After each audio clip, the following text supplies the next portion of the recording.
Alright, what's going on? I'm here, my god. I'm so sorry I'm late. Basically, I just forgot to shower. I was like 10 minutes away from the stream and I was like, wait, I forgot to shower. I don't want to stream smelling like swamp ass. So I'm like, you know what? I may as well just, I'm already, it's like, whatever. Like, like 10 minutes shouldn't be that bad. I'm sorry for being late so much, recently. Like, I know I've been doing that a lot lately. I'm really sorry about that. I'm trying to get better at it, but, like, it's just, like, I'm just getting worse at managing my time, I guess. Like, I really just forgot to take a shower, but, I mean, I think just in general, I've been getting a little worse about, my time management lately. But I'll try to get better at it. You know, I will make an honest effort to, like, to fix that. I will definitely improve it over time. You have my word on that. But yeah, so today I was gonna go to Iron Island, but the thing is there are a lot of areas I can visit first. So, for example, I could go to Twin Leaf. Hold on, let me make sure my mic is, yeah, okay. So, for example, I could go to Twin Leaf. We can go down here. Let's see. No? Wait, am I going crazy? Yeah, here we go.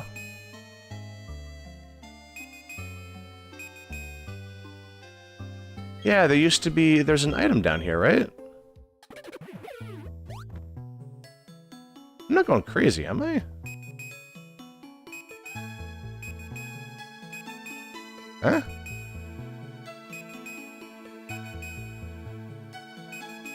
What? Where is it? Hold on.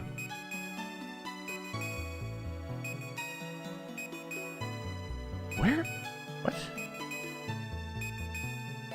Oh. It should be right there, actually. That's a tiny item, so that explains why I didn't see it at first. Okay, well, I feel a little better about that. That makes a little more sense. Alright, let's see. An odd keystone, alright. I actually didn't know that. So, there's actually quite a bit we can do, so I'm gonna do some exploration first. So, the one I'm really interested in doing is, it's actually this whole side section over here, but I'm gonna save that for a little later. I'm just gonna go to Fuego Ironworks for now. I think that'll be, a big one. Because there really is a lot to do out here. So, let's see. I go up here. Oop. I'll have to go down from there. I guess I could have gone from, Ecruteak City. That's fine. Not in a rush right now. But yeah, I do want to go to Fuego Ironworks. It's not as good as the one in Platinum, but I recall you being able to get good stuff over there, like, all the same. So that would be nice. Let's see. Do I want to train anyone? You know what? I think... I kind of want to train Shade, actually. I'm definitely not using him in the next gym, so I'd rather train him up. But yeah, let's see. So... yeah, it's a bunch of Tentacool. Yep, good old Tentacool. Do they at least give good EXP? Well, let's find out. Let us see.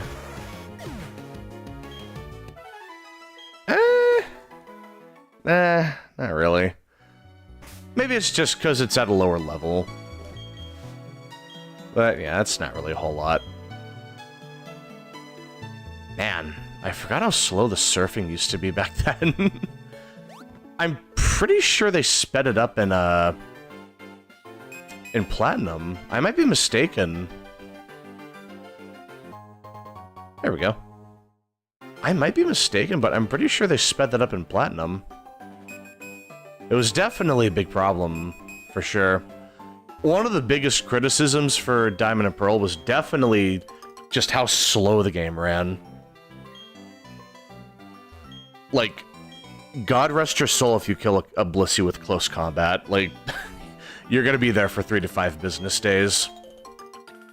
It's gonna be bad. It's gonna be rough. But yeah, let's see. I just got a text from my friend. His nephew is having a birthday and he's inviting me. So we're kind of planning that out a little bit.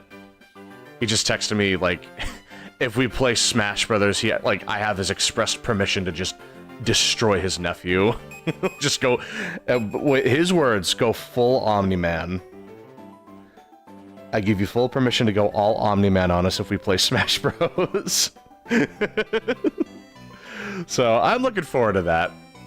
But yeah, it's really sweet of him to, like, invite me to that. And I really appreciate that. So that is going to be on Saturday. This Saturday, so I'm pretty excited for that. Are there any other... No? Okay. Let's see. It's always fun to have the good old spinning panel... spinning panel puzzle. It's a lot faster than Gen 1, but it is still dreadfully slow. Who has my amulet coin? Oh, okay. You know what? Why don't I give you the EXP share? Let's see. Where did I put that thing? It's at the bottom. Yeah, there we go.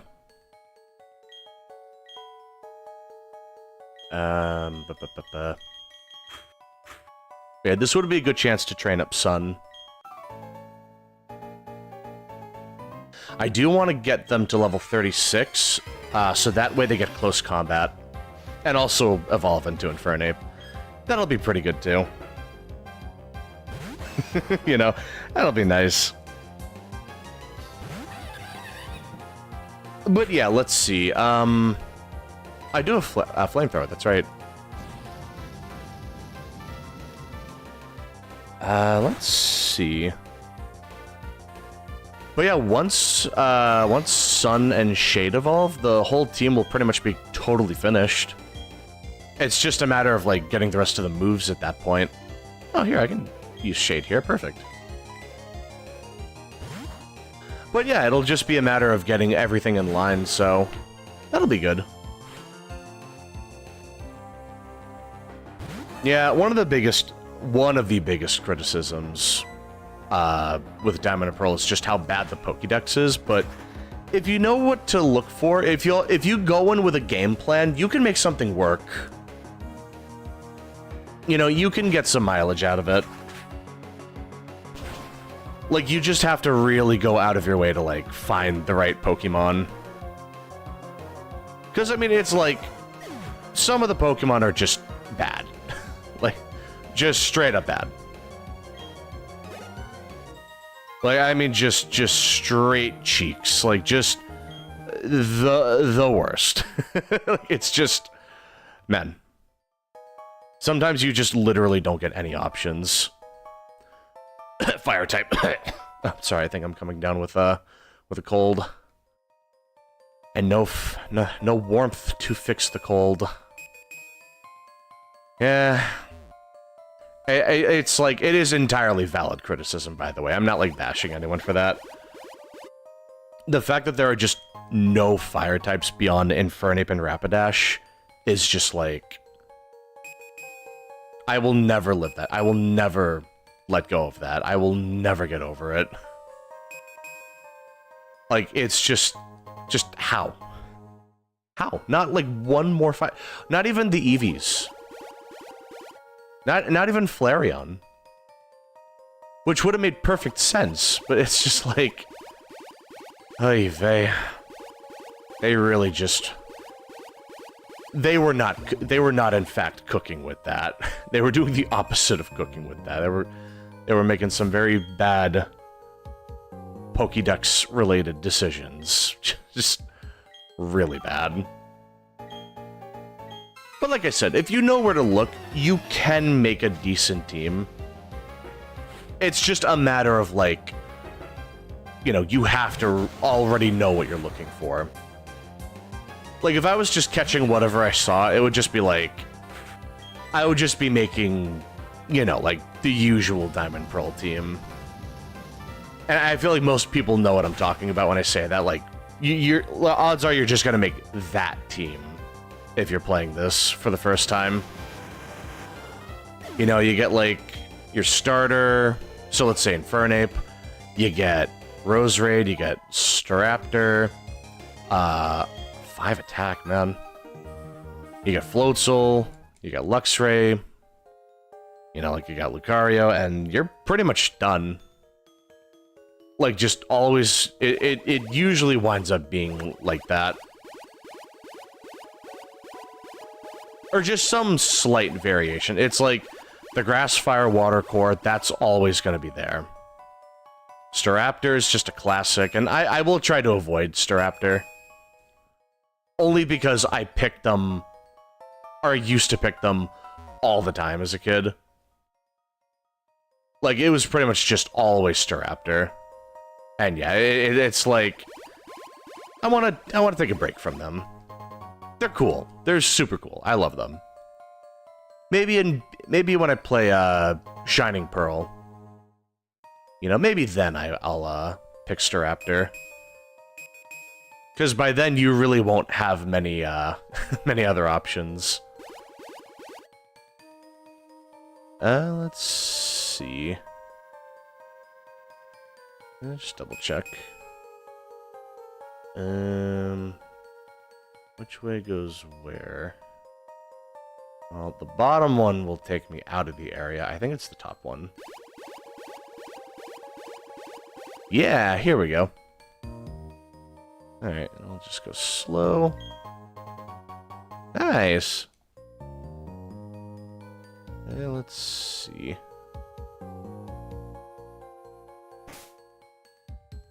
Yeah, I'm pretty sure this is the way. Yeah, that looks pretty good. But yeah, God, what? Yeah, so, I finally made that video I talked about. You know, like, just, so I played... Oh, excuse me. Oh, sorry about that. What was I about to say? Oh my god. That cough just completely wiped my memory. I was playing, Clair Obscur, Expedition 33. I think most people just call it Expedition 33. It's just easier, but, like, yeah. I was playing that recently, and I had a really good time with it. I didn't realize how, like, popular it was getting, like, recently. So that was a very pleasant surprise, but yeah, I decided, you know, I'm gonna make a video. Like, I'm gonna make a video on Clair Obscur. And, yeah, I think it turned out pretty well. I don't know if the algorithm is gonna pick it up or anything, but, like... I mean, hey, I think I did a pretty good job with it so far. Like, it's not the most, like... I should heal. Hold on. Do I have a super potion? Yes, I do. Okay. I just don't want to waste my milk. My very much spoiled milk by this point. Like, that thing's gotta be... That thing's gotta be doing pretty bad right now. But yeah, like... It turned out a lot better than I thought it would. You know, I'm really happy with the way it came out. Maybe I could have worked on it a little bit more. You know, but like... Yeah, I think I did a really good job with it. You know what I mean? I think it turned out pretty nice. And I mean, I definitely want to make more videos like that.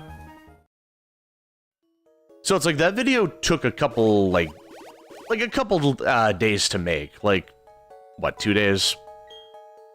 I think a grand total of maybe like 5 or 6 hours went into that. So it's not like it's particularly high effort, like, you know, just no time management or anything. Oh, nice. Like, it's not like it was particularly hard to manage my time or anything. But, like, it was definitely, it took me a minute to figure it out. Like, like I said, technology is not my strong suit, but I really did enjoy tinkering with it. You know, it was a really interesting experience. I really enjoyed making that video. And yeah, I'm definitely gonna try to do that more often. Like, maybe I'll do, like... I think it's really just with Clair Obscur for now. But, like, for sure I can definitely see myself doing that with other games I play. Like, for sure I could absolutely see myself doing that. I'm really excited to see what I come up with. But yeah, it's like I'm definitely, like, I'm absolutely still learning how to do all the video editing and stuff. Like, a lot of the editing tricks I had to, like, look up, and it took me a hot minute to figure it out, but no, honestly, I had a really good time with it. I think it turned out wonderful. You know, like, in my opinion, I think it turned out pretty well. But yeah, like, I'm just thinking the the thing is, making the Pokemon review, it really put it into perspective how much work is going to go into that. Because it's not just, like, the length of the video, it's, like, you know, it's voicing the dialogue, it's, you know, splicing a bunch of clips back to back to back. I gotta manage literally, like,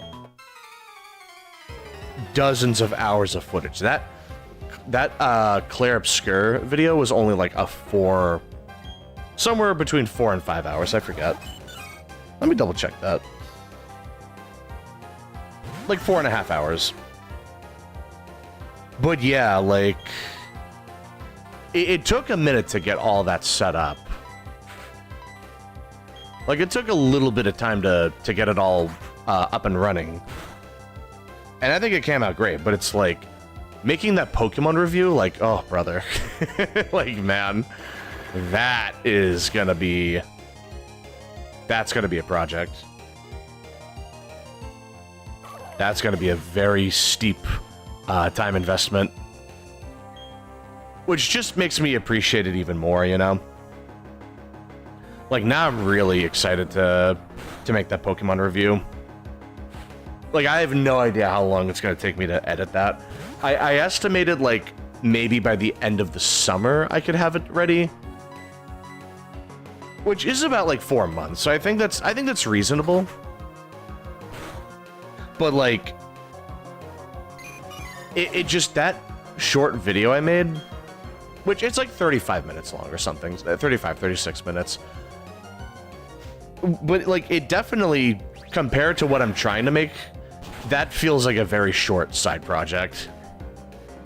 Like, I know I keep saying it, but I really do just... Like, content creators really go through it. Like, they really put in the work to make this all, like, come together. You know, like, I really do respect the work that they put in. Like, I think it's really amazing. I think it's amazing that they can make a long video in like such a short amount of time. Like, I know they hire editors and stuff, but it's still like the amount of time it takes to make a video, like as simple as mine, I barely put, like compared to them, I barely put any effort into it, but it still took me a little time. So like trying to make this big, like super ambitious review, like a review series no less, like that's, it's suddenly feeling like a Herculean task, you know, like it's like, oh my god, like it's gonna take like all the strength I can muster just to make that video, just to not like pass out from exhaustion. It's just like, oh my god.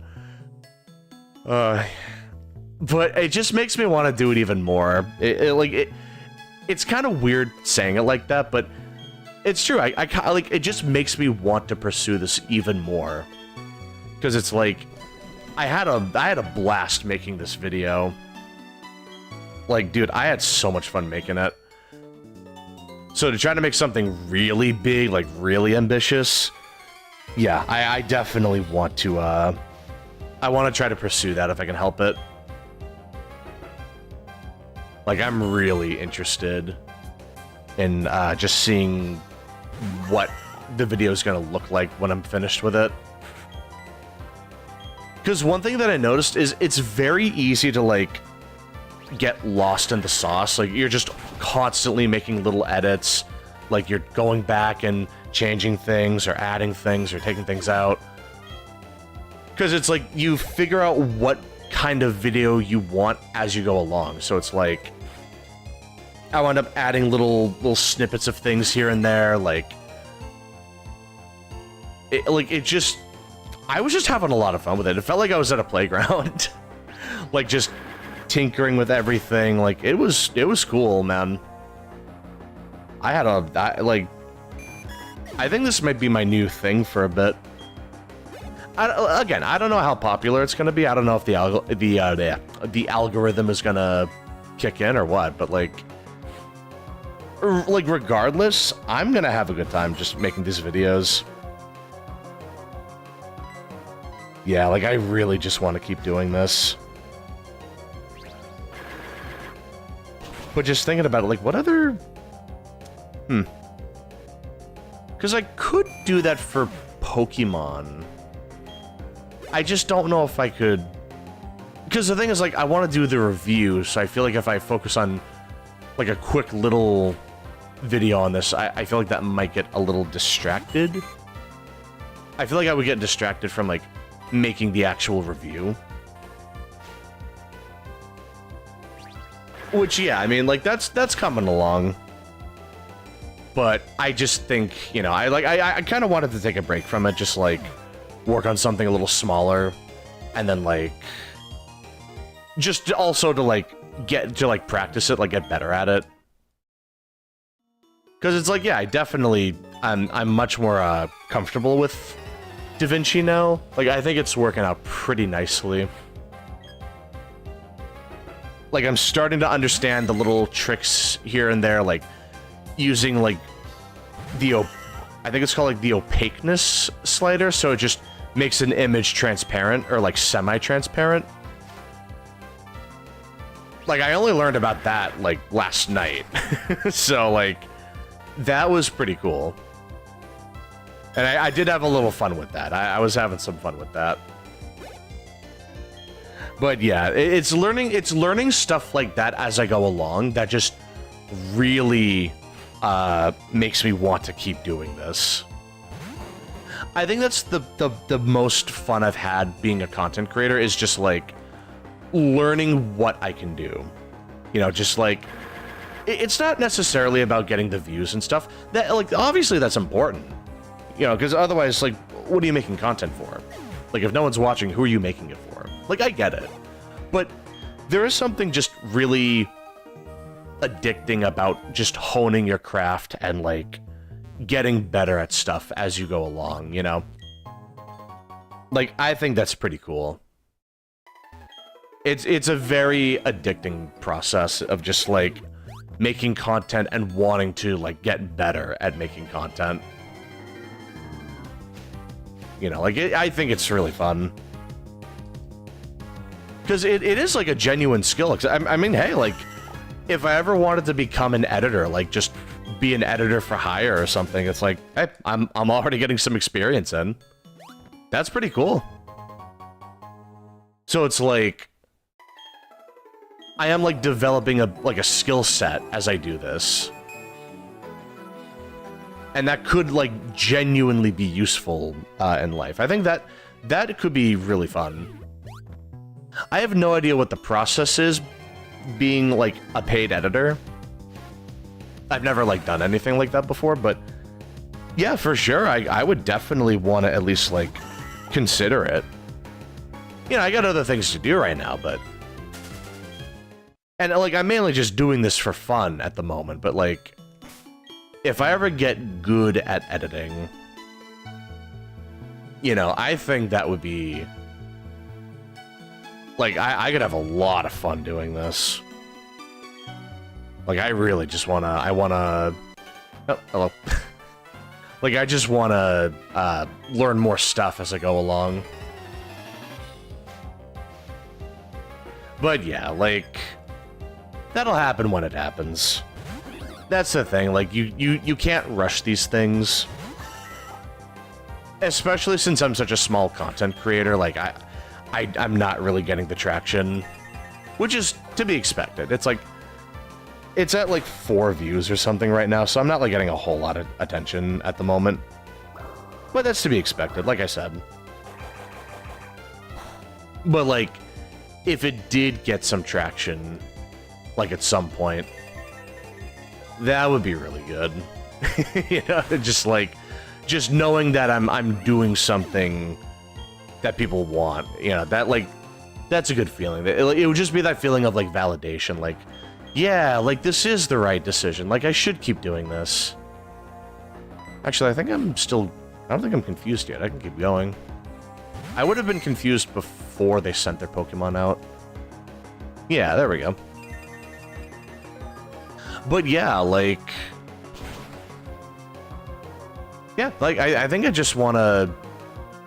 I think I'm just gonna, like, change... I'm gonna, like, shift gears over time a little bit. I'm still gonna stream, of course, but, like... I think the idea of just making edited content... I think that's something I should try to pursue. Yeah, it's just a matter of what I make. I could do, like, the generic tier list video stuff. But I was thinking more just, like, you know, just making, like, edited, basically, like, shorter versions of my streams, essentially. Just as, like, a starting point. Like, I think that'd be pretty cool.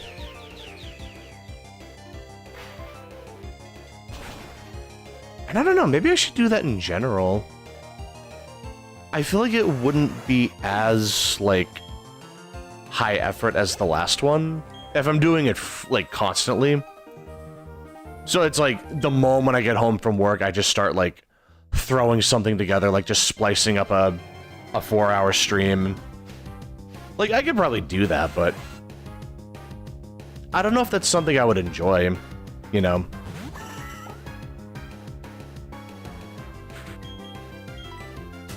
Or at least, like, I don't know if I would enjoy it as much. But, you know, it's just figuring it out as I go along. But yeah, enough about that. You don't want to hear me yapping about that all night. So, let's see. We're about halfway through, and then we should be able to get some items. I think there's a person, there's an NPC that will give us an item based on what level Pokemon we show them. So they'll probably be like, oh, show me a level 33 Pokemon and I'll give you an expert belt. Like, something like that. Which, I mean, yeah, like, that'd be pretty good. Expert belt would be a very good item for this point in the game. And for, like, any part of the game, really. It'll be pretty good. Hey, Jason, what's going on? Yeah, right now we're just playing through a bit of Pokemon Diamond. Just exploring the water on the way to where the Pokepark, Pal Park would be at. The Pal Park isn't there quite yet, but it's like, we're around that area, so I'm just doing some, you know, hunting before I look around. Just doing some, like, I'm just grabbing some stuff before I head back to like Iron Island. I was gonna do that right after this. Yeah, honestly, sometimes a sofa is more comfy than a bed. I agree. Sometimes, like, it's like, I mean, I got my feet up right now on my couch myself. It's like, it's really comfy. Like, I could just sit on this all night, like, all day and all night. Oh, man. Yeah, there are a bunch of trainers here. Also, I'm hoping I can maybe get, like, I could get, like, an expert belt on the way here. Because there's that person on the way that we show him a Pokemon and then we can get an item. Like, we have to show him a Pokemon at a certain level. I'm pretty sure is what it is. So that would be a really good item if I can get my hands on that. But yeah, that would be really good. Especially for the next gem, like... Because a bunch of their Pokemon are pretty durable, but also, like, 4 times weak to stuff, so that would really go a long way. But yeah, like... let's see. Because we're about, like, halfway done with this whole area. So it wouldn't take that long to get there. So I wager in, like maybe half an hour, we can get back on track. And get back to, like, Canalav. Let's see. Oh, I should probably take the EXP share off of Freaky Fred. I don't think he needs it for now. Yeah, I mean... I guess I could... I mean, like, one more level should be fine. Ace Trainer Caesar? I don't remember that guy. I know there were a couple, like, high-level, like, trainers around here. I never really, like, memorized the dialogue of anyone. But, like... Yeah, that sounds pretty in line. That sounds about right. I should use a repel. I don't know why I keep doing that. Oh, and Byron's Gym. Oh, okay, I see. Yeah, like, I haven't played Diamond, Pearl, Platinum in so long. It's been a very long time. Like, I'd completely forgotten, like, who was where. Let's see. No? Nah, we'll keep that on him for, like, one more fight. But yeah, I remember Byron's Gym being one of the few gyms that doesn't, like, change that much between Diamond, Pearl, and then Platinum. Because Platinum changed a lot of the gyms, but I remember Byron's Gym being one of the few that don't change a whole lot. So it should be pretty familiar once I get in there.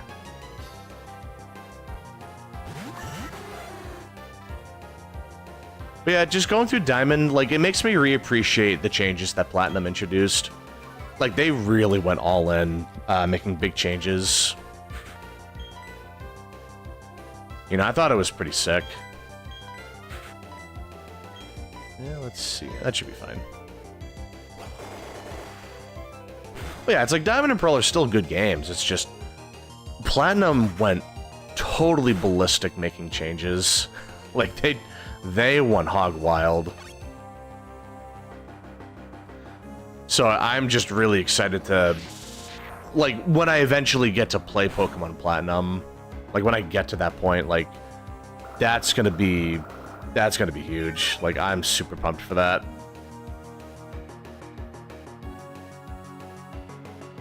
And then when I play through Shining Pearl, like, months down the line, like, it's gonna feel weird. I'm gonna get, like, whiplash. Oh, did my controller die? Yeah. Yeah. Okay. It just got disconnected for a second. Let's see. I can probably just do, yeah, I think I can just heal. Ooh. Just to be safe. Maybe I should switch Shade out, matter of fact. Because they're not really doing a whole lot of damage here. On account of the Intimidate. But yeah, let's see. Yeah, I mean, going to, like, when I play Platinum, that's gonna be... It's gonna be a breath of fresh air. Like, just finally at that point in the series where it's like, the game's like... I mean, honestly, I think the games were already good, but I feel like Platinum is, like, a noticeable shift. Like, Emerald does it too, but, like, Platinum is, like, a huge, like, milestone in the franchise. At least in my opinion. I think it did a really good job.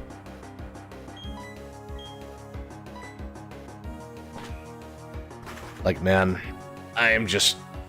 That's the thing about going through all the games, like, back-to-back. It really makes you, like, appreciate how far the games have come. Like, playing Red and Yellow a couple months ago was, like... I had, like, the bare minimum. And sometimes not even that. It was just, like... No hold items, no abilities, like... Catching Pokemon is complicated because it's like you have to go to the PC to change change your box. Otherwise, the box gets full, and it's like you have to just constantly replace it. Like, it's a big process. But it's really interesting, because it's like, I grew up in that era, so maybe I'm just accustomed to it. But yeah, like, it really is, yeah, it's pretty crazy how far, the series has come since then. No, don't hit yourself, come on. Come on, you're better than that. But I mean, it's like, even going from Red and Yellow to, like, Gold, Silver, Crystal, like, it's a huge leap. Because that's when we get hold items, that we get the, like, special attack, special defense split, you know, we get day-night cycle, we get breeding. Like, it was a huge upgrade. You know, it's really impressive how much the series has, like changed over time. It's kind of crazy, man. Should I go back and heal? No, I think I can be lazy.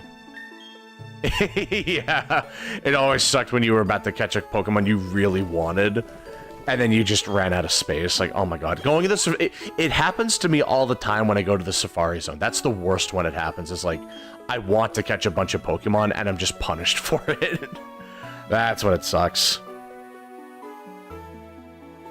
It's even worse in Gen 2 if you find a shiny Pokemon and you can't, you know, you don't have any space in your PC. That's just the nightmare scenario. That's when it's like, oh my god, just end me. Oh god.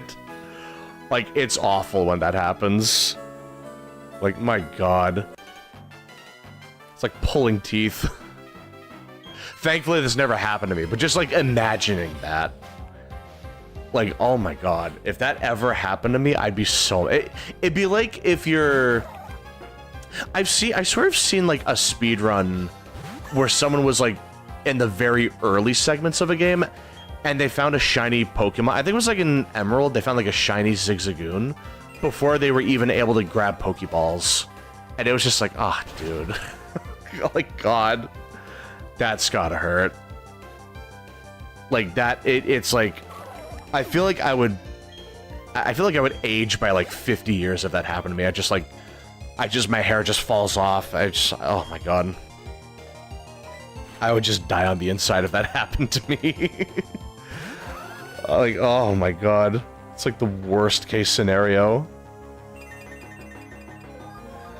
But yeah, I mean... Thank god, like, Gen 3 and onwards, they fixed that issue, because it's like... The number of times that would have happened to me throughout the series, oh my god.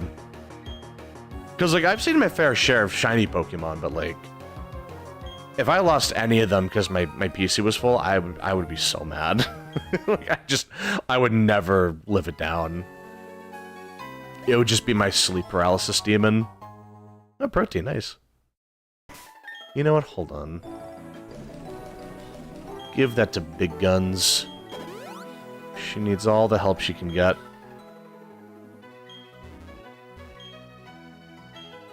But yeah, I mean, like I said, it really just shows how far the series has come. And I think that's really why I want to make this review series, is just to showcase that, just to be like, yeah, you know, like, the series has, you know, changed over time. Like, it's seen a lot of big changes, and it's gotten a lot better over the years. At least, like, in some ways. Sometimes they walk a thing back, like there's no more Verse Seeker or something, and that's really dumb. But I mean, for the most part, like, at least from, like, a technical standpoint, like, no, I think they really do make really good changes over time. I mean, anything to do with, like, competitive, it's only ever gotten better over time. Like, Scarlet and Violet, we're, like, 1 or 2 changes away from just playing God. It's, like, the only reasonable change I could ask for at this point would be, like, God, like, I don't know, let's just say, being able to customize the Pokeball that our Pokemon is in. So you could just chuck a Master Ball at a Legendary and be done with it. But then you could customize it to be like any Pokeball you want. So like you could catch a Kyogre with a Master Ball and then just put it in a Great Ball for like color coordination. Yeah, I used to go back to the older games a lot as well. I remember just playing Platinum and Black and White so many times. Emerald too. I played the hell out of that. My God. Even as far back as like Gold and Silver, I remember replaying that quite a lot. I would have done the same thing with Red and Yellow, but like, I think that was when I was too young to really like understand Pokemon.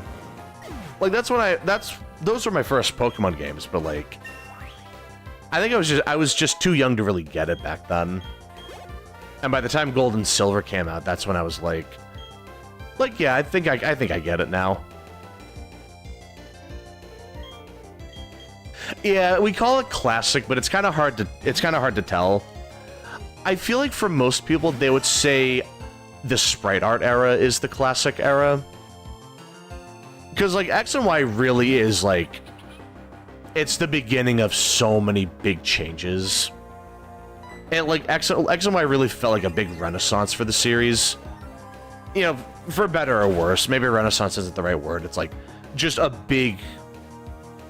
Just a host of changes, like, big changes. You know, the jump to 3D, like, Mega Evolution was huge, like... A lot of mechanical changes too, like electric types can't be paralyzed anymore, like steel types don't resist dark and ghost anymore, like stuff like that. But you could even argue X and Y is still kind of like a classic era.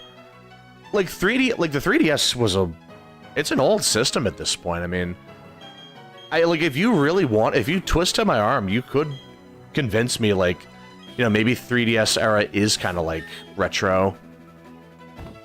Because, I mean, that, like, X and Y came out over 10 years ago, I'm pretty sure. So, I mean, it's like, yeah, it's pretty easy to forget. Let's see. There we go.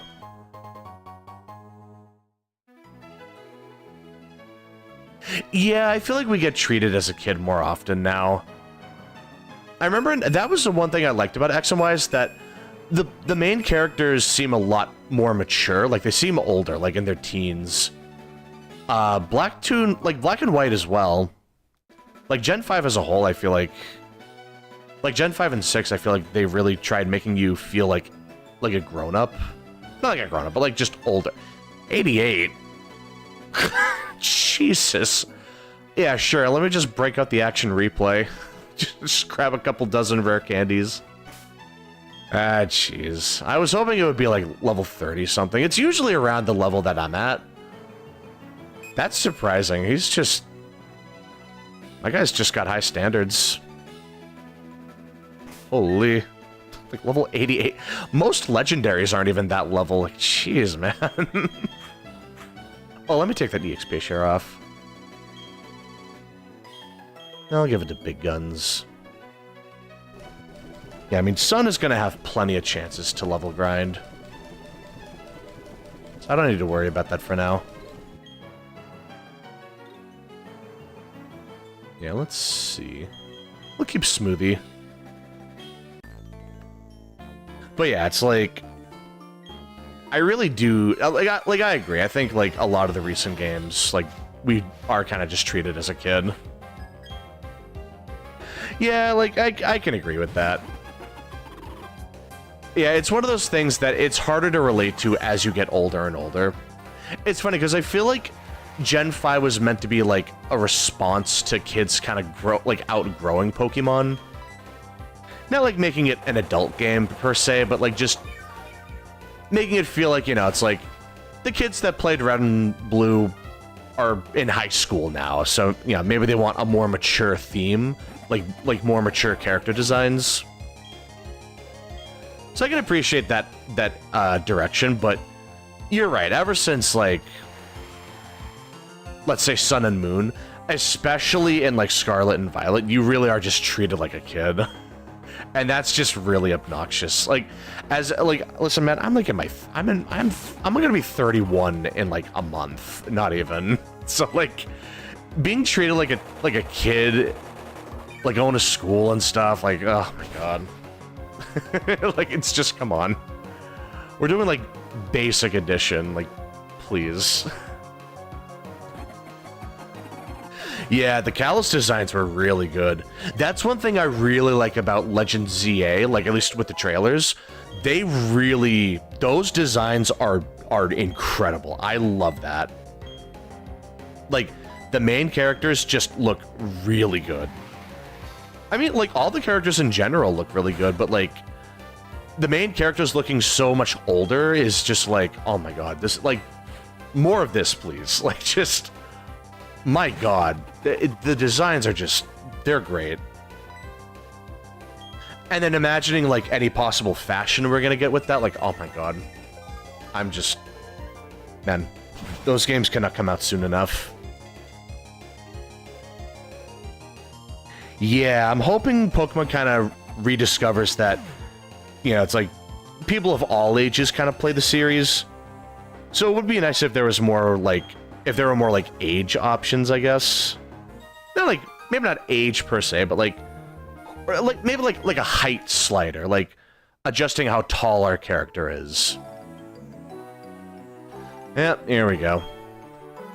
Still setting up. But yeah, that is one thing I didn't like about Scarlet and Violet. Its customization is just, like, borderline non-existent. It's the one thing I don't like about it, is just, like... Well, I mean... like, there might be more than one thing I don't like about Scarlet and Violet, but, like...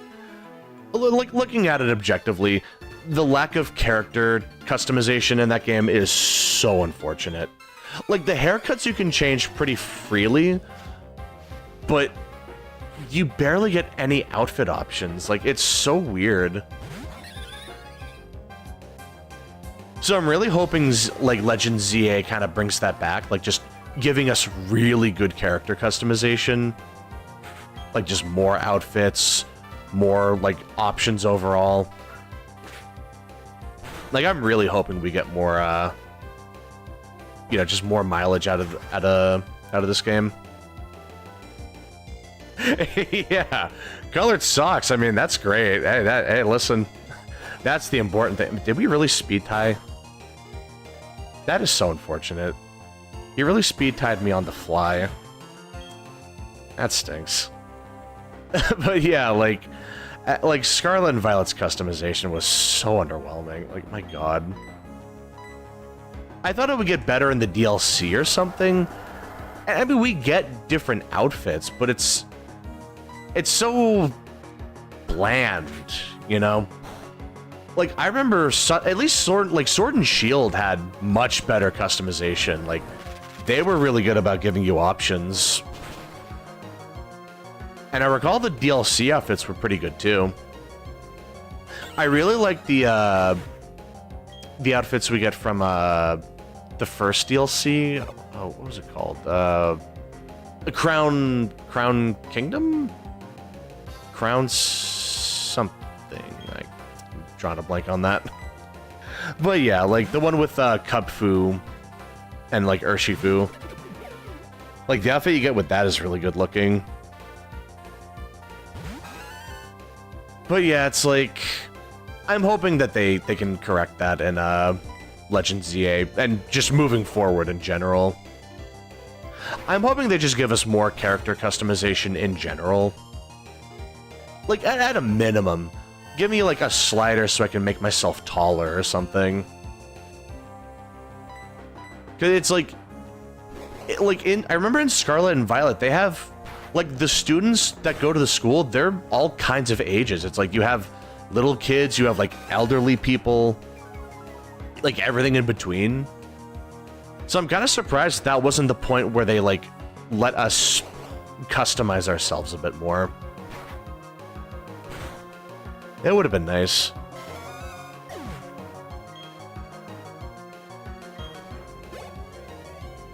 Gloria. Oh, geez. Hold on. Which one was she again? Oh, yeah, Gloria. Yeah, the Sword and Shield girl. That's right. I really like her design, though. I thought that was pretty good. Yeah, the memes were hilarious. Just, she would absolutely be swearing like a sailor, 100%. That is something I like about Pokemon. They're good about like changing up the scenery, so it's like we go to like Hawaii, we go to Britain, you know, stuff like that. Like they are really good about that. And it does make it makes every game feel more special that way, so it's like it makes the world feel more alive. Like we really are in different regions. It's not just like a region in name. It's like literally different region, different culture. Like it really is nice. And it doesn't seem like we're slowing down on that anytime soon. So I am really excited to see where we go next. Like, let me think. Like, we've had a couple games in Japan, and we had, like, the Kanto region. Let's see.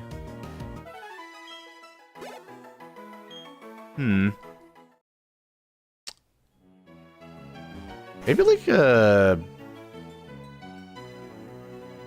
Huh. Yeah, I'm not really sure where we would go next. I feel like we've done so many... I know there's more to do, but I'm just thinking, like, what could be next? We just go to Antarctica or something. I mean, we haven't done that yet. I mean, hey, it could happen.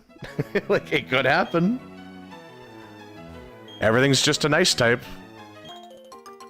And that'd be pretty funny. A Greek-inspired region. Yeah, that sounds nice, actually. Honestly, like, I really liked Hoenn. I know there was I know everyone says, like, you know, 7.8 too much water, but I liked it. I thought it was fun. It was really cool, like, going to, like the ability to dive underwater was such a cool idea. You have cool environments like Shoal Cave, where it's like the high tide and low tide affects how you can explore that area. The abandoned ship was really cool.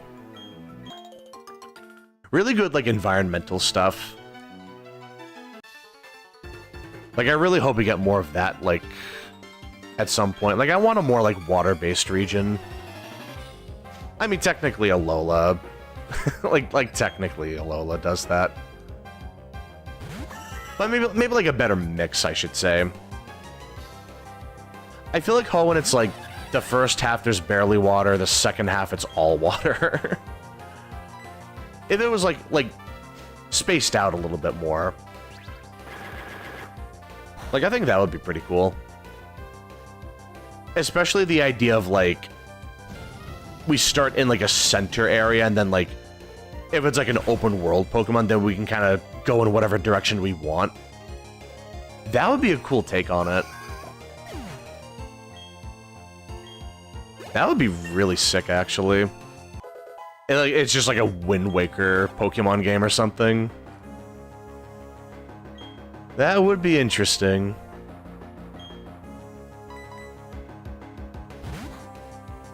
Yeah, it's funny. It's like the series is like Pokemon has been going for like nearly 30 years at this point.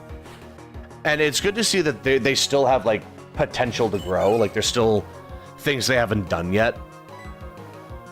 That is pretty cool. Like you don't really see like anything that goes 30 plus years, you usually get the feeling that they've kind of just done it all at some point, but I feel like with Pokemon there's still so much potential to be had with it.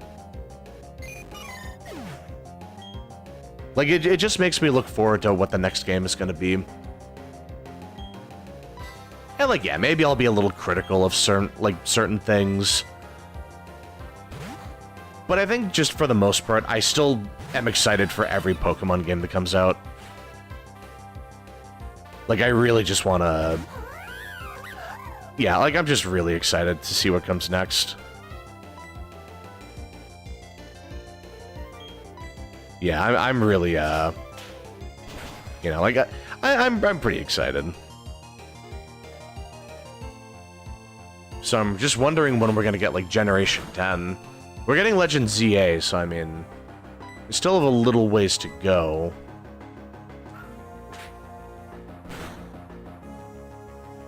Oh, that finished? Oh, oh. I thought I could take it. Oh, well. We'll just bring in big guns. Call them the heavies. But yeah, I gotta wonder, like... I feel like it's been a little bit since Scarlet and Violet dropped. I think we're just about due for a new Pokemon game. They usually release a new generation like every 3 or 4 years, I think. So we're probably gonna get a new game, like, sooner or later. Though I gotta wonder if it'll be for the Switch, if it's gonna be like a Switch 2 exclusive, or if they'll like make it Switch 1 accessible. How did I forget about Jump Kick? What am I doing? I think yeah, I could take it. But yeah, it'll be interesting. It's like, I would hope they make it accessible for the Switch 1. Like, a Switch 2 version would be cool. But I'm really hoping that they, make it accessible to the Switch 1. Especially with the price point of everything nowadays. Like, gaming's getting expensive, brother. Like, it is not cheap anymore.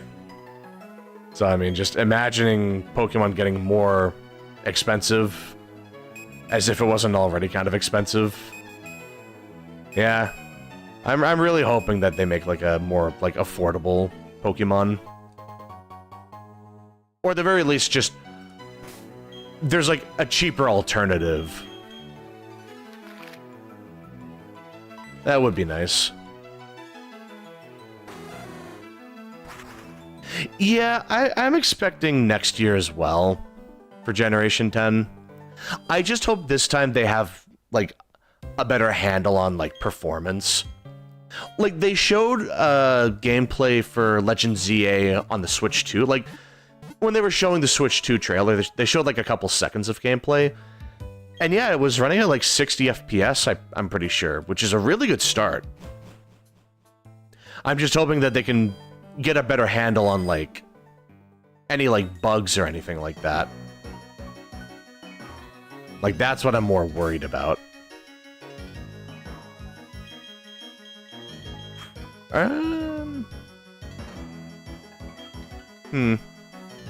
Maybe I should go to the gym first and then I'll go to Iron Island. Just so I can get some extra EXP. Let's see. Yeah. Legends Arceus performance. I mean, it's serviceable. But I mean, it's like...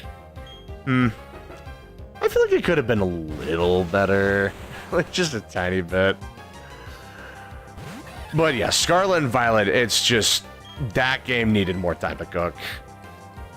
Like, Legends Arceus, it has serviceable graphics. Like, I think it looks fine. But it's like, Scarlet and Violet are just... It's crazy that passed, like, quality assurance. Like, the fact that they just shipped it in that condition is just... It's brave. To say the least, it was definitely a brave move on their part. Maybe not wise, but certainly bold. Like, that was pretty... yeah, man. Oh, rock type, huh? Well, good thing I'm part fighting. Oh, man. Yeah, I think Scarlet and Violet was a big, like, turning point. Like, that's... they can't have another Scarlet and Violet. It's just gonna be, like, a PR nightmare if they do it again. It's like, I know the games are just gonna sell, like, no matter what. It goes without saying, but it's just like... Man, I just really hope that they take it more seriously. You know, it's like, the games are gonna sell no matter what, but, like, it would be good if the games looked good, too.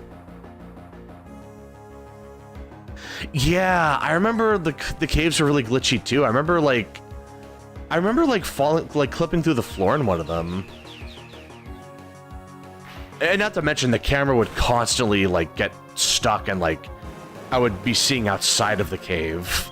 Like, that was tough. It was really hard to defend that. Oh, you didn't get the DLC. I mean, I thought the DLC was fine. It's not like... The DLC wasn't worse than the base game. I'll say that much. A lot of problems are still there. Mainly just, like, performance issues. But, I mean, for the most part, like... It's fine. Like, the... Teal Mask, Indigo Disc DLCs, I think they were okay. I wasn't, like, super thrilled. Like, I'll be honest, they didn't really, like, impress me. Man, there's really no steel types in here, huh? It was just that Steelix and that's it. Like, you can't even justify this. That's nowhere near a steel type. Like, what? Oy vey. Yeah, Platinum definitely improved the Pokemon in here for sure. Yep, yeah, it's just a Steelix gem, I guess. I know Byron still has Bastiodon, but man. Steelix really is just the thing that they use to pad out like people's teams. Like, I swear you see Steelix everywhere in this game. It's nuts. He's almost like the poster boy for the latter half of the game, honestly. But yeah, I mean... The thing with the DLC in the Switch era of Pokemon, if you weren't really feeling the base game, the DLC probably isn't going to win you over. Like, the only thing it really has is just, like, more Pokemon. Which, I mean, I would hope so, but, like, it doesn't really, like, improve performance. It's like, that was one big thing I wanted, was, like, a performance update. But, like, it just never happened. It's like, the most we got was, I think they fixed the memory leak. But that's about it. Yeah. Dude, Steelix is just, like... I completely forgot how common he is in Diamond and Pearl. It's nuts. Like, I wonder how many people have Steelix in this game. Like, I gotta check. Not right now, but, like, I'll check at some point. But yeah, like, he is just... Yeah, Steelix just does a lot of heavy lifting. Like, he is always there. I mean, he's a cool Pokemon. I like him. I just wish it was, like... I just wish there were more Pokemon, you know? Like, it's like... They really couldn't have done, like, Scizor or something, you know? But yeah, like, it's moments like that that really put it into perspective. It's like... Platinum just made so many changes to the Pokédex. I feel like there's never really an issue with, like, one particular Pokemon being, like, everywhere. Maybe there is a Pokemon that's, like, reused a lot, but I never really noticed it. At least not in Platinum. But Diamond and Pearl, it's just like, it sticks out like a sore thumb. Really is just Steelix everywhere. But yeah, at least they're reusing a cool Pokemon. Like, Steelix is... I like him. He's nice. Maybe I'll use him on one of my teams one of these days. But it's just... like... This is rough, man. It's just everywhere. Golduck's Tentacruel, Steelix, oh my god. The Ice Gym is just... that's very rough. I mean, to be fair, you don't really notice that issue until you get to Candace. But it's like... You're an Ice Gym. Why do you have non-ice types? It's like... Like, a Medicham is just pushing it, you know? Like, why? Why? I get her whole thing is, like, focusing, that's her catchphrase, but, like, it still doesn't make a whole lot of sense. And it's, like, the worst thing about it is, that's what we got with, Brilliant Diamond and Shining Pearl. Like, those are the teams that we get. It's like, they have the Platinum Pokemon, like, underground, but the trainer teams are based on the Diamond and Pearl teams. There's no Platinum team anywhere. And that really was the biggest problem with those games. It's just like... I was excited for Gen 4 remakes, you know? It's like, that used to be a running gag. That was almost as frequent as, like, Bloodborne remake when, you know? It's just like, everyone wanted it. And then we got it, and it's like... Brother, like, really? Like, at least remake the good Pokemon game. Like, I was really hoping that they would include that, like, a lot of the Platinum changes into the remakes. Because, I mean, to be fair, it's like, Oris technically leans more into Ruby and Sapphire than it does Emerald, but it still has, like... It still has a lot going for it. It's just... I think the... Really? Really? In the Steel Gym, where I'm expected to use a Fire type, have you no shame? Have you no shame? Like, really? That's just brutal. Yes, the Gen 2 remakes were excellent about that. It's like, it was the Gold and Silver Pokédex, which is better than the Crystal Pokédex. I'm just saying, like, they took out my boy Ampharos. That was a horrible sin. Yeah, I know. It's like, Azumarill, this just doesn't make sense. It's like, where did you come from? What are you doing? Like, Irontail. That's it? That's all you're bringing to the table? This thing just got lost. It just got lost on the way to the water gym or something. Like, you took a wrong turn on Mount Coronet, and she was trying to get to, like, Crash Your Wake and just wound up in Byron's gym by accident. But yeah, it's like, Heart Gold and Soul Silver made so many big changes. Oh, Caesar's coming up. Nice. Alright, let's see what he's gonna brag about.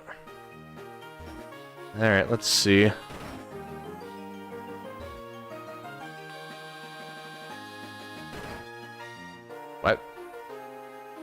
Wait, did I miss him? Hold on, did I? Now I gotta check. I'm gonna go back and heal anyway, but like... Did I maybe take a wrong turn somewhere myself?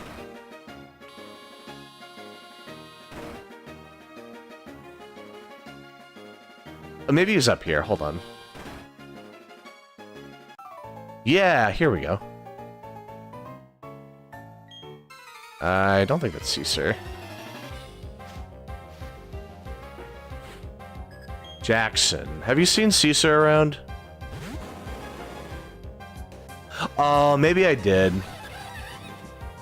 I do remember bumping into an ace trainer. Yeah, let's see. Yeah, in that case, I probably fought him already. I must have fought him, I'm pretty sure. But you're playing Heart Gold, nice. Where are you at right now? What point in the game are you at? God, I cannot wait to play Heart Gold myself. Once I beat Diamond and then play Platinum, that's going to be the game that I play, and I'm really looking forward to that. Surfing in Cianwood, nice. Yeah, that's like... That's an interesting point in the game, because you can technically do the next couple gyms in whatever order you want. So, like, you could fight Chuck, or you could fight Jasmine, or you could fight Price.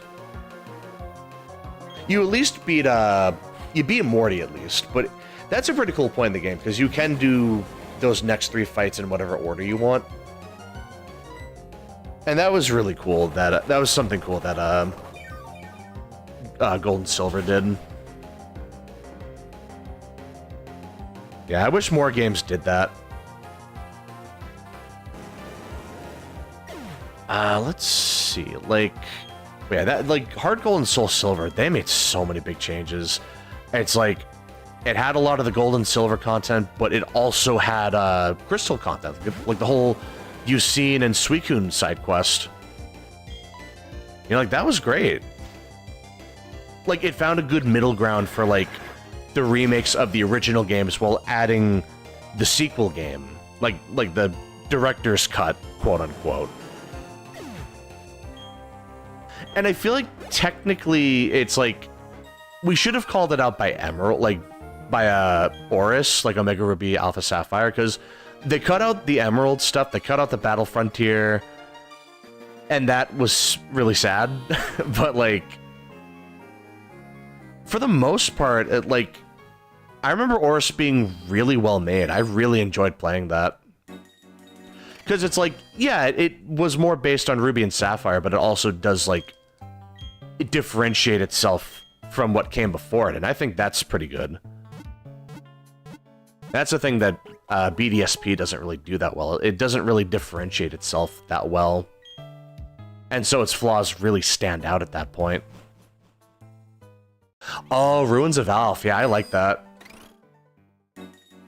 Yeah, I remember having to do that a couple times, just like going back and forth and getting everything. I'll just go to the gym. Oh no, that's right. I wanted close combat. No, it should be fine. Sun should be able to handle most of what I'm... Oh, not this house. Most of what I'm about to fight. Wait, was that just a lone interviewer? What are you interviewing? The dust? Dust bunnies? Oh, my favorite type, huh?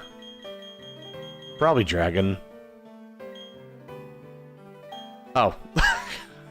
I didn't know that was going to be considered breaking news for you. Breaking news. Some random 10-year-old's favorite type is the dragon type. More at 11. Really desperate for a headline now, huh? Not getting many article opportunities, I see. But yeah, Ruins of Alpha were really fun. I remember doing the puzzles. I don't know why, I used to think that Omanite puzzle was actually a Lugia, and I would just be confused. I was like, why doesn't this look like a Lugia? I just had no idea. Because, like, we had Ho-Oh, and I assumed it was going to be Lugia as well. And boy, do I feel dumb now. But yeah. Yeah, it was a lot of fun. Yeah, good times. In fact, I think that happened to me again on stream when I played Pokemon Gold, like months ago. Yeah, it was not the sharpest cookie in the drawer.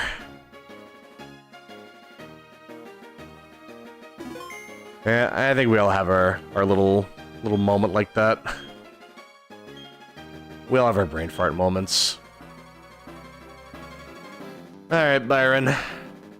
Show me how many Steelixes you have. Oh, bronze, alright. Off to a good start. It's not just 3 Steelix. It's a pretty high level, too.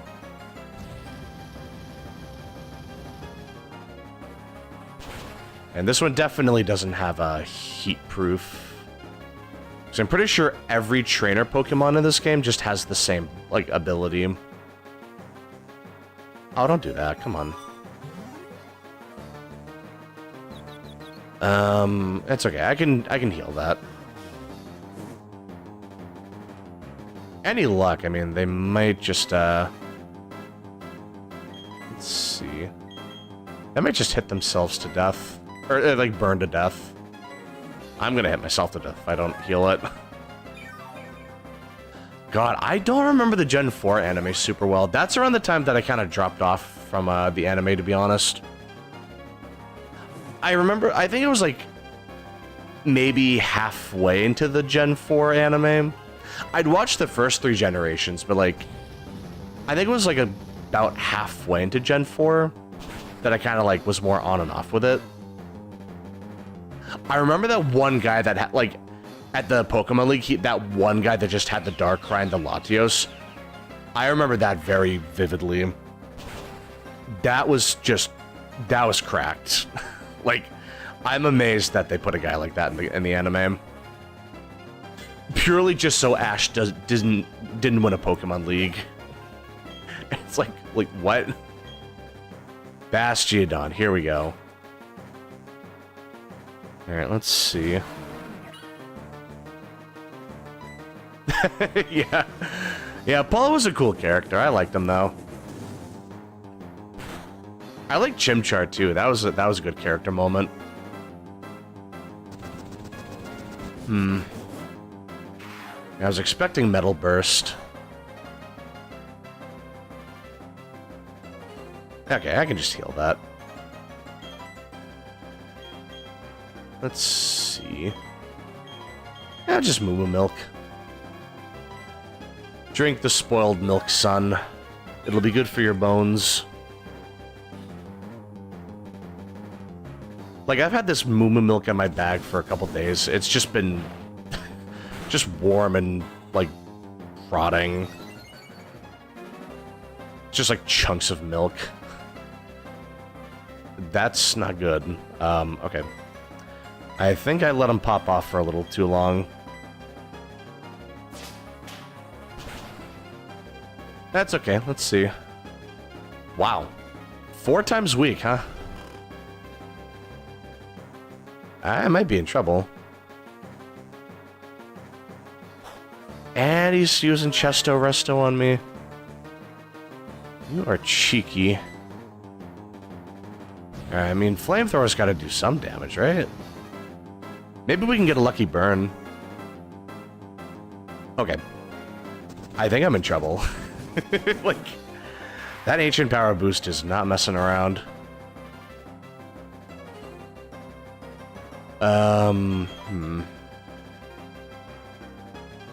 I mean, I can use Smoothie and PP Stall with, I can Leech Seed Stall, rather.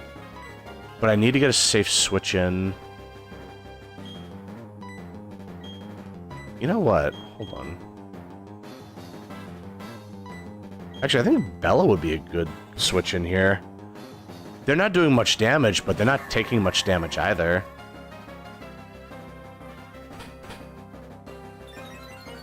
Yeah, this is a surprisingly difficult battle all of a sudden. I mean, he's like level 39, so it kind of makes sense. But yeah, that's still a lot of defense. And it's his whole thing after all. Let's see. Oh, Slowpoke, nice. Are you gonna make that a Slowking or a Slowbro? I usually go Slowbro, I'm just too lazy to trade, but I should do Slowking one of these days. Maybe I'll do that in Heart Gold, I'm not really sure. Slowbro, yeah, fair enough. I like Slowbro more. But I was thinking maybe I could use Slowking when I play Heart Gold. I'm either going to use Slowking or I'm going to use Lapras when I play Heart Gold. I'm still kind of deciding on that. Wait, I like your team, man. It looks pretty good.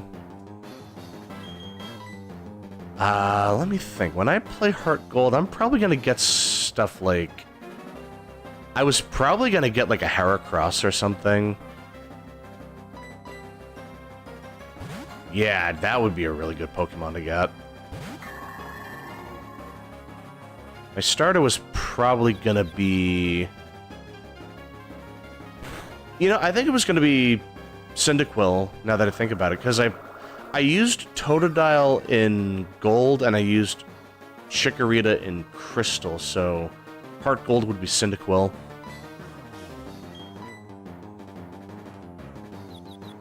Yeah, I think so.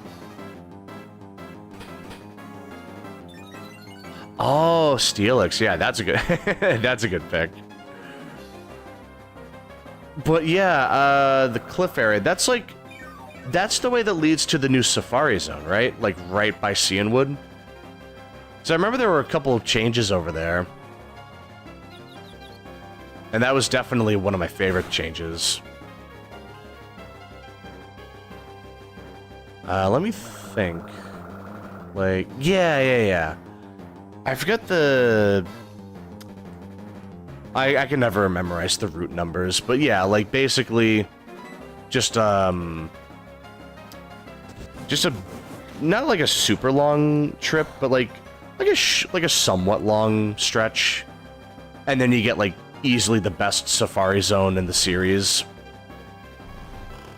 That Safari Zone was so good. The fact that you can just customize what Pokemon you find in the Safari Zone, that was really fun. I had so much fun just, like, grabbing, you know, stuff like Houndour, or I think that was a post-game thing. Because I know the Safari Zone changes while Pokemon when you beat the game. I remember getting, like, a Gible from there. Yeah, that Safari Zone was really fun. Also, the Pokeathlon is still one of my favorite things. I wish they would bring it back. Dude, the Pokeathlon was sick. Full Restore, you disgust me. How can you sleep at night when you have that? At only the 6th gym, too. Like, you think you have enough health, man? My god. It's gonna win by technical knockout. I'm gonna pass out. Really? I don't know. To be fair, I was gonna put him to sleep anyway. Just not the way I wanted to. Oy vey. Yeah, Bastiodon is deceptively tanky. I was thinking about when I play Shining Pearl, I was probably going to use Bastiodon. Try to do some, like, Metal Burst setup. Just so I can tank hits and then counter. I don't know how good that would be, but it's definitely an idea. Let me see, what else? Like, I'd thought about my team for a bit in, like, Heart Gold and Soul Silver. Well, Heart Gold, mainly. Definitely Typhlosion. That's a lock. Either Slowking or Lapras. I'm still kind of thinking about that. The Grass type might be Tangrowth? Not really sure. Although, oh wait, no, Tangela takes a long time to get, so maybe not. I guess I could do, like, maybe Vileplume or something. The flying type... Let's see. I could do Crobat. Yeah, I could maybe do... Yeah. That might be a good idea. What else did I want? You know, it's like... I want to use, like, the... I wanted to use the Pokewalker, but... Yeah, like, I'm kind of... I can't really do that because I'm emulating. Like, I have the physical version of the game, and I have the physical Pokewalker, but, like... Trying to get a capture card set up for a DS... I think from what I understand, it's kind of a pain to get it all set up. So I think, like, getting, just getting a capture card for 3DS, that's something I would want to do. It just, I think it would take a while to get it set up. Like, I would have to, like, I've heard there's a way to, like, connect your 3DS to your PC, like, wirelessly, and, like, capture it that way. I have no idea how, like, logistically that works, but that could be an option. And then I could, you know, use the Pokewalker and just do stuff like that. That'd be really cool. Because I know you can get stuff like a Smoochum pretty early on. Like, potentially. Which would be a really interesting... Because that's one of the very few times where you can get an Ice-type, like, super early game. Like, I know you kind of have to work towards that, but... that would be really fun. Yeah, the Pokewalker was another really good feature that they added. Dude, the Pokewalker was so much fun. I remember, like, going to school and seeing my friends with their Pokewalkers. We would just, like, we would just show off our Pokemon. We would just, like... It's weird. I remember we would, like, hold the... Like, when we were, like, sitting in class, like, in the classroom, I remember we would all have our Pokewalkers in our hands, and we would just, like, spin our wrists around, and that would count as, like, adding steps to the Pokewalker. So you would just, like, see me and two of my friends... That didn't kill, really? You would see me and two of my friends just, like, spinning our wrists during class, like we had, like, fidget spinners or something. And the teacher was just so confused. They were just like, what is happening?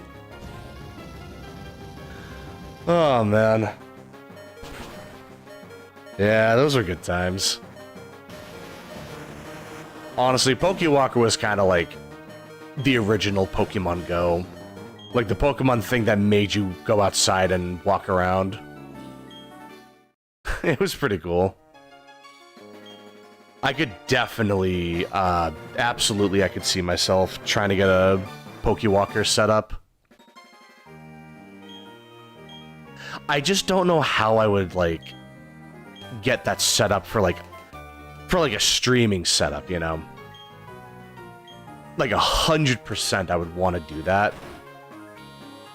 It's just, like, a matter of, like, the logistics. Like, how would I get all that set up, you know? But I feel like it's such a core part of Heart Gold and Soul Silver, like... It would be such a shame if I didn't do that. Oh, cringy, Jesus. Just spawn camped me. Yeah, so we could go to the library right now. But I also want to go to Iron Island first. That's a big chance to level grind.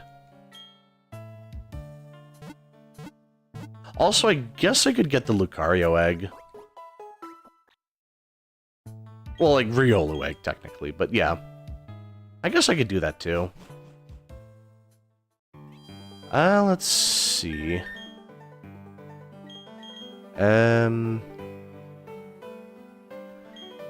Yeah, I thought Sun was gonna get a lot more EXP than he actually did. And now Big Guns is secretly my strongest Pokemon. Not even secretly, just straight up my highest level Pokemon. Alright, let's see. We're definitely gonna get a chance to train Smoothie. Yeah, Iron Island is an excellent place to do some, like, level grinding. You can get a lot of EXP this way.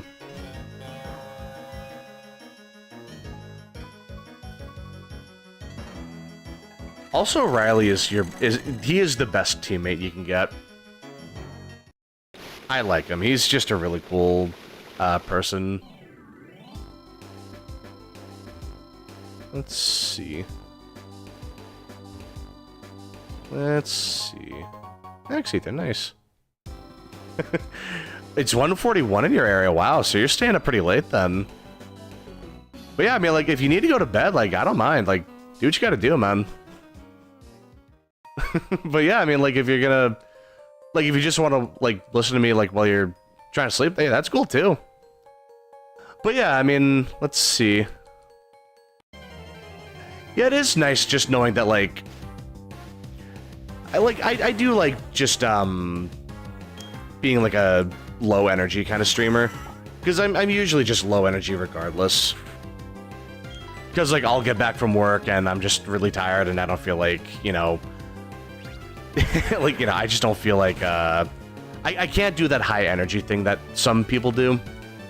Not that there's anything wrong with it. I'm just like I feel like I would have a heart attack if I did like the high energy streamer thing. Like, I would not be able to handle that. Oh my god.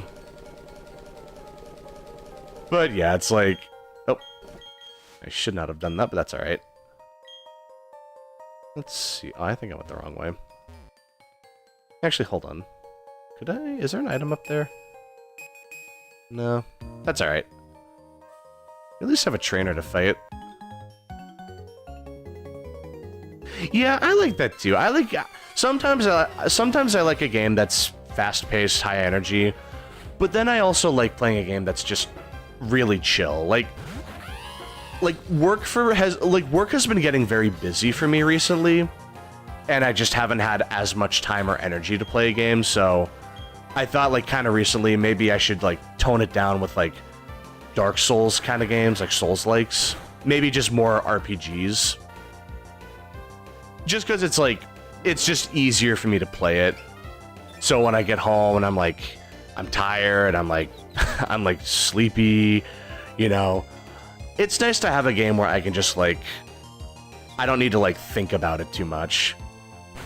Especially because Pokemon is something that I'm just really familiar with. Like, I pretty much play these games on autopilot at this point.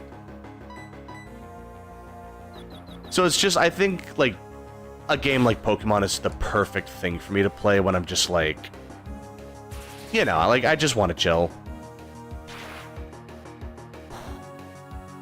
But yeah, like, I'm definitely... Oh, really?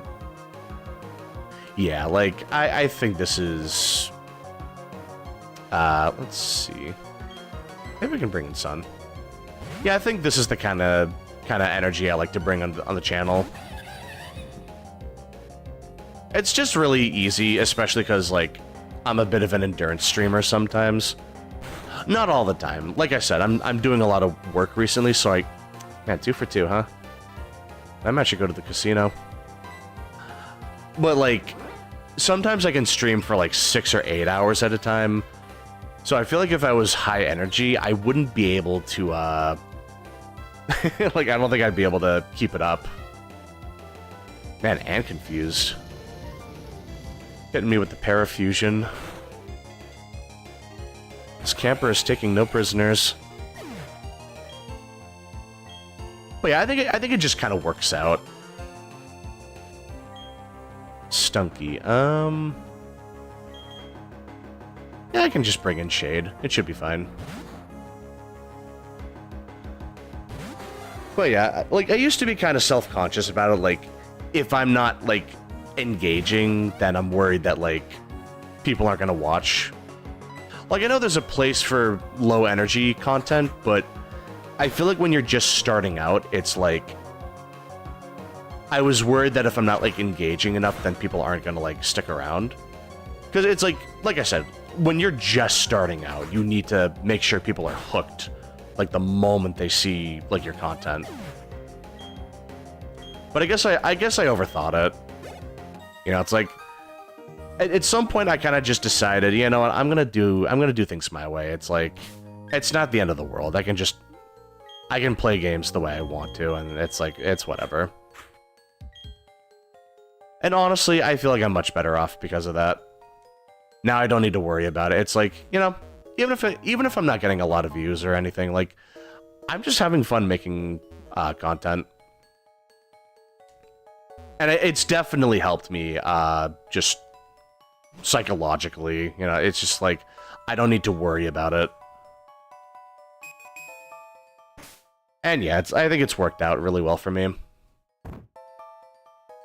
Because now it's like, it just feels natural, is the thing. It's like, now I don't need to worry about it. Like, I can just do my thing, and I don't have to, like,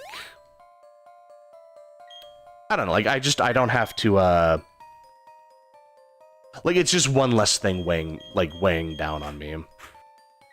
And I think that's the really important thing. It's just, like, just the fact that I can stream in a way that makes me really happy.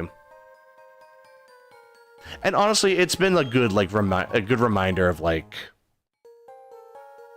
mental health. It's a good reminder to, like, take care of your mental health. You know, it's like, I can't just be, like, a crowd pleaser all the time. Maybe just do things that I want to do. Like, make the kind of content that I want to make. Like, I could be, like, a trend-chasing channel. Like, just play, like, the new games. Which, granted, I'm playing Clair Obscur. Expedition 33. And that game is seeming like a Game of the Year contender. Which, it's funny, because I didn't even hear about it until, like, what, 3, 4, 5 days ago? Yeah, like less than a week ago. Like, I'd already, like, like, the game had already caught my interest. I didn't even realize it was, like, a big game. But honestly, that game is really fun. Like, dude, Clair Obscur, that game is so much fun. It's like, it's really addicting. So it's like, I haven't even gotten to, like, the really nitty-gritty parts of the end game. And I'm not even at the end. I'm, like, in the first act. Like, I haven't even done, like... So it's like, the way you can play the game is you can customize your characters in certain ways, and you just get, like, a bunch of combinations. So you can have one build where, like, you burn an enemy, and then you get a higher crit rate when you hit someone that's burnt. Like, stuff like that. Which I haven't really experimented with yet. So, to be fair, like, I still need to look into that. But, like, I really am liking the direction the game is going. That's a game that I really want to, I want to keep playing. Even now, it's like, I really just want to get back to it. Like, dude, that game, I was just like, like, I had no idea what I was getting into when I first played it a couple days ago, but now it's like, I like, literally can't get it out of my head. I just want to keep playing it. But I'm also trying to pace myself when I'm, streaming games. Like, I don't want to just play it all, like, off stream, you know what I mean? So it's been a test of patience, definitely. But yeah, I'm just really... I'm really impressed with the game as a whole. It's like the characters are fun to talk, like, it's fun to see them talk. Like, the gameplay, like, the combat is just incredible. It's really simple in some ways, because when you attack and defend, you can... So when you're attacking, you can do button inputs to boost your damage, and then when you're defending, you can either dodge or parry attacks. So you can just stay really safe. You can basically just be invincible if you know what you're doing. It sounds simple, but it really makes the gameplay like super engaging, just because it's like you always feel like there's something to do.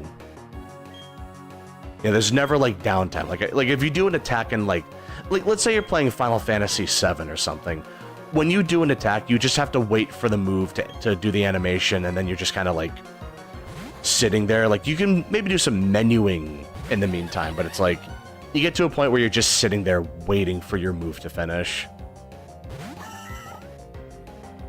But in Clair Obscur, it's like you can just... It feels like you're always doing something. It's kind of like playing Paper Mario.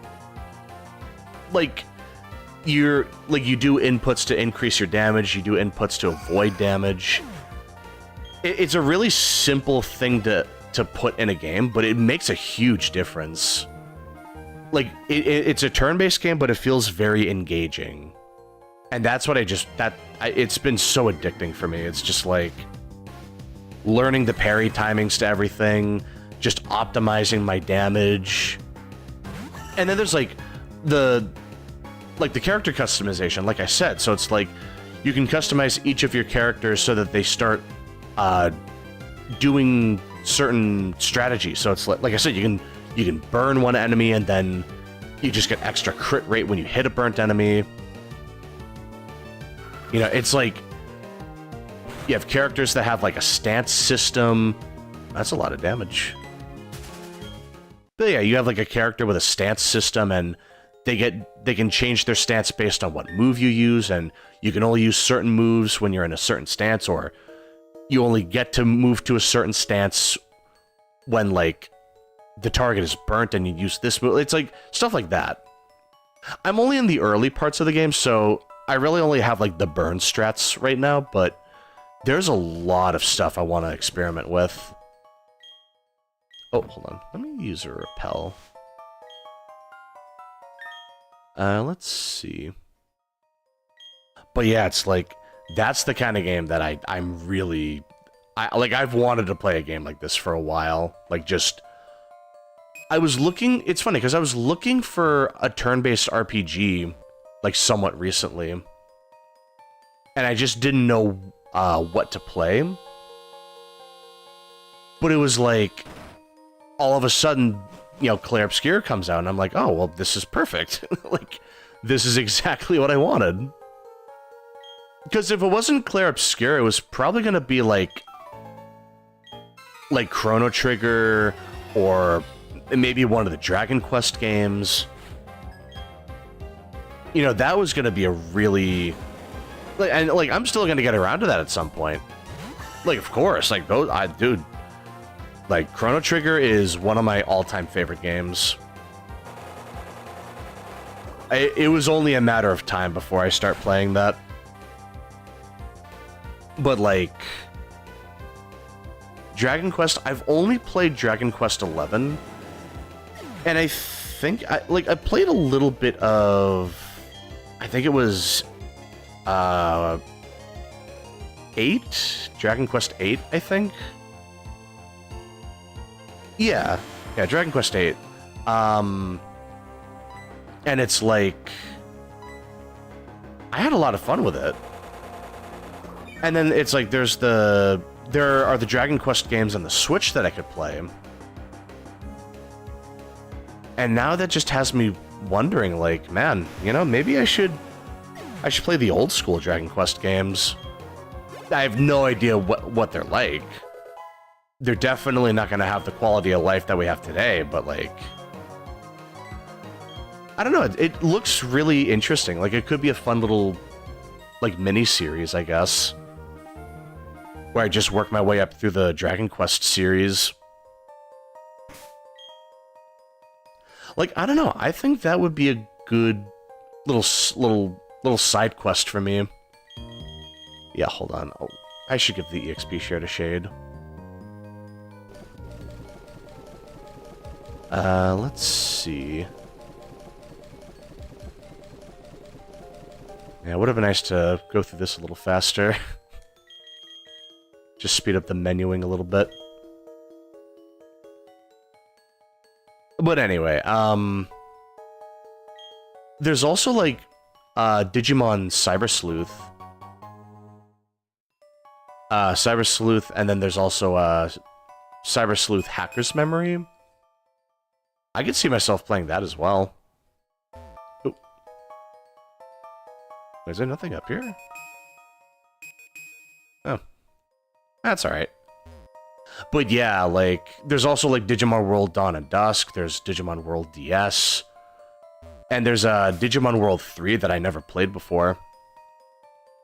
It's funny, because I had a...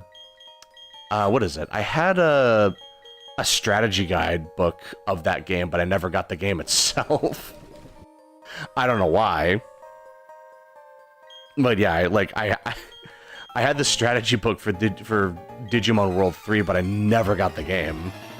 But I still loved reading it.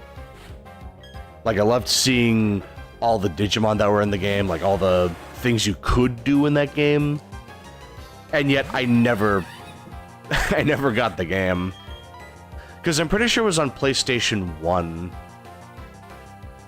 I think. Right? I think it was PlayStation 1.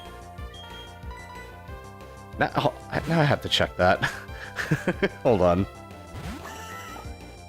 Digimon World 3. Yeah, it was on PlayStation 1. Okay. Because I only had a PlayStation 2. I never got the original PlayStation. But yeah, like, that game looks like it would be really good. It's funny, because I heard that the first, like, each Digimon World game is distinctly different from each other.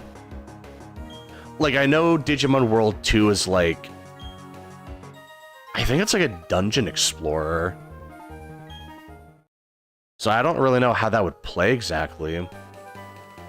But that is one thing I like about Digimon, is that it's always very experimental. I like how they always try to, like, change things up. Because it's like, yeah, they could just make the same formulaic game every time, but they try to do things a little differently, and I respect that. Like, honestly, I'm surprised we haven't gotten, like... I'm surprised we haven't gotten, like, a... like a Digimon fighting game, like a Marvel vs. Capcom style game.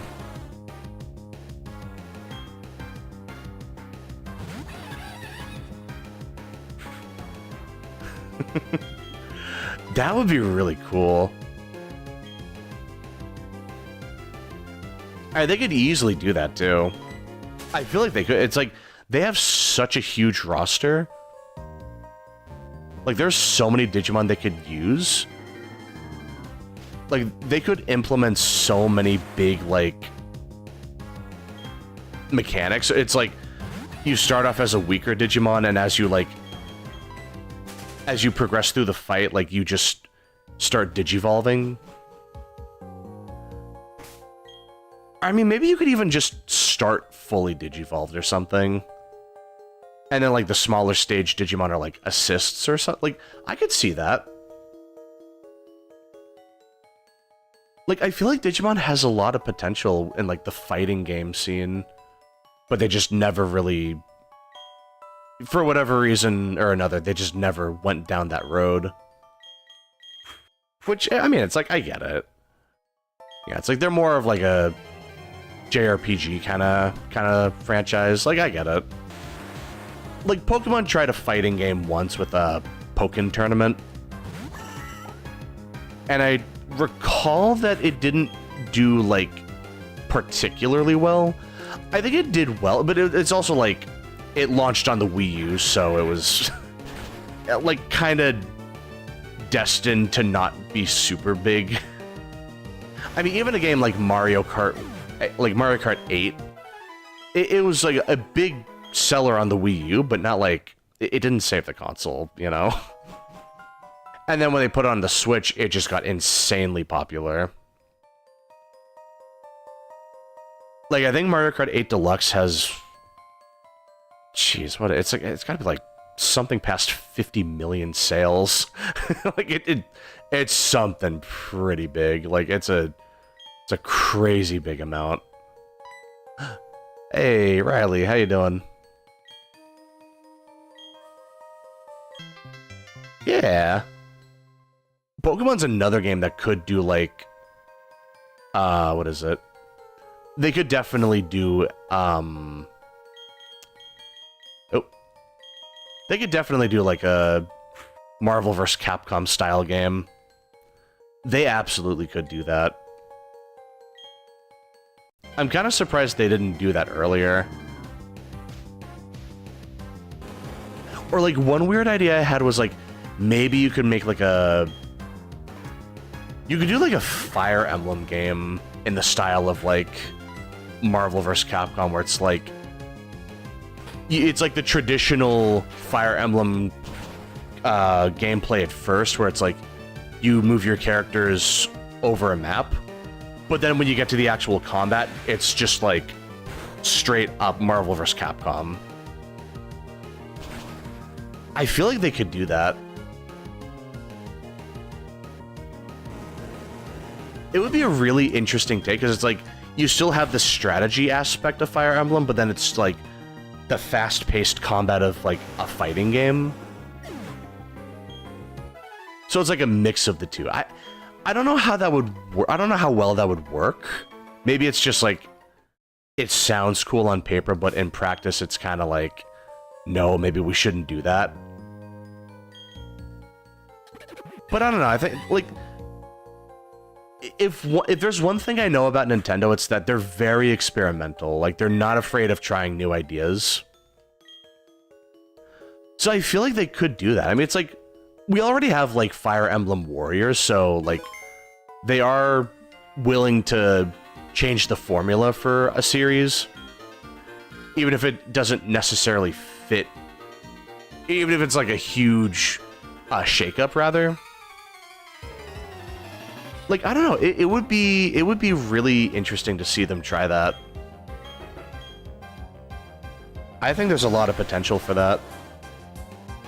Because it wouldn't just be like another Marvel vs. Capcom style game, it would also be like, you know, it's like the way that they're doing it. So it's like, it has the Marvel vs. Capcom aspect to it, but then it's like,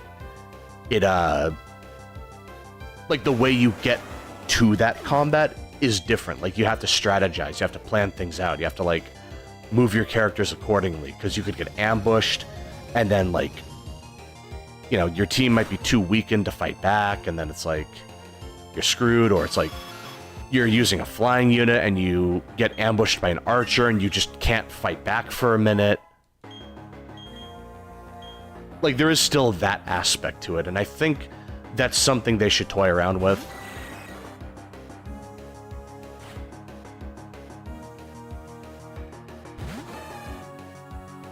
I would like it if they did that.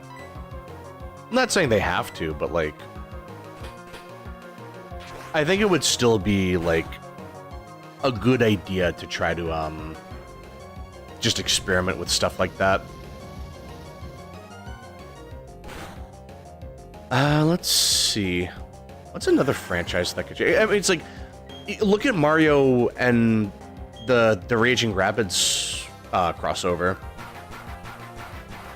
Yeah, like Mario Rabbids. Like, it's a whole, like, overhead tactical RPG.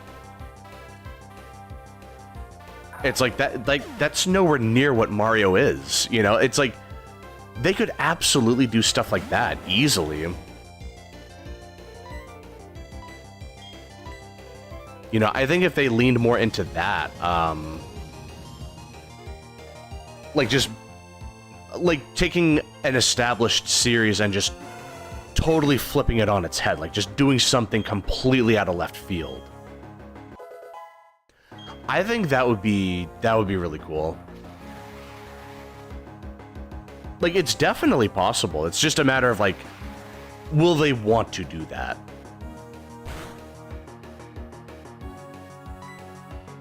But yeah, I mean, like, the potential for, like, I don't know, I think it's really just the fact that it's Nintendo. Like, they have so many IPs and so many ways they can use those IPs. Because they've shown time and again that they can take any series and turn it into something different. It's like, you can take, like, Metroid, and they made Metroid Pinball. Which, it's like, I did not see that coming. Like, that's a very old game, by the way. So it's not like it's suddenly happening. Like, I've known about that for a while, but I'm just saying, it's like, when I heard about that, I was like, what the heck? Well, that just sounds really fun. So, I mean, they're definitely, like, they're capable of experimenting. It just gets me excited to see, like, what else they can do. Especially with the Switch, too. I feel like they could get a little more ambitious. I mean, we saw, like, Donkey Kong Bonanza, and that game looks... dude, if it wasn't so expensive, I would have bought that game day one. It's just, the Switch 2 and every game that you get on it is going to be really expensive. So it's like, you know, you have to be careful with your money. You have to know what you're getting into. Yeah, it's like... $80 a game is it's not cheap. It is a steep price to pay. Like $80 to possibly $90. I'm still kind of wrestling with the fact that 70 is starting to become the new norm. But like 80, like jeez, man. I think they could maybe save it. And it's a stretch, but I think they could possibly save it if, like, if those $80 games are part of the Nintendo voucher system. So it's like, you basically get 2 vouchers for $100, and you can just trade those vouchers in to buy Nintendo games. So it's like, essentially, you would save like $30 a game if you did it like that.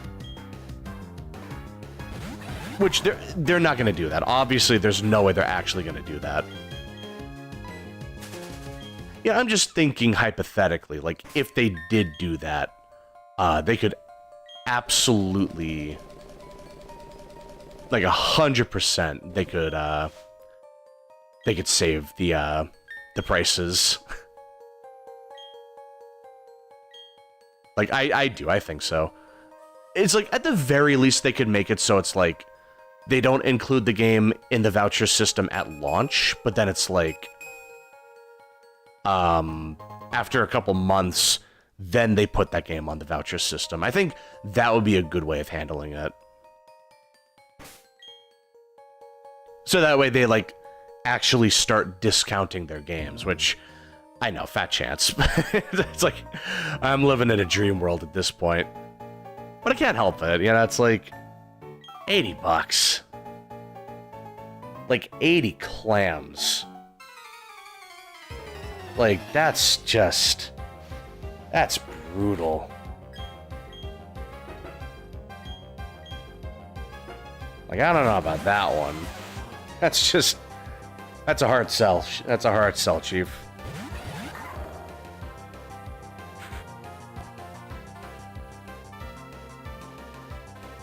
But yeah, it's like, if there is some sort of, like, middle ground, I think it'll work.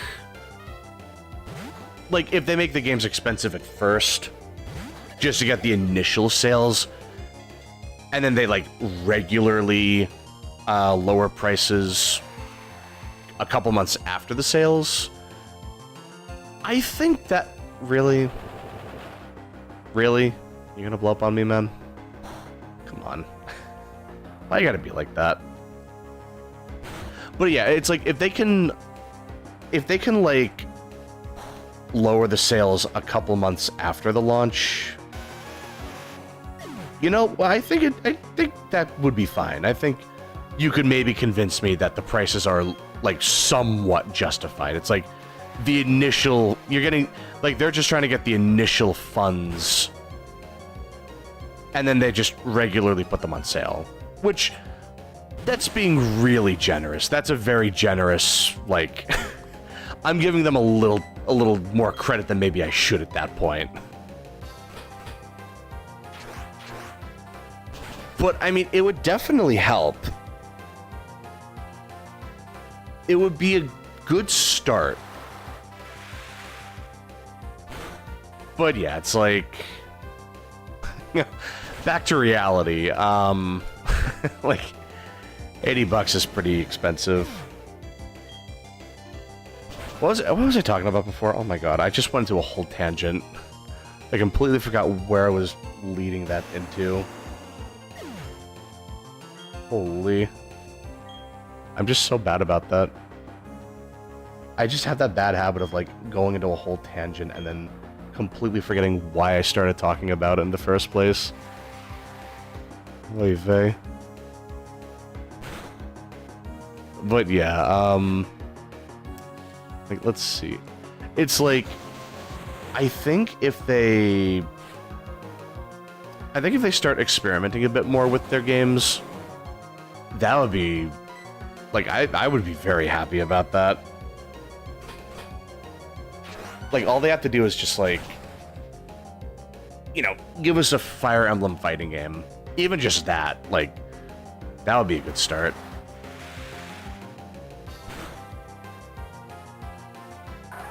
Oh no, Lucario. It's not my Lucario, so... Also, it's kind of my fault that I killed him. Listen, it's a dog-eat-dog world. You gotta do what you gotta do, man.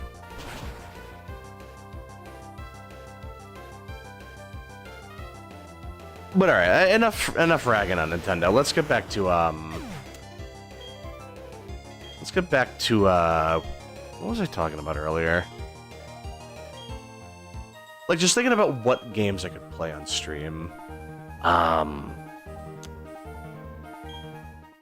Yeah, like, I think once I'm done with the, RPG kind of hype train, because I'm having a lot of fun just playing RPGs at the moment.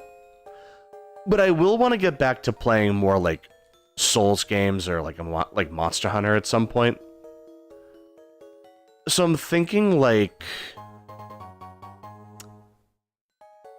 I had talked about this before. In fact, I think I've talked about this a couple times. I would love to play Monster Hunter 3 Ultimate, like, on stream. I think that would be a really fun game to play. It's like I have a Wii U, so like I can play it. Like I can play it without needing like a capture card or something, like a 3DS capture card. The question is just, how would the online work? Because the thing you gotta keep in mind, the servers are down. Like, they took them down back in 2024. So like, that's kaput. Like, that is gone. We're never getting that again. You know? So it's kind of up to people making fan servers. And I know there's been, like, a project with bringing Wii U games back, like, letting people play them on a server.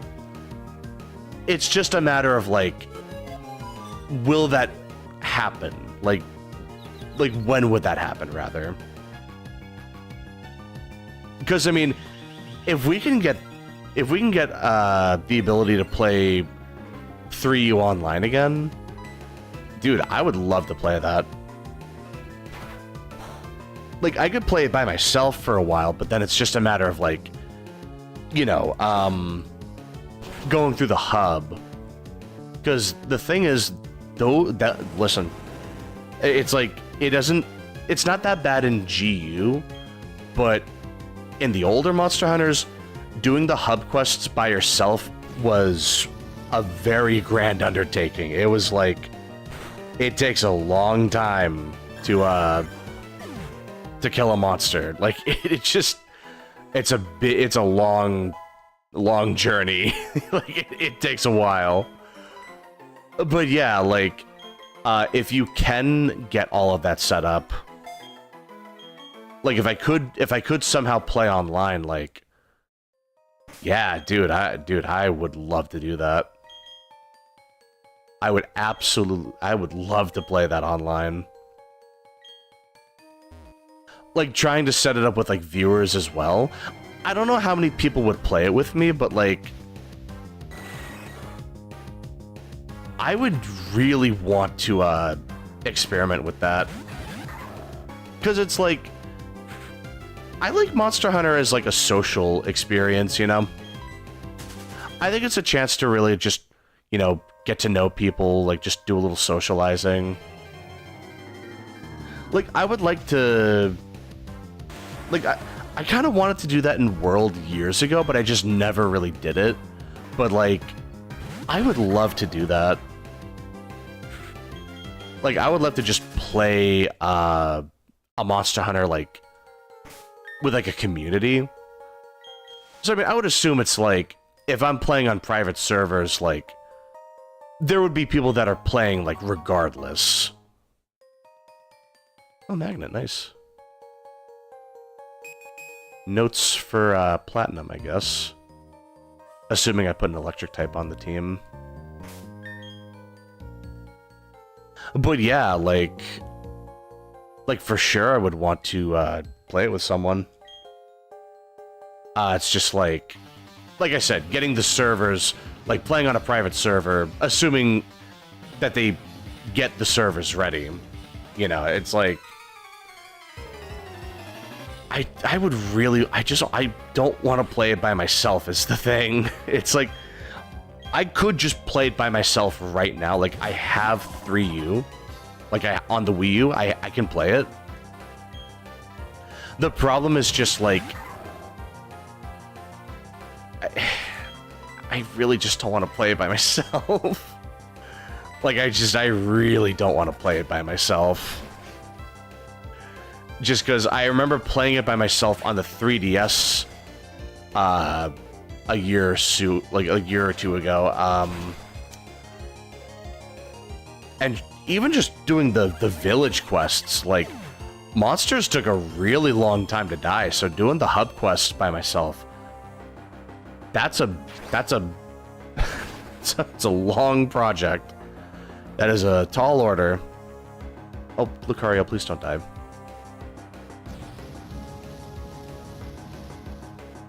At least one more turn, please don't die. But yeah, it's like, I don't know. I really do want to play it. It's just, if I can't play with other people, it probably isn't worth it. Because it's like, if I just want to play a classic game, I can play GU.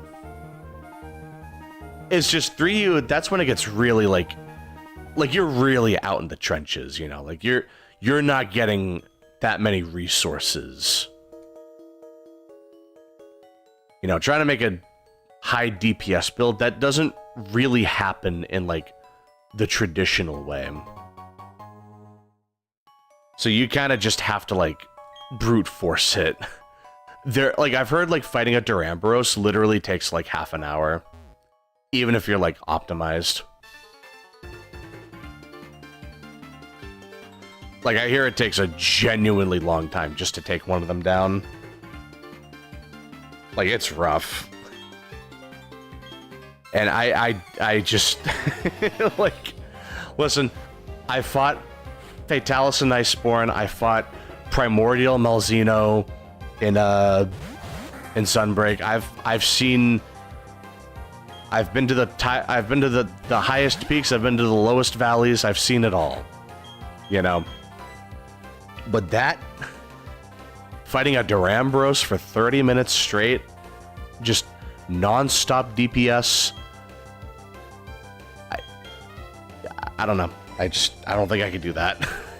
Like, it's like, another thing that I didn't like about playing the, like, older Monster Hunters was, like, sometimes getting an item from a monster takes an eternity. Like, it'll legit take you forever to get anything.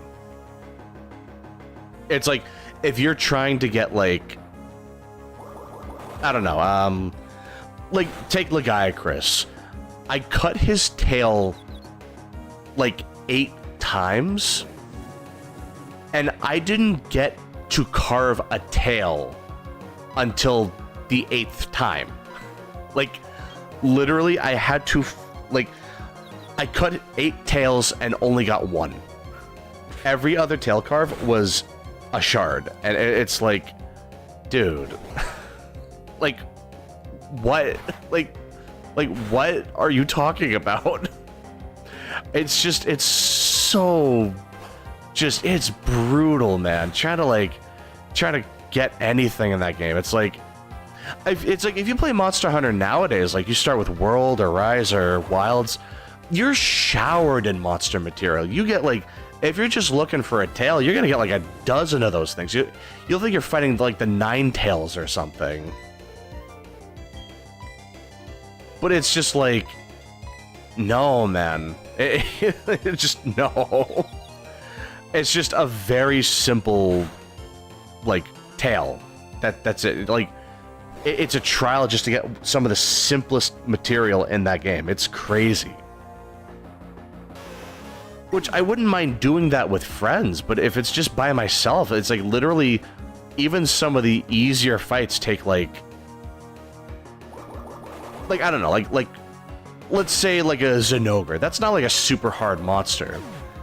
That could legit take you at least 15 minutes in like the village.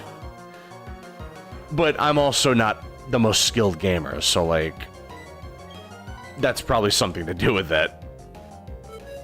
But it's still like all the same. Like, it takes so long just to get like the simplest material.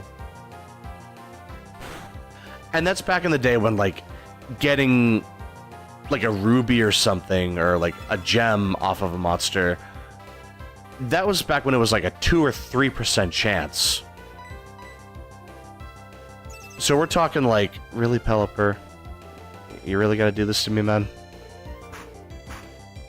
Like, it legit got to a point where it's like, it would take hours just to get even one thing that you needed. It's like, it really could just take that long. I'm not even joking. It like literally can take hours of fighting the same monster just to like maybe get a single gem, which is nuts. Even in GU, it's like, if you know what you're doing, you can fight a Zinogre in like 7 or 8 minutes if you're like kind of taking your time with it. I mean, but it's like, I'm just imagining, man, like trying to fight that, like trying to get anything in 3 is just gonna be like, that's rough. Like, listen, like I said, if I'm doing it with a friend, I'm cool with it. By myself, I gotta think about it. I have to really think about that. But yeah, I mean, if I could play it with friends, like, that would be a really cool thing to do. I really am excited for that, if that's possible. It sounds like it might be in the cards, but like, it really just depends. Yeah, I think I have to sack Big Guns. I could switch into Smoothie, but I don't want them taking too much damage.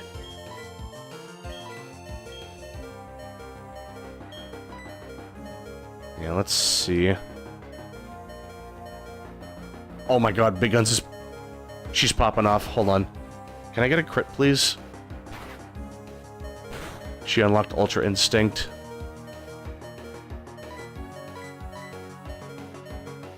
Ugh.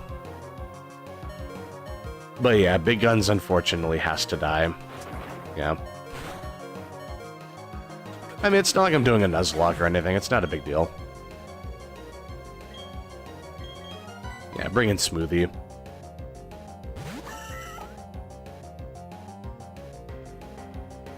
Let's see. Definitely go for Giga Drain. Take out the Float Soul. I mean, I'm assuming it'll take out the Float Soul. Hopefully. If I'm lucky, it'll be a one-shot. And if not, then I might be in a bit of a sticky situation. Hey, Big A, what's going on? Yeah, right now I'm just at Iron Island, just doing some level grinding before I head up to Mount Coronet. So let's see. I mean, we're almost done with Iron Island. I think it's just like a couple more fights left over. In fact, I think it's after this. It should pretty much just be the a couple of Team Galactic runs, and that'll just about do it. And then after that, we'll go to Mount Coronet. Oh, I'm sorry, no. Before we do that, I gotta go to the lakes. Oh, sun's about to evolve. Nice. Yeah, so I'm gonna talk to Professor Rowan, then I'll go to the 3 lakes of the region, and then after that I can pretty much... Yeah, then I can go to Mount Coronet. And then I can make my way to Snow Point City. So that won't take too long. Yeah, I mean, I like watching Nuzlocke. There's definitely like an entertainment, like there's an entertainment factor to it. Hey, sun's evolving, nice. But I feel like it's more of like a spectator sport, at least just for me. Like to each their own. Everyone plays games the way they want to, but it's like, I don't know. I just want to chill out, man. Doing a Nuzlocke can be kind of stressful. Just because it's like, you have to play perfectly and you can't let anyone die. Oh, hold on. Oh. No, we'll give that back. Let's see. I could do fist plate. No, I should do flame plate. That should be good. But yeah, it's like... Nuzlocke are definitely... I feel like for me, at least, they're more fun to watch than actually do. Like, I make a lot of mistakes when I'm playing games. Like, I make the dumbest mistakes. I get too cocky or something, or something slips my mind and I just die in a really dumb way, and it's like, oh man. Like I don't want to lose any of my Pokemon. You know, it's just like no, I don't want to lose any of these. But yeah, you could also just say I don't do Nuzlocke that much, so I'm just inexperienced. But it's still just like man, I don't want to lose my favorite Pokemon. I got attached to it. I named it and everything. Like, come on, I don't want to lose my starter. Like, it's rough. There's definitely like an appeal to it. Sometimes I do get tempted. But I mean, it's like, I do have to think about it. Yeah, that's definitely a problem when someone's like, you're not a real Pokemon fan if you don't play it like on a hard mode, or like you don't do a Nuzlocke or something. That's the kind of toxic behavior that pushes people away from a series. Like, you see that with Dark Souls and Monster Hunter a lot as well. Like, if you're using every tool you have available, some people will give you shit for it. Like, oh, you had to like use a summon in Dark Souls. Like, oh, that's cringe. Like, oh, you had to use this weapon in Monster Hunter. Oh, you're just bad. It's like, it's the same thing with Pokemon. Like, you're not doing a Nuzlocke. You're like actually healing your Pokemon. Like, that's lame. And it's like, no, like, you're lame. like, let me have fun playing my game. Yeah, it's like, you can play the game the way you want to. Let me play it the way I want to. Yeah, it's like, that's kind of the fun of playing Pokemon for me. It's just like, I can just play it however I want, you know?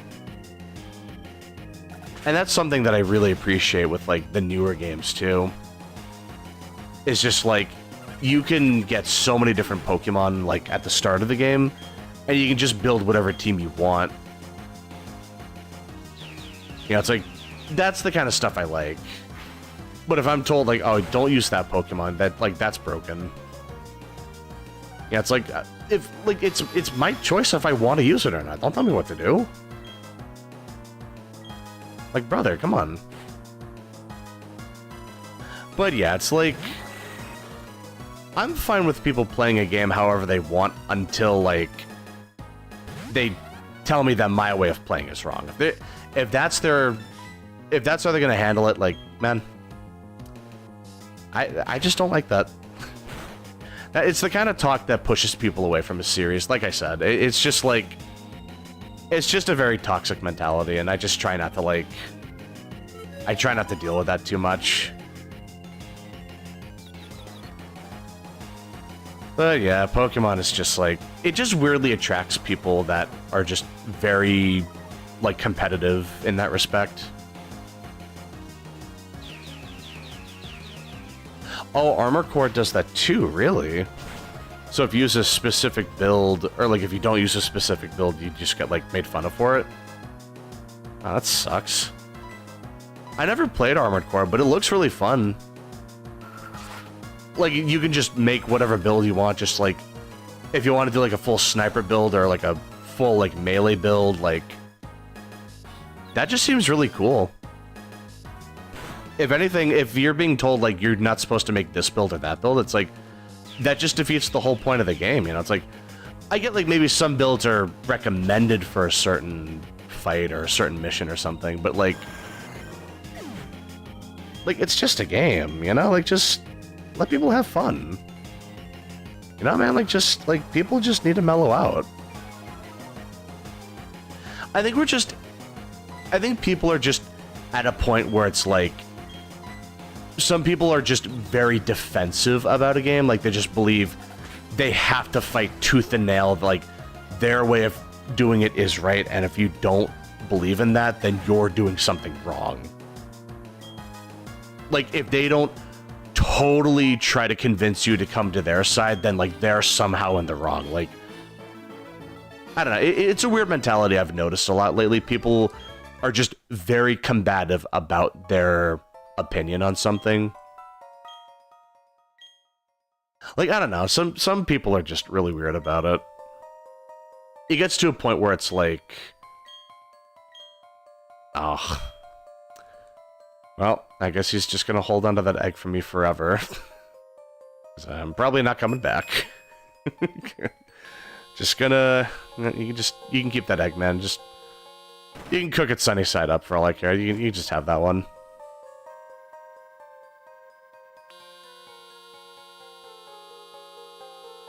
Oh, there was like a whole gun tank build. Oh, yeah, alright.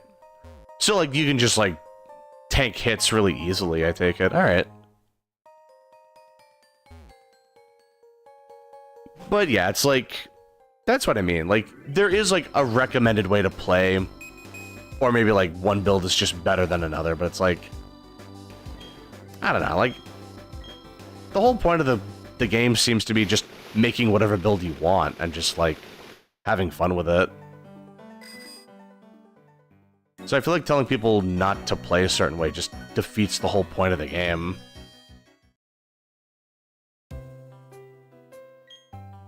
Yeah, I don't know. It's just a weird mindset people have. I don't know. Like, I've gotten to the point where it's like, I used to be kind of like that too, where it's like, no, you gotta play this way. This is the way you play it to have the most fun, without realizing, like, I'm kind of being a toxic asshole about it, you know? It's like, maybe I should just take a chill pill, and yeah, eventually I kind of mellowed out. I used to get really competitive with Pokemon, so, like, U-turn, nice. I would get competitive with Pokemon, so it's like, you have to do, like, certain things that you can't put more than one Pokemon to sleep, or you can't use this Pokemon, or, you know, like, this and that. I don't know, it's like, it's just really, like, I don't know, it just gets a little ridiculous at some point. It's just like, whatever. You know what? I'm getting too old to be angry at the internet. Yeah, it's like I'm just playing a game, man. Just have fun with it.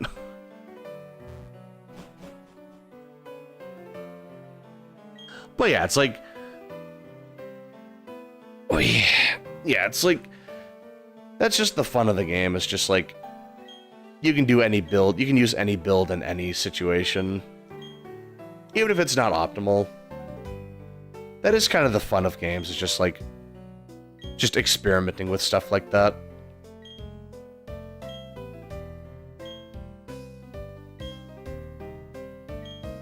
Yeah, I don't know, I just can't. I can't be bothered with that anymore. Like, just let people play games how they want. Yeah, it's like, I just want to be happy. Why can't I let other people be happy, you know?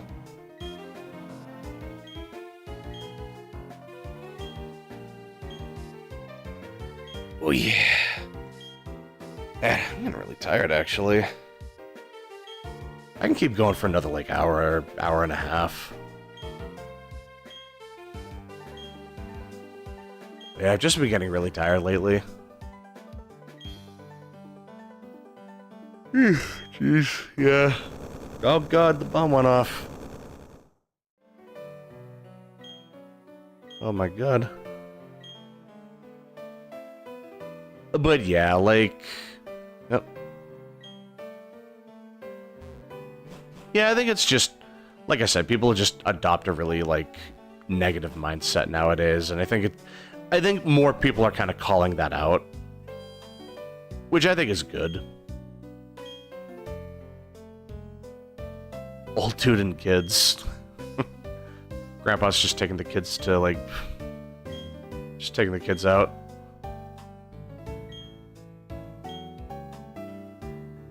Yeah, so now we should be able to go to, Mount Coronet.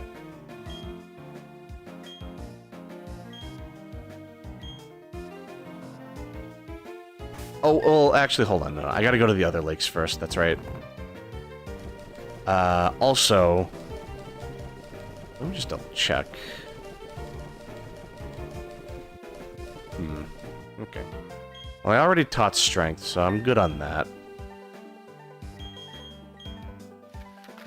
So, let's go to Twin Leaf.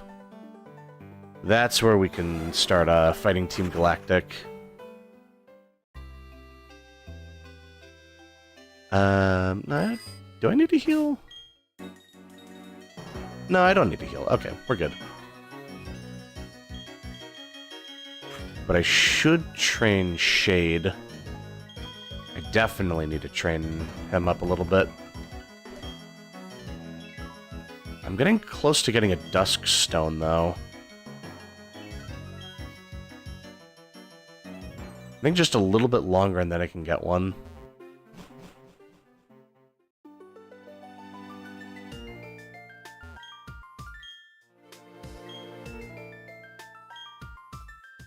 Oh, I went to the wrong lake first. Oops.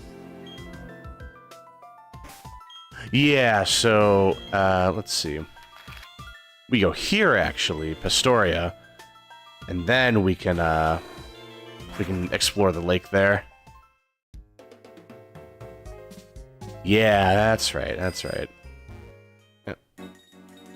It's been a little while since I, played Diamond, Pearl, Platinum. You can definitely see the rust.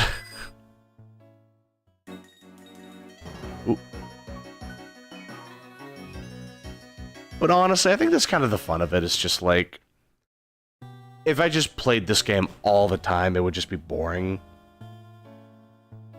But since I haven't played it in a very long time, like, it still feels kind of fresh. Ooh, I'm pretty sure all these trainers reset, so we can fight them again. Yeah, let's see. Yeah, hold on. Yeah, here we go. This will be a good way to make money, too. I'm pretty sure they're gonna be, like, lower level. Oh yeah, I can tell. If you're sending out a Finneon... Yeah. Okay. And maybe we don't need to waste time here. I thought they were gonna scale in level, so yeah, probably better to... We'll just take them out and move on.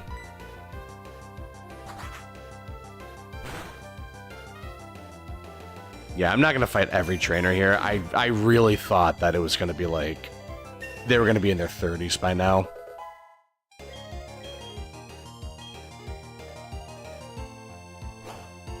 But alright, it should just be... should just take a minute. You know, that is such a missed opportunity. They could have given Rampardos Rockhead. Like, Moldbreaker is a cool ability too. But I feel like they should have given him a Rockhead. Just so he doesn't take recoil. Especially because his whole signature move is Head Smash. You know, that's his whole thing, you know? It feels like such a missed opportunity not to include that. Like, I don't know what they were thinking. Like, man, they definitely should have done that. Because then you could use Takedown without recoil, and that would be a good move for this point in the game. And then, of course, once I eventually level up Head Smash, that... It's already going to be such a high damage move. Or at the very least, they could have given him Reckless. I'm pretty sure Reckless was an ability in Gen 4. It definitely in Gen 5. It may have been in Gen 4. Maybe Hitmonlee had it. But yeah, getting a move stronger than Rock Tomb would probably help. Even Rock Slide would be a huge upgrade. Like, better power, better accuracy. It would have been really nice. But yeah, it is what it is.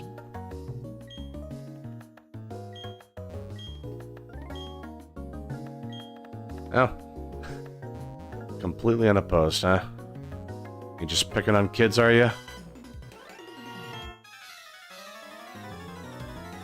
But yeah, I'm surprised they just blew the whole thing up. I forget why they did that. Because I'm pretty sure this is the only time that they blow something up. Like, maybe they, like, unearthed the cave? Like, maybe? I kind of don't remember. Because it's like, when you can, like, visit the cave here, like, it's not like... I don't know, it seems like you wouldn't need to blow anything up to, like, get into it. But, I mean, to be fair, you aren't even allowed in here until they blow it up. So I guess maybe it's like the entrance was sealed and they just needed to blow it up with a giant fuck-all bomb, like just some insanely over-the-top nuke. Just to, like, open up a cave, which it's like, alright, man, okay. Like, sure, whatever you say, man. Yeah, a little over the top, but I guess that's why I like Team Galactic. They're usually just very extra. But yeah, it's just still the fact that there's a bunch of Magikarp flopping around. I feel kind of bad for them. If it was like the anime where hitting them made them angry and then they would evolve. Like, look at that. Like, Jesus. Like, if all these evolved into Gyarados, like, this place would be a war zone. It would be a travesty. Like, oy vey.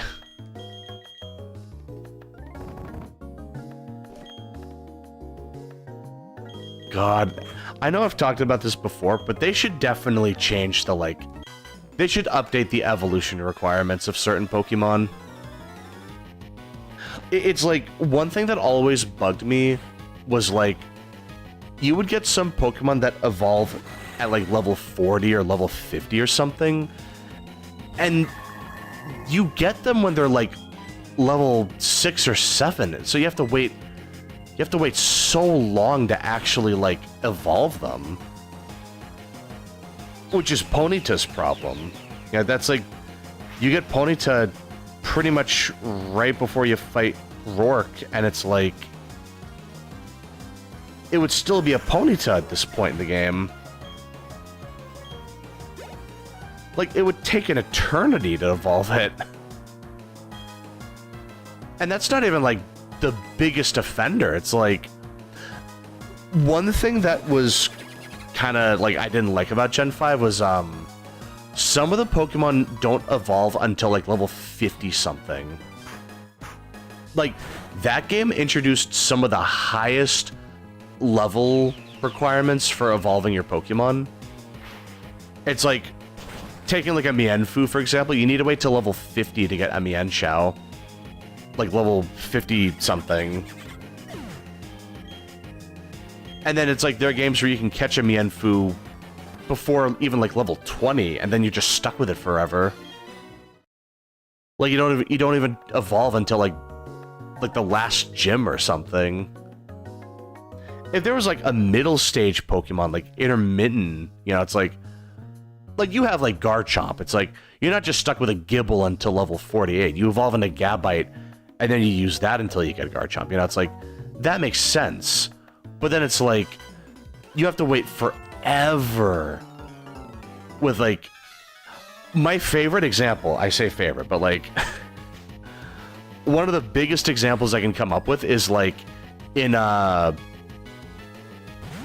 is it? In Sun and Moon, you can get, like, not Vullaby, Rufflet, which evolves into Braviary at, like, level 50-something. And you can get Rufflet at, like, level 7 or 8, and it's like, why? Like, this is just unnecessary. Like, I'm surprised they don't update that. It's like, if you're gonna introduce a Pokemon that you catch at level, like, 7 or 8, maybe it should evolve before level 40. You know, like, just from, like, a progression standpoint. Like, I never really understood that. And that's the thing with a lot of the Gen 5 Pokemon, is that a lot of them were designed to be caught in their 30s. So in Black and White, you could catch a Mienfoo at level 30-something, so then it made sense that it would evolve at level 50. But they never really updated that for later games, you know? If they made it so it's like, if they take Mienfoo and you can catch it before the second gym, so like in X and Y, I'm pretty sure, it should probably evolve at, like, level 35 or something. Maybe, like, at the latest, like, level 40. Which I don't agree with, because that's just the Ponyta situation. But still, I think they should have changed some of the evolution requirements. Like, I don't know, it's like, the level requirements are just really weird. It's like, it's totally fine in some games, because, like I said, you get them at a level where it makes sense that they evolve so late. But then it's like, I don't know. I still think about it. I just, it keeps me up at night, I swear. But yeah, it's like, another thing I would like is just new evolution requirements. Like Magikarp is already pretty easy to evolve. You just get to level 20, but it's like, it would be kind of cool if it's like, if it takes enough damage over its lifetime, you could, like, potentially evolve it before level 20. Like, it's kind of like how you, in fact, they did that with Basculegion. So when you use a Basculin and it takes a certain amount of damage, then it'll evolve into Basculegion. They should do that with Magikarp, where it's like, you can evolve it at level 20, but it also can evolve depending on how much damage it takes, like over the course of like a couple battles or something. Like, I don't know, I think they could have fun with it. I do. I think they could really like mess around with a couple ideas. Also, like the trade evolution Pokemon, I think they could tinker with that too. Like, you see a lot of fan mods where like a Kadabra evolves at level like 30 something. But I also want like a link cable item. You know, even just something as simple as that, I think that would go a long way. And that's something we got in Legends Arceus. Which makes sense because there's no version exclusive. There's no real incentive to trade. But it's like,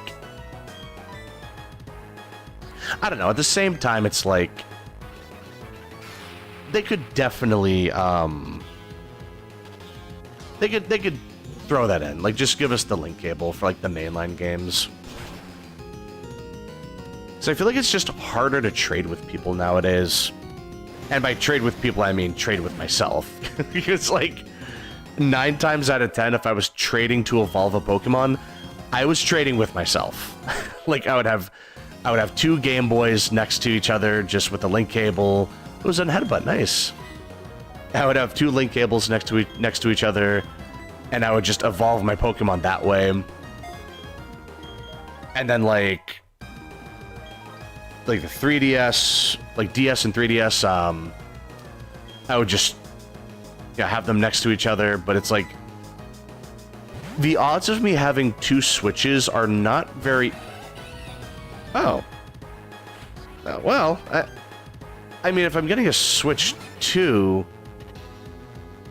Oh. You know what? I think I actually could trade with myself pretty reasonably, actually. You know what? You know what? That's not a bad idea. So I have a Switch, and then I'm gonna get the Switch 2 in like a little over a month at this point. I think like 5 weeks. You know what? That actually wouldn't even take the... Oh. You know what? I guess I could trade with myself, couldn't I? Huh. You know what? That actually isn't a bad idea. I'm surprised I didn't think of that sooner. Well, when I'm playing, like, Sword and Shield or Scarlet and Violet, if I wanted the trade evolution Pokemon, it would definitely be a lot easier to manage that then. I guess I could have, like... I could have asked, like, my, I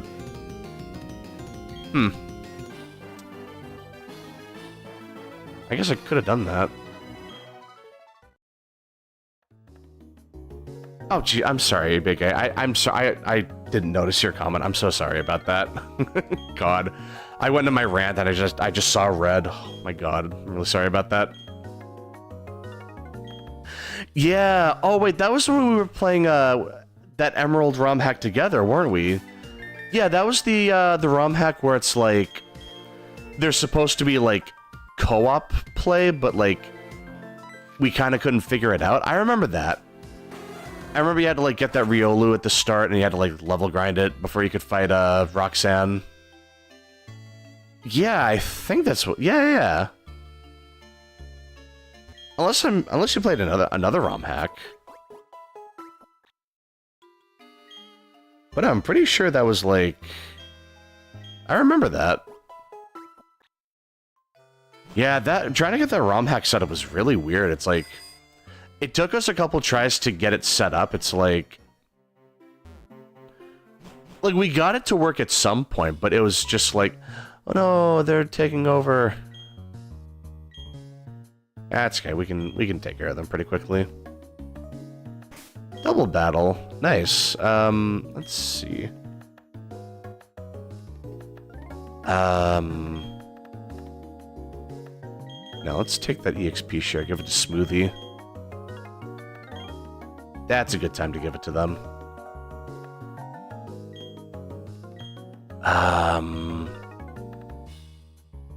You know what? Hold on, I have an idea.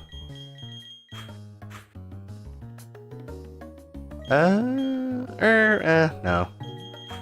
I was gonna say maybe I could use Big Guns to surf and then Smoothie can heal with Giga Drain, but I don't think they have many Pokemon that are like weak to grass, so I don't know if that would really work. Also, I should put that back. I like being able to see my Pokemon on the screen. I thought that was a cool feature. Pretty underrated Poketch feature. I think it's pretty cool.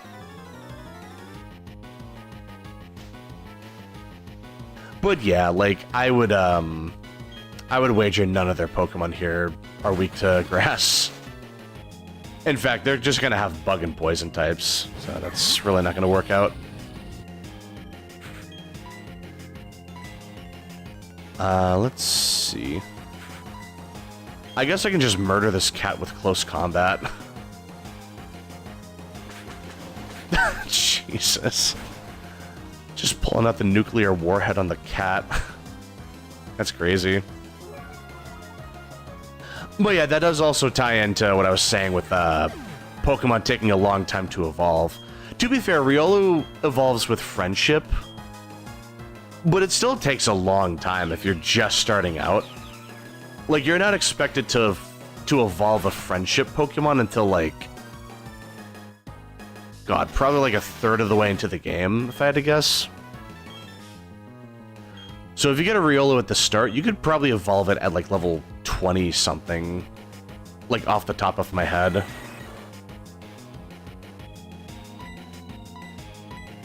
But yeah, like, it takes a while to get to that point. It's worse with some Pokemon because it's like, sometimes a Pokemon, it's like, what was it? Some Pokemon like Zubat, you have to evolve them to a Golbat and then you can evolve with Friendship to a Crobat. So even if you hit max Friendship, you need to actually like evolve first and then you evolve again. Like, it's kind of annoying. But yeah, it's still like... And then you need to do other things, so it's like... You need to give them a Soothing Bell so that their friendship builds up faster, or you need to catch them with a Luxury Ball so that they just start off with a lot of friendship. And every time they faint, like, their friendship goes down a little bit. Not by a whole lot, but it's still annoying that... It's annoying enough that it is noticeable. Like, yeah, I never really... I don't often put a friendship Pokemon on my team, mainly just for that. Like, it was a problem in the older games, to be fair, so maybe now that I'm playing the newer games, well, like, at this point in the series, it should be a lot easier to manage a friendship evolution Pokemon. You know, I think it'll be fine.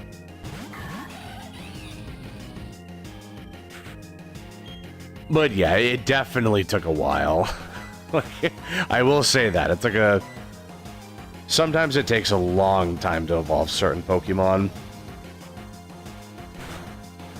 I swear, it's like...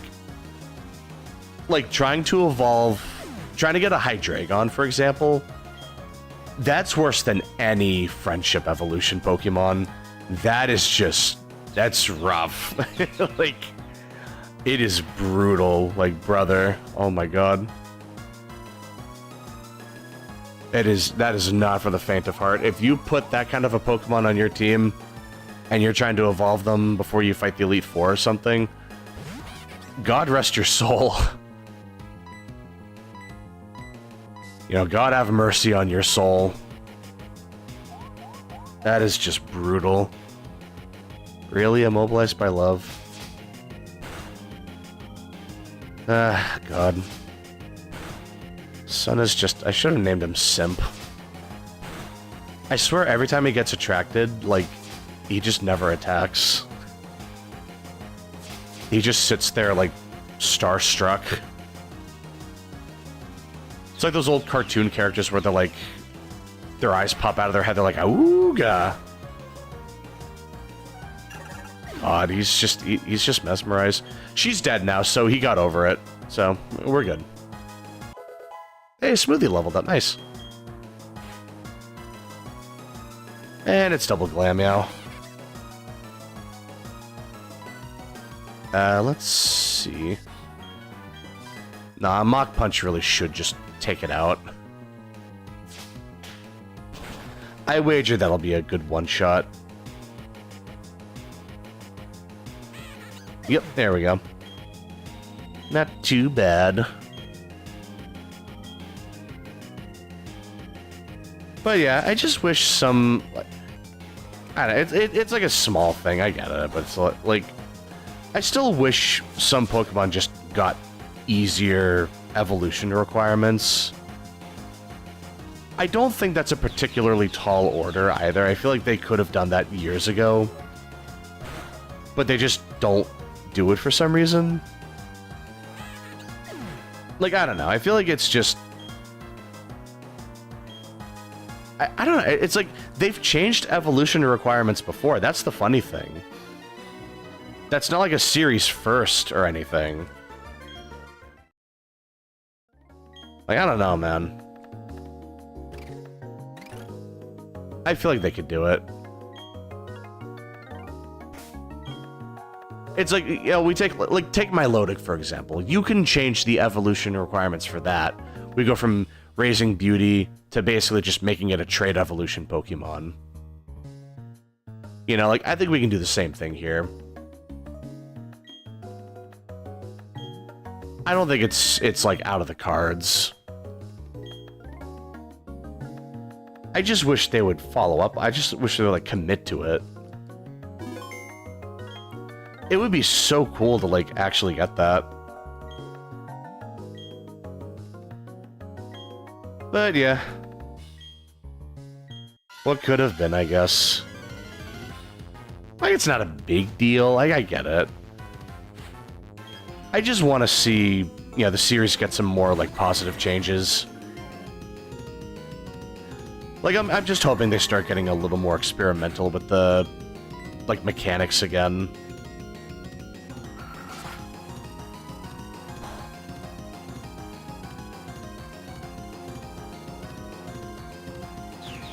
Yeah, that was one thing I really liked about X and Y, is that it was really ambitious with its technical improvements. Like, it just made the game a lot more interesting, because it's like...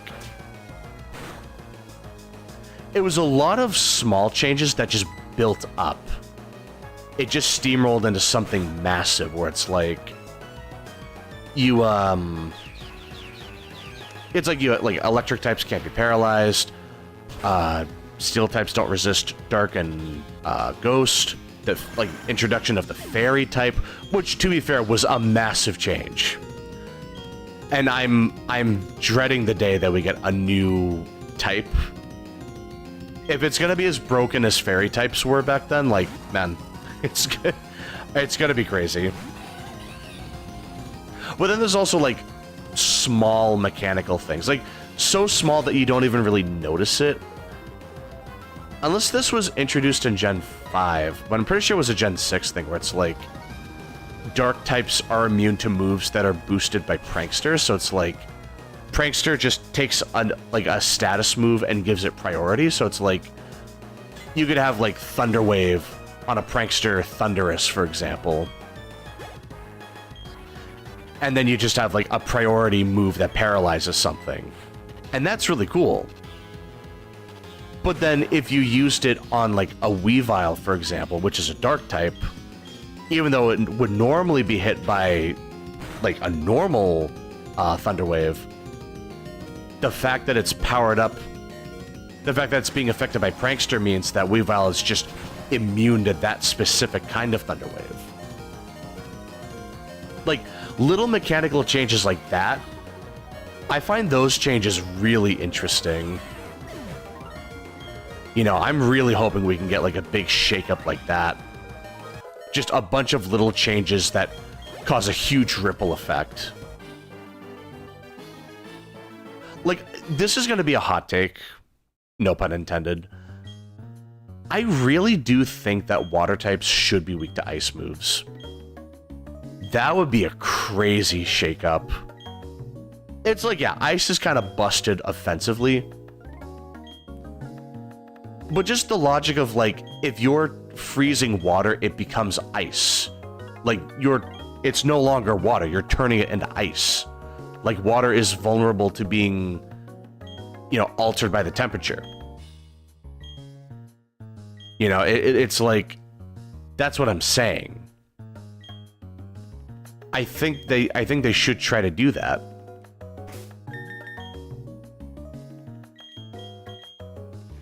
At the very least, you know, it would be a really funky angle to take things at. I mean, there's a move called Freeze Dry that does that. Like, it's an ice move that uniquely is super effective against water moves.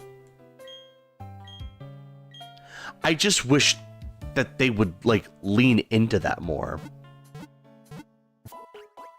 Like, maybe there should be a type shakeup. Like, the type chart... Okay. I can tell I'm getting a little tired here. The type chart should get a type shakeup. Did I really just say type chart? My god. You can tell I'm rambling too much. I'm just speaking in wingdings at this point. Hey, PP up nice. But yeah, it's just like, man. It's so, like... I don't know, I feel like we should get a change to how type matchups work, you know? It would be a breath of fresh air. It is the thing that made X and Y so fresh for me. Like, I just wish we would have another shakeup like that. Not necessarily because we, like... not just because we need to, but I think, like, some things could be changed. Like, just logistically.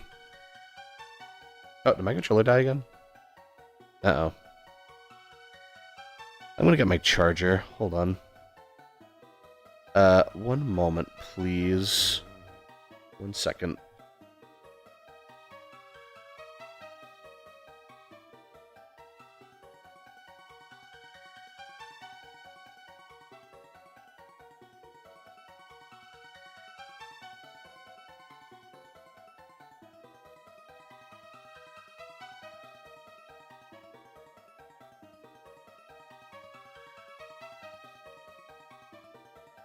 Sorry about that. Oh, anyway, I don't know, it's just like, what other type changes could they introduce? Like, could they maybe make it so, like... I don't know, let's just say, like... Could they make it so bug types don't just totally suck? Like, it's like, bug types just suck. When they introduced the fairy type, they just made it so bug is even worse. Because bugs just... I don't know, man. They always get the short end of the stick. They don't get good resistances. They don't get good type coverage. Like, yeah, hitting psychic types super effectively.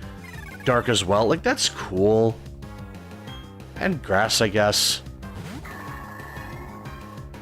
But it would have been a really cool idea, like, if fairies were weak to bug, like if bug resisted fairy and was super effective against fairy. That would have been such an interesting take on it, because it's like, then it's like the logic is, these fairies are small creatures, so it makes sense that they kind of get bullied by bugs. Like, have you ever fought a human-sized praying mantis? Have you ever seen Baki? Like, fighting a giant insect would... It's like, if insects were as big as people, Humans would have gone extinct so long ago. We never would have been born. Like, insects would have killed us before we even came out the womb. We would have been dead on sight. No other species of creature would exist. It would just be insects and arachnids, and that's it. It would just nothing else would exist. Like, a human-sized praying mantis probably could kill an elephant. I'm not even joking. Like, it probably could. It could probably find a way. Oh. Oh, yeah, that's how we leave Mount Coronet. Once we get, like, deep enough in there. But, yeah, like, I don't know, just logistically speaking, I think bug types should have a type advantage against fairies. In fact, a lot of fairies are depicted as kinda insect-like. So it makes a lot of sense, you know.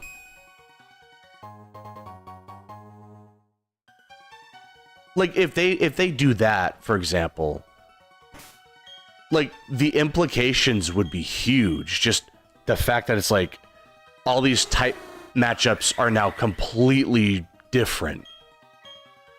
So now it's like, Bug is actually pretty good defensively. And now, like, actually serves a role in, like, offense. So now Gardevoir, which was normally, like, neutral to Bug, is now 4 times weak to it. Right? Like, stuff like that would be crazy big. Oh, I just realized this is where we can fish for a Feebas. No. No. I did enough fishing for a Feebas in Emerald. Thank you very much. I've fished up enough Carvana to know that it's not worth it. If I do it again, it's purely for bragging rights, and I just don't feel like bragging about it. It's just... I don't know, man. I just really don't feel like it. Even in Platinum, I just don't think it would be worth it, because it's like... Yeah, like, I don't know, man. That's just... That is a lot to deal with. And it's a lot to deal with to not get a lot out of it. You know what I mean? Like, it's not... I'm not really getting anything major out of it. And besides, now that I think about it, I'm pretty sure I need the Super Rod, and I'm pretty sure I don't get that until I beat the game and go to the... like, the fight area or something. Or, like, one of the areas. But you get what I mean. It's like... It's a post-game thing. So I literally can't even do it. I literally cannot do it at all right now. Which I guess is kind of a blessing in disguise, to be fair. But yeah, like, seriously, it's, I had my fun with that. And now I'm kind of just done with it. Maybe in Oris or something, I might consider it. But honestly, nah, I think I might just be done with Feebas. Unless they somehow make it easier to catch. Oh, nice. You know, which, fat chance, but... if they made it easier to catch... you know, that would be a little different. Then I wouldn't mind throwing it in there.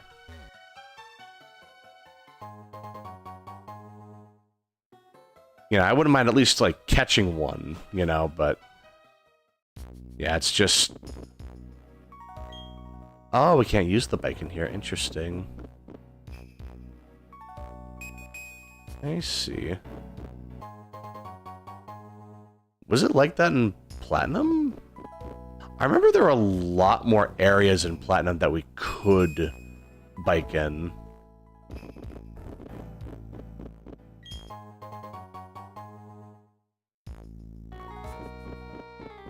Ah, dude. I just love it. The music, the scenery, this one guy that's just doing 360 no-scopes while moving back and forth. It's like one of those spinning loading icons that's like bouncing off the walls. It's like those two like screen icons where it's like one is spinning and one is like bouncing off the walls. So it's like they combined that. God. My man's just styling on me.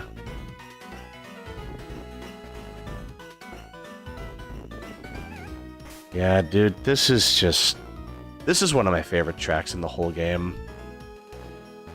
One of the best tracks in the series, just totally honest.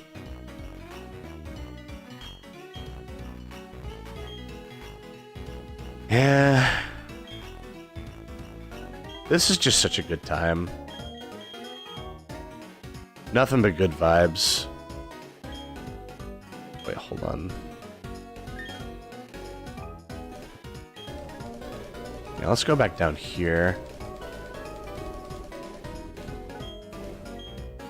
Then we can give that to... I think Freaky Fred. That should be fine. Yeah, let's see. Let's try spreading the EXP around a little bit.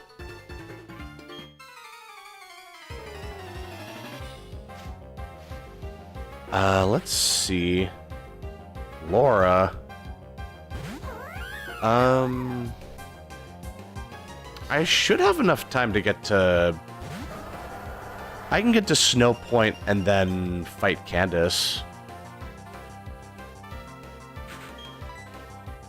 And then pretty much from there, let's see. What is it? Really? Freaky Fred, come on. That should probably do it. It'll take a while to explore everything around here. I remember exploration around here being a real pain in the ass, but I think it should be fine.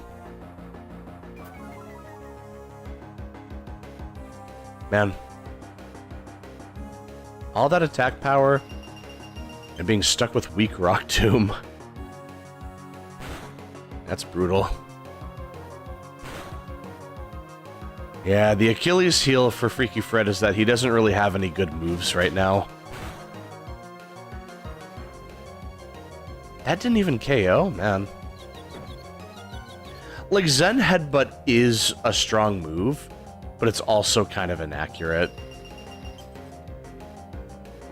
But, like, Assurance, I feel like, should have knocked it out from that health. Like, I'm really surprised it didn't.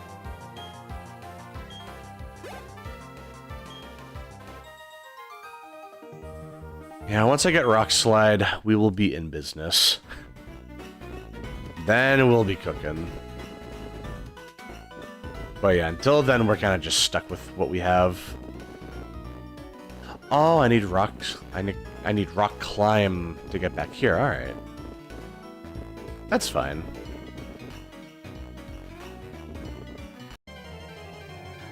Oh yeah, and then we can fight like Snorunt or Noctowl. All right.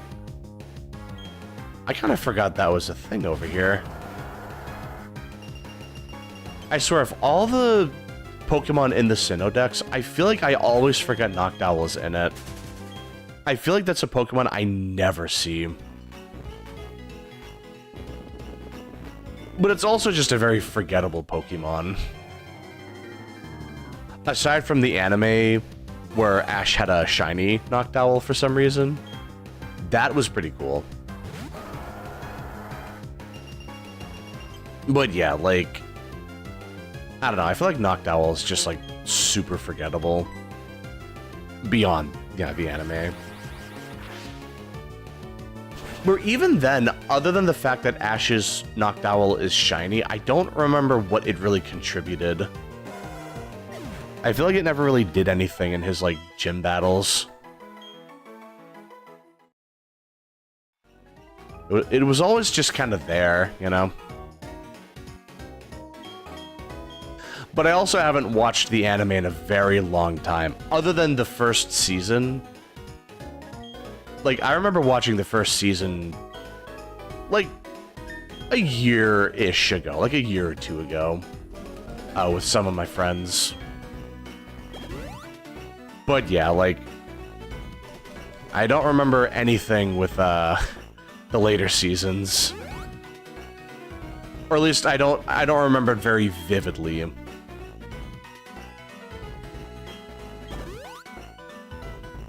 But yeah, like, I remember watching the anime all the time as a kid. Like, I remember little bits and pieces of it. But, like, I just totally forgot, like, just 90% of, of the anime. Like, anything, like, Gen 5 and beyond, I've never seen anything. I think I watched a little bit of the Generation 6, like the first couple episodes of it, but that's about it. Maybe like the first episode of Gen 7 as well. And that's about it from there. Like, I really don't remember. Like, I really just did not keep up with the anime at all. Okay, that's unfortunate. Should have used Assurance. The one time I used Zen Headbutt. Could I get a critical hit, please? That's okay. You know what? The hail will take it out. That's good. We're fine. Yep, there we go. Nice. All according to plan.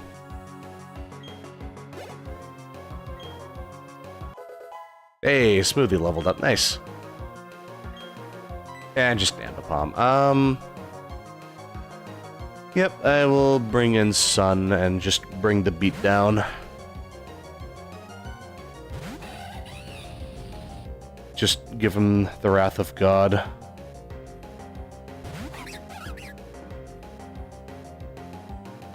Alright.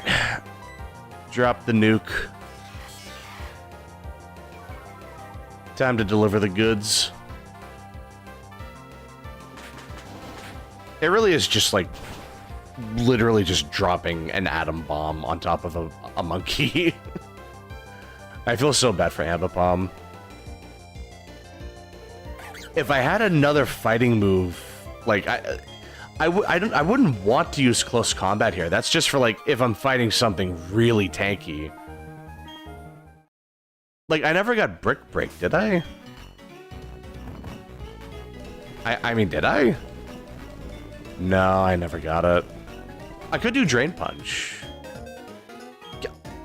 Why don't I do Drain Punch?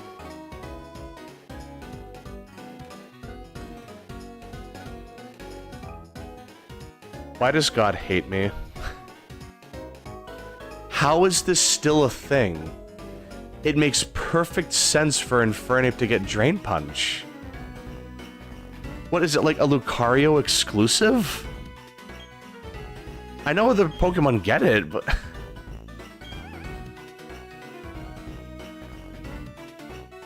Sorry, I'm just dying in the background. Like what?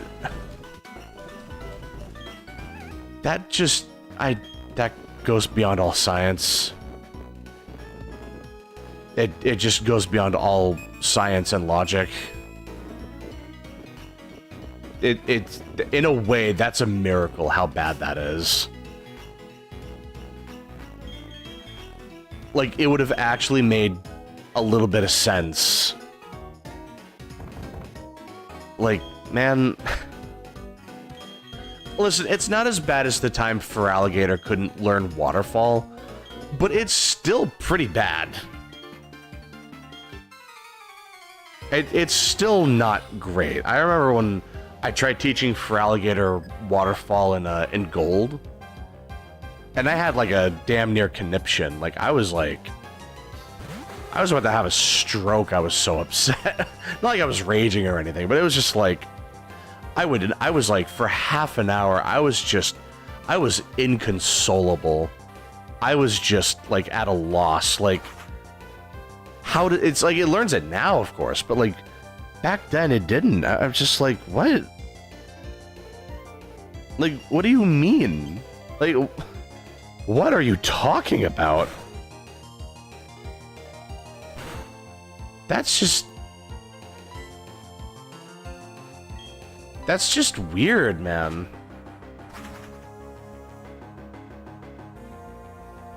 Like, I don't get it. Some things that make total sense just don't. Like, they just don't work. Like, I don't know, man. And then there are things that make no sense at all, but they just are allowed to work all the same. Like, take Wooper, for example. Wooper can learn Ice Punch. And it has literally no arms. Like, it doesn't have any arms. Let alone fists to punch with. So you're telling me, like, my Feraligatr can't learn Waterfall, but a Wooper can learn Ice Punch? Are you sure about that? Are you positive? Like, it's just so silly. You know, man, like, I can't take it seriously. It is just so bizarre. It really is a marvel.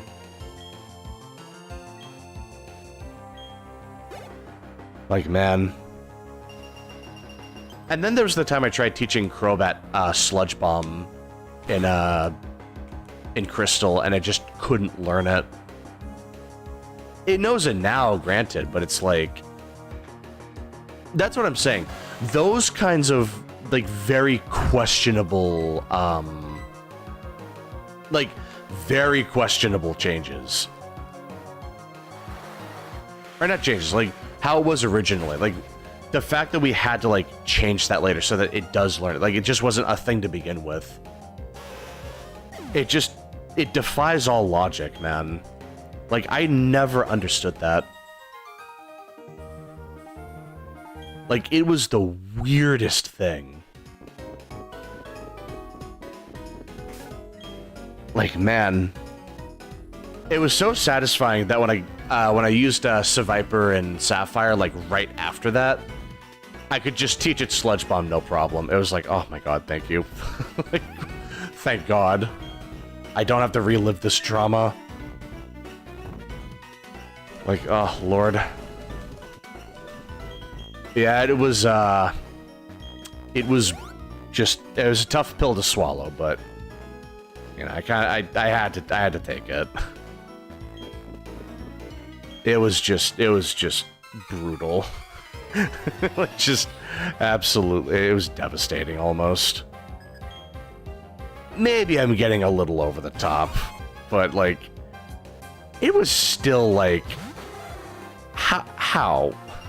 Like, why? You know, it's just like, man, I should. They're gonna have Ice Shard.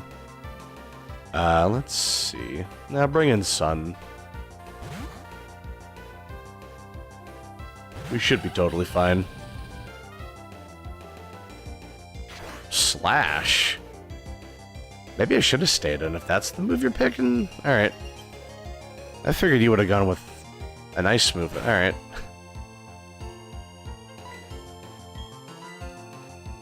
And at least this way, even if they do use Ice Shard, I can just beat them to the punch. No pun intended. But yeah,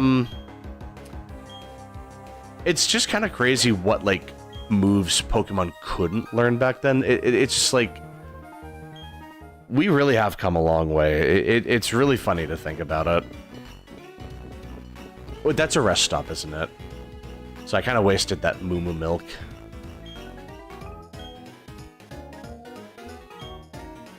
Oh, that's alright. Yeah, there we go. But alright, let's see. Oh yeah, I think I'm on TV. Oh. I thought they were going to talk about the time that I said dragon types were my favorite type. Guess that wasn't the breaking news headline that they thought it was going to be.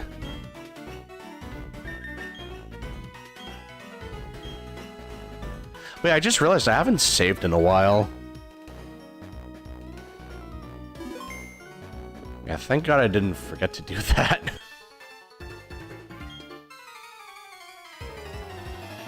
Yeah, sometimes I forget to save in a game and then I have to redo, like, hours of progress. Like, oh my God, it hurts. The worst is when it's like, you just got through a really hard fight, and now you just have to do it all over again. That's always the worst one. God, I remember, like... So, to be fair, this was entirely my fault, but, like, I remember back when I first played Kingdom Hearts 2.5 back on the PlayStation 3, and I had just beaten Roxas, and like it's stupid because it's like I beat him first try like really quickly. I mean, of course I did, but seriously, like I beat him first try, no problem. And, like, I bumped my foot on the console and accidentally pushed the reset button before I could get to a safe point. Because it's like, it was a cramped room, like, or I just was, like, near the console. Listen, I get it's my fault, but, and yeah, I feel really stupid saying it now, but, like, yeah, like, my foot hit the console and forced the thing to reset. And then I had to redo the fight all over again. Including, you know, the run back. It took me like 5 or 6 tries to beat him that time, which is like... It was so lame that I made a mistake like that. Like, I cannot believe I made such a dumb mistake. Oh, man. Yeah, but I mean, we all make mistakes, right? We all make such simple mistakes, don't we? Everyone makes that mistake. Everyone, like, kicks their console and forces a reset, right? I think that's a common tech issue. Yeah, I feel like everyone has that problem. Well, my coping aside. But still, like, it sucks when you lose a lot of progress. I've had that happen to me quite a couple times, and it hurts every time it happens. Like, it is just brutal. Let's see. I think we can get an item around here. Let me just look around. I could attack... Yeah, I could level grind a little bit. There's no harm in attacking this one, at least. I'm not gonna waste too much time on it. Yeah, exactly. Nice one shot. Mm-hmm.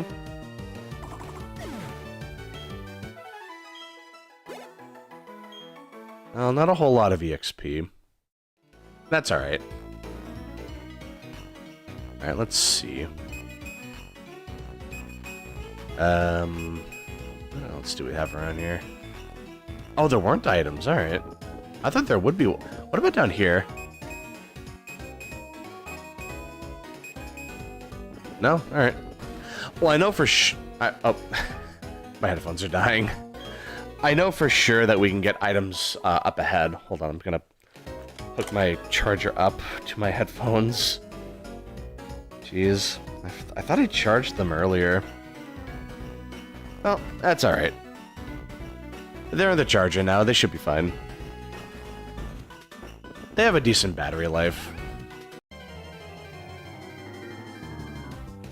But yeah, it's like I used to have wired headphones, but it started wearing out, like the top part.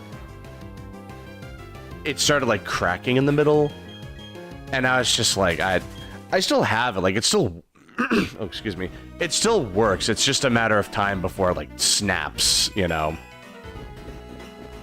And then it just becomes unusable, and then I get really sad. So to kind of get ahead of that, oh jeez, I forgot how snowy it is around here. Yeah, oh, this section sucks. I remember that. It's a lot of, like, just struggling in the snow. A lot of hidden items, surprisingly. Or maybe unsurprisingly. Let's see. Let me bring in Smoothie. They resist electric. That should be a good matchup.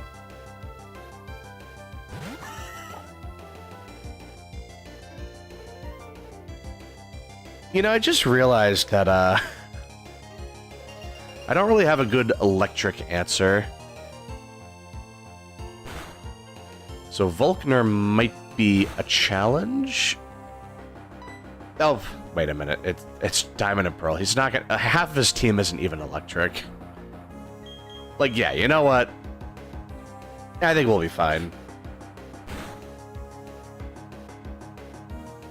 Like, unironically, I'm pretty sure Volkner will be fine. Like, purely because he doesn't have enough electric types to be a threat. Oh, Petal Dance is a contact move, that's right. Uh-oh. That might be a problem.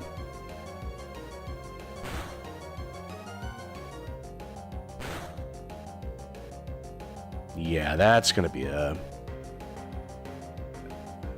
Yep, okay. I should have done Magical Leaf. I should have known Petal Dance wouldn't KO in the first place.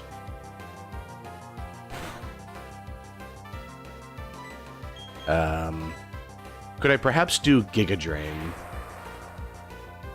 I think that would be good.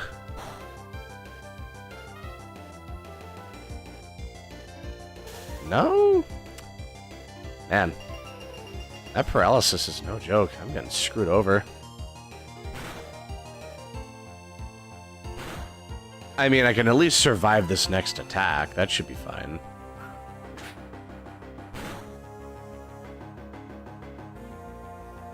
Yeah, I mean, I landed the finishing blow at least. I'll take that.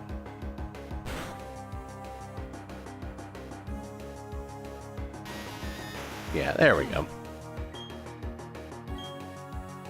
But can I fight the next thing with Smoothie? Probably not. Yeah, I should definitely just switch out.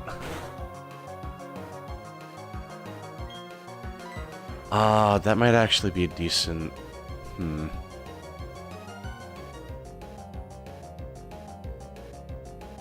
Yeah, no, why not? We'll see what happens. We'll screw around and find out.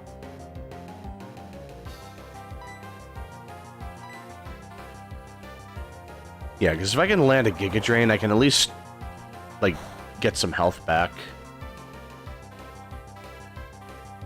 Yeah, there we go. That should do some decent damage, though. And we're getting a lot of health back, too. That's really good. That's the main thing. It is very important. Don't you dare. Don't pull that with me. I am not in the mood for that nonsense. Like, oy vey. Like, enough of that. God, I am not in the mood for Parafusion at the moment.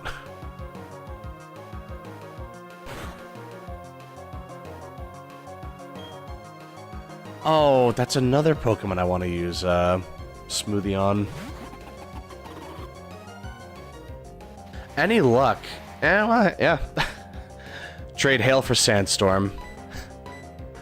Hey, it seems like a good deal to me. I don't know about you, but I think that's great. But we should be getting a good amount of health back with that.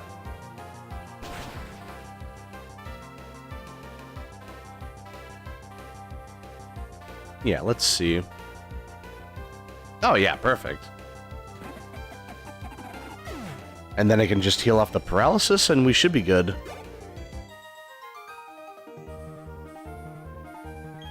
Let's see.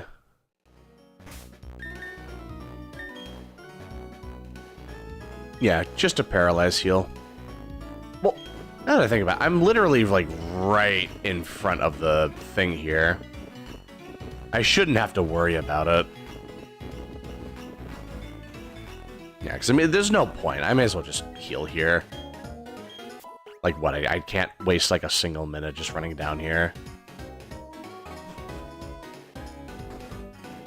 Yeah, so let's see. Let me put Sun in the front. He'll be good at dealing with any ice types we see.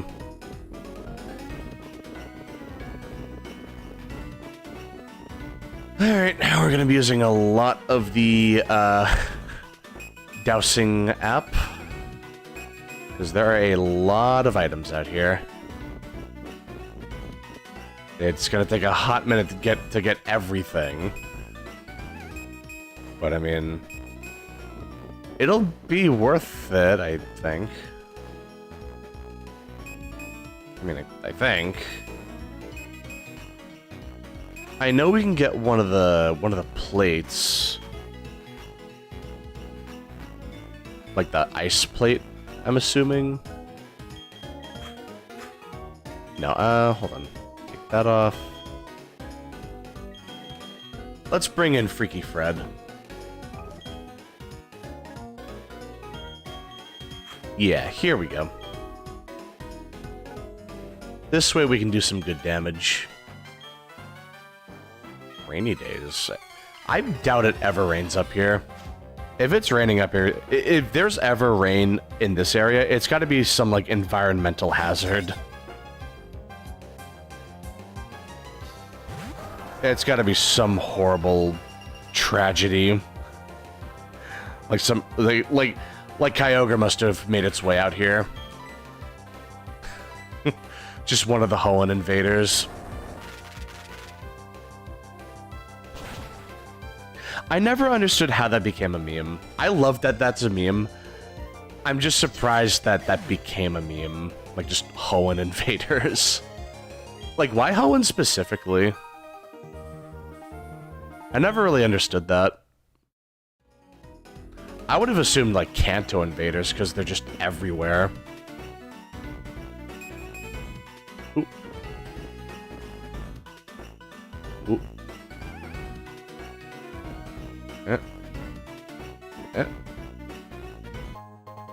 Hey, there we go.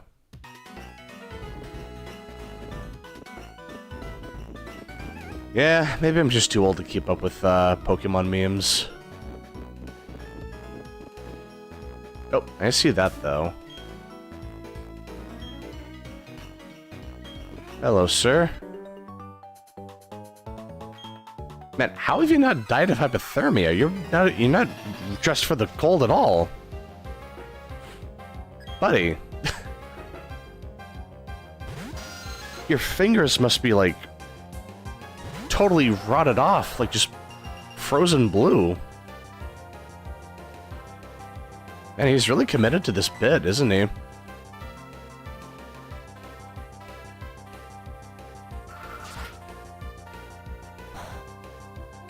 Like, he's gonna hide somewhere and he's gonna pop up and surprise someone. But if he's not careful, he's the only surprise someone's gonna find is, like, a dead body under the snow. Like, poor kid.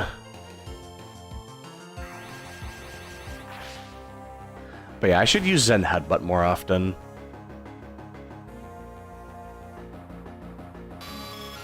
Like, I should use it a lot more often. That's gonna be... I'm assuming that's gonna be my best move until, I get Rock Slide. And then that'll be, like, my next big move. Croagunk. Oh yeah, Bella gets, Gyro Ball at level, like, 37 or 38, I think.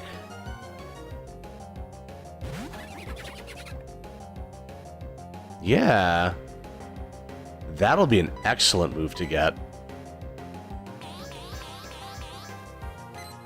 Yeah. I should definitely try to get that. In fact, let me look into that. When do I get Gyro Ball? Let's see.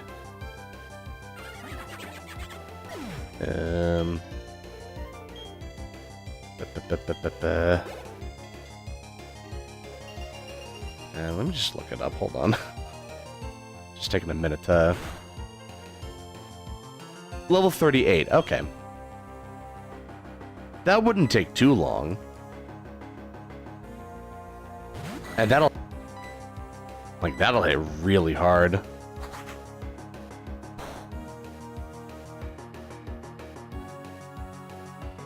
Because the way it works is the slower you are, the more powerful it is. And Bronzong is a very slow Pokemon, so it'll take full advantage of that. That'll be pretty good.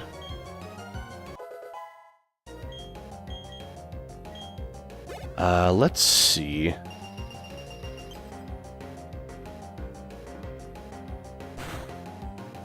We're almost enough to level up. This should do it, and then we'll only need one more level after that. So unfortunately, Bella won't have Gyro Ball by the time we get to Candace, if I had to guess. Although maybe, well, you know what? If I really focused on training Bella, I could probably make that work. I probably could. Let's see. Oh yeah, I should take that off. Man. Yeah, pollen season has definitely started. I think I talked about it yesterday, but yeah, I saw a bunch of pollen. Like, I had to, like, wash it off my car. Like, just use the... I just had to, like, the self-wipe. It sucked. Because I swear to God, whenever it's snowing... Jesus. Whenever it's pollen season, it's either I'm totally fine, or I am on death's door. God help me. God release me from this mortal coil. There is just no in-between. Like, it always sucks. It's either it sucks all year, and it, like, lasts forever, or it just doesn't faze me, and I'm just never affected by it. There is never an in-between. There's never just like, oh, you know, it's like, my nose is a little runny, but yeah, it should be fine. No, it's always like, it is always scorched earth, or just total serenity. There is no middle ground with this. It always drives me nuts every year. It's always just some coin flip, and I just have to deal with it. It's like, it used to be so bad as a kid. Like, I would get, like, I swear to God, like, half the time as a kid, it would just be, like, full-blown cold. Like, just, my nose is runny, my sleeve is dripping with snot. Maybe I shouldn't be, this is a bit TMI, but, like, it's true. It's just, like, I was always just a complete mess as a kid. Nowadays, I'm a lot better about it. Like, it doesn't affect me nearly as much. Like, it still hits me, but it's like... Like, I gotta go to work, man. They're not gonna give me paid time off just because I have a stuffy nose, you know? It's like... That's not how that works. But it's like... Like, I mean, seriously, just... It's... I'm always worried that something is going to happen. Wait, did I forget to give the EXP share to someone? I should have given it to Bella. Oh well. That's fine. No, but seriously, man, it's like pollen season is the actual literal worst. I always hate it every time it comes up. Because it's like, is this the year that God takes me? Am I going to heaven?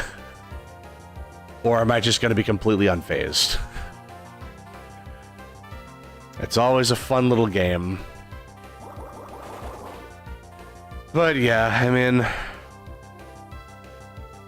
It really... I'm hoping it's not a big deal this year. I hope that every year. But still, like... I just really... I wish I wasn't like this. I just don't know why pollen season affects me so much. So I'm really hoping it doesn't... Like, I'm pretty sure it didn't kick in last year. I think it was totally fine last year. The year before that, 2023, I was a wreck. I was a complete, like... It was awful. I had a cough that lasted for, like, months. It just would not go away, and it always... I was just always so paranoid about it. I gave the thing to Shade, didn't I? The XP share, I gave it to Shade, didn't I? It should be okay. It should be fine. But seriously, just, my god. Like, 2023, that cold was awful. Like, it was just... I don't know what was going on with it. I just had a cough that lasted, like, 2 whole months. Maybe a little longer. It was just... I don't know why it was like that. I just couldn't understand it. Like, oy vey. Like, what a pain. But yeah, I am hoping that doesn't happen again anytime soon. You know, it may have happened because it was just... 2023 was just a rough year in general. I wonder if it just happened because it's like... Like, maybe I just wasn't, like, mentally healthy. Because, yeah, like I said, 2023, that year was really, really rough for me. Like, a lot of stuff happened all at once, and I just was having a hard time, like, dealing with it all. Yeah, it was a rough time. So I wonder if it was just, like all the stress made it really hard for me to, just deal with it, and then it just, like, my body couldn't handle the cold, and it just, like, kind of took over. That could be what it is. Which may explain why I'm doing pretty good now. It's just, like... Especially last year, where it's like, that's when I started streaming more often. That's when I started taking it more seriously.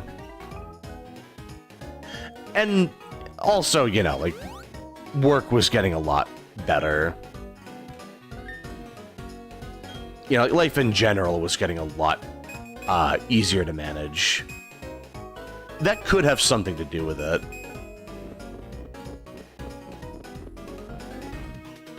Kind of hard to tell, to be honest.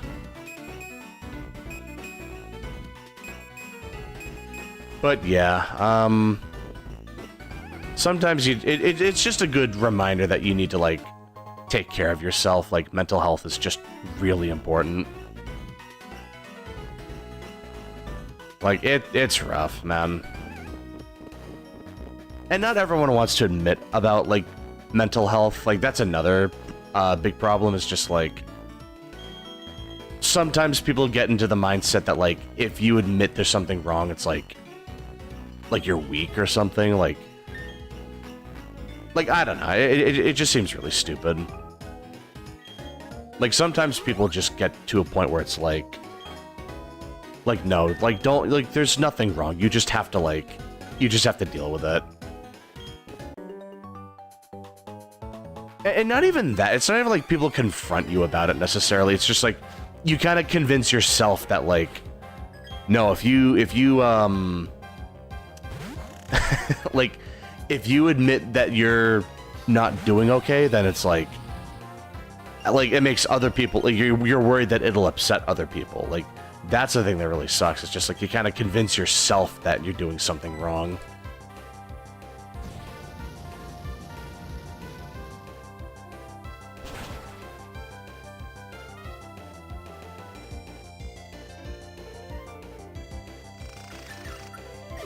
Yeah. Yeah, it's rough. But yeah, that's what I mean. Like, mental health is just really important. Like, last year was a really big, eye-opener for me. Yeah, it's just like, I need something to work towards. I need to do something that makes me happy.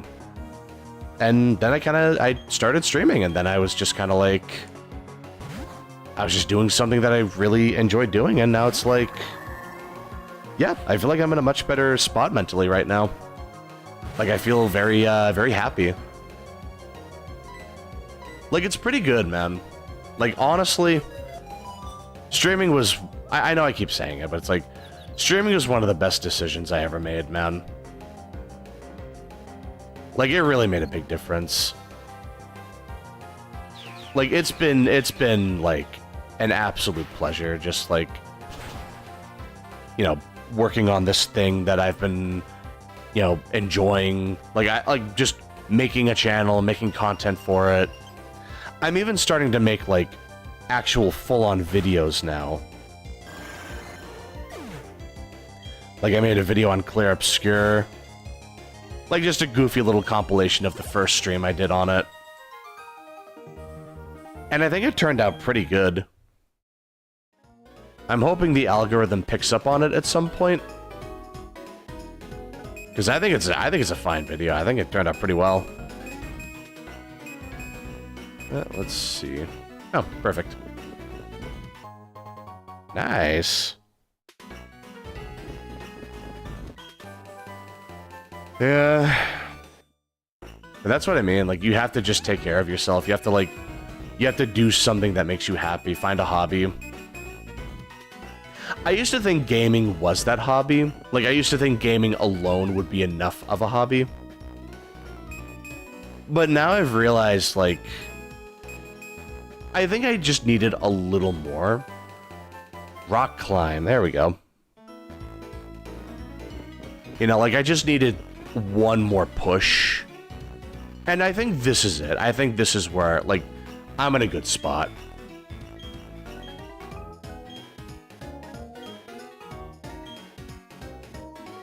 Yeah, it was, I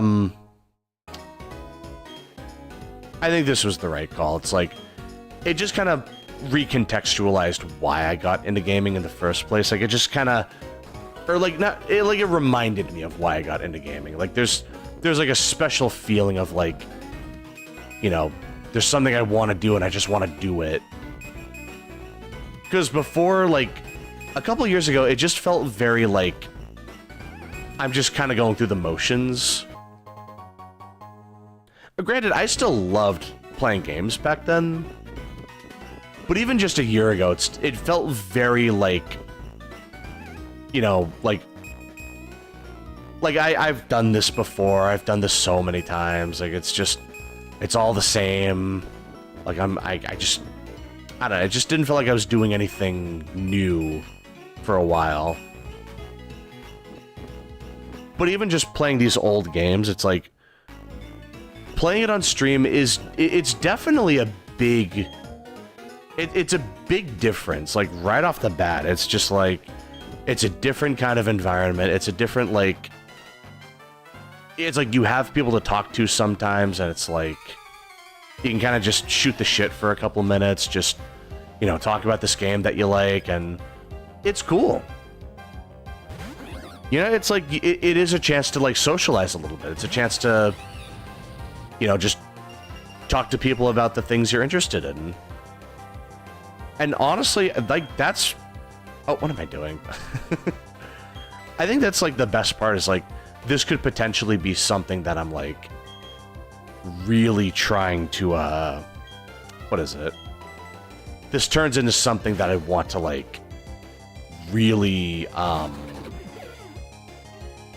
like, turn into a big thing. Like, if I could ever, like, grow the channel and get more people in the community, like, that'd be awesome. Yeah, just more people to talk to, more people to, you know, make content for, like, it'd be great. You know, it would feel really, like, fulfilling is the thing. Like, it already feels fulfilling. But it's like, I thought I was already fulfilled, like, a year or two ago. Just playing games, I thought that was enough, but, like, now that I started streaming, it's like, it feels like a new high, I guess. So I'm just thinking, like, if I really start grinding, could I maybe, like, get a bigger following and, like, hit that new high, you know what I mean? I don't know if I'm wording it right, but, like, just, there's something really addicting about making content. You know, it's just, like, it's really fun. Like, it's something I want to keep pursuing. Man, I don't know why I always get so, like... It's always Pokemon that I start, like, ranting. Not ranting, but, like, that I always just start, like, unloading my thoughts and just start, like, yapping for, like, a couple hours. I don't know why it's Pokemon that always makes me do this.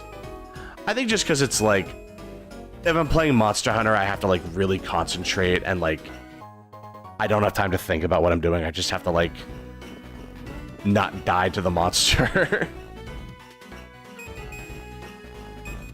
But I don't know, it's like when you're playing a turn-based game, it's just really easy to, like, kind of go into flow state and just start yapping for, like, an hour, a couple hours. I don't know, it's really cool. It's funny because I thought, like, a JRPG or, like, a turn-based game, I thought that wouldn't be the right game to play on stream. Because it's, like, it's very, like, text-heavy, very story-driven. So I just didn't know how much I could, like, I just didn't know if I could, like, add commentary on that. You know, like, it's just, like, I could, but it wouldn't be, I just didn't know if it would be frequent enough. I didn't know if it would be, like, good enough. You know, because it's just, like, I want to, like, I want to play these games. But thinking about it from, like, a new content creator's perspective, like, I need to focus on growth. I need to make engaging content, you know? Like, I got to think about it like a business guy, you know? Because when you're just starting out, that's when growth is the most important. Every sub is, like, every sub is incredibly valuable. Like, that's true regardless, but it's like, when you're starting out, it's like finding a gold mine. Just even getting one sub can be, like, a big deal. You know, like, it's just, there's a lot to think about with that. Because every new sub, every new viewer you get, there's a chance that becomes more. You know, it's like, you could potentially get even more than that. So you want to make sure you want to, like, maximize that. And I don't know, I just figured, like, maybe a turn-based game wouldn't be the way to do it, because it's like, I wouldn't be engaging enough, or I just wouldn't be able to, like, commentate. I just figured, you know, hey, maybe, like, Dark Souls or Monster Hunter, like, those games are usually pretty engaging. You know, those get a lot of, like, attention, right? Like, hey, maybe those would be good. And yet, I feel like whenever I do a Pokemon stream, that's usually, like, the stuff that feels more natural to me. Like, I get more, like, I don't know, it just, I feel more, like, relaxed when I'm streaming Pokemon. It's kind of funny how that works.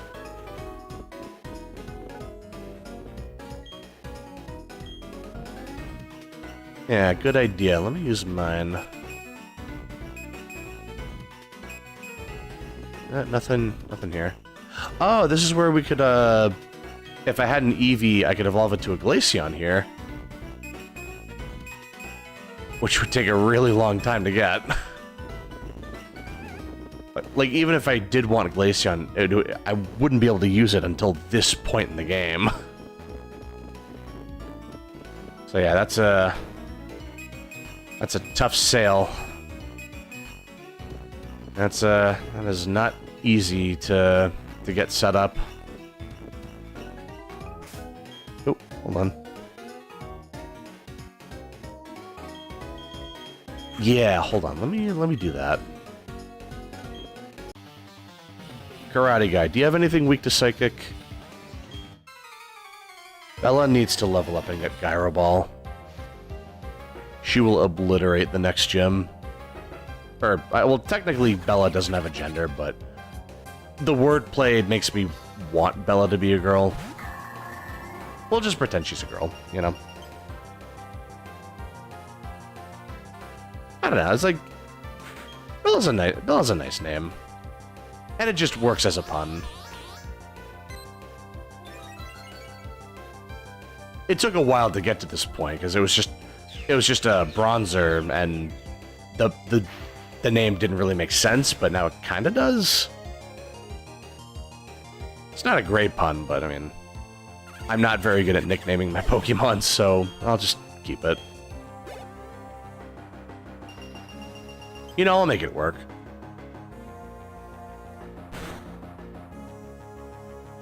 Let's see. Nope, I'll definitely stay in.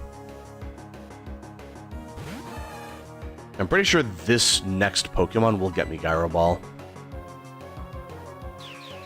I might be mistaken, but I'm pretty sure. Assuming this knocks it out. Yeah, I figured. Yeah, Machoke is really tanky.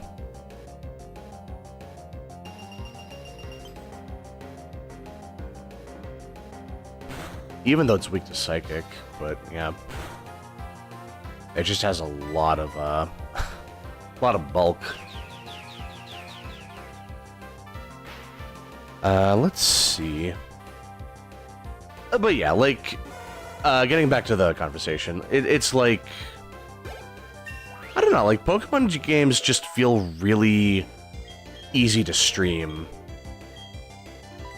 compared to, like, Dark Souls or Monster Hunter. Granted, like, I'm still gonna play those. I'm absolutely still gonna play them when I feel like it. But I don't know, I feel like RPGs are just, like, it's just a little easier for me just to, like, commentate, just to, like, unwind and open up and just, like, talk about stuff. Like, it's pretty cool. I like it. And as I start talking, you know, as I start getting better at, like, streaming Pokemon games, I'm hoping that can kind of, like, transfer to, you know, other games like Dark Souls and Monster Hunter. Like, I really intended this channel for this, I intended for this channel to just be, like, Dark Souls and Monster Hunter, and that's kind of it. Or, like, that would just mainly be those. And I probably wouldn't touch Pokemon. So to see that it's kind of like the opposite is true, like Pokemon is like becoming the new big thing. Well, I say new, but like it's become the main thing on my channel at this point. Just to see it all like, no, we can, yeah, Freaky Fred will get a chance to train in the next area. In fact, hold on. We can train him right now. But yeah, it's just like, it feels nice, because it's like, I've been a big Pokemon fan for years and years and years. I've been playing ever since Pokemon Red. Like, pretty much the tail end of Pokemon Red and Yellow.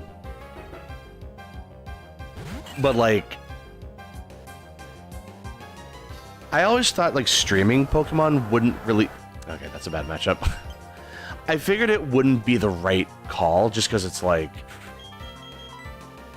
Like, I don't know. Or am I faster? I don't know, let's see. Oh, thank God. Okay. Just because it's like I just didn't know if it was going to be something people want to watch, and I didn't know if like I'd be able to commentate on it or make it like engaging or something. But that's what I was saying a little while ago. It's just like, you know, you got to stop worrying about what gets clicks and like just drop that mindset, you know? Like just do what you have fun with, do what makes you happy, and the rest will work itself out. And yeah, like, lo and behold, I think that logic has held up pretty nicely for me. Because it's like, even if what I'm doing doesn't, like, perform, per se, I'm still having a lot of fun just making content. Just kind of like, just honing my craft, basically. Like, it's been pretty good for me.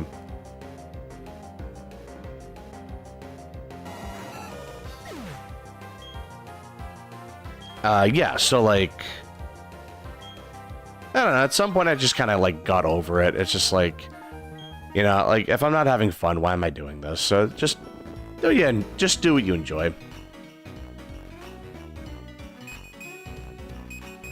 And yeah, at some point I just said, screw it, I'll just do what I want. And now here we are, just playing Pokemon. And I could not be happier.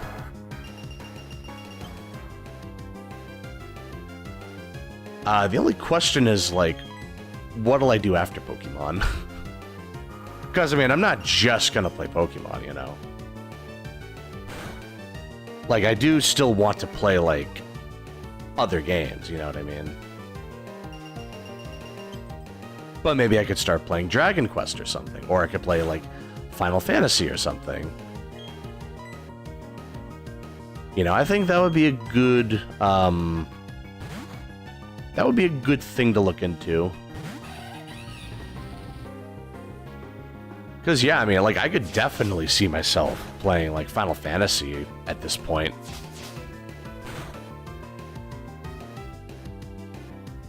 Alright, are you done scratching me, man? Come on. Thank you, you're just being rude. Also, I should switch, hold on. I should take Freaky Fred out of the lead spot.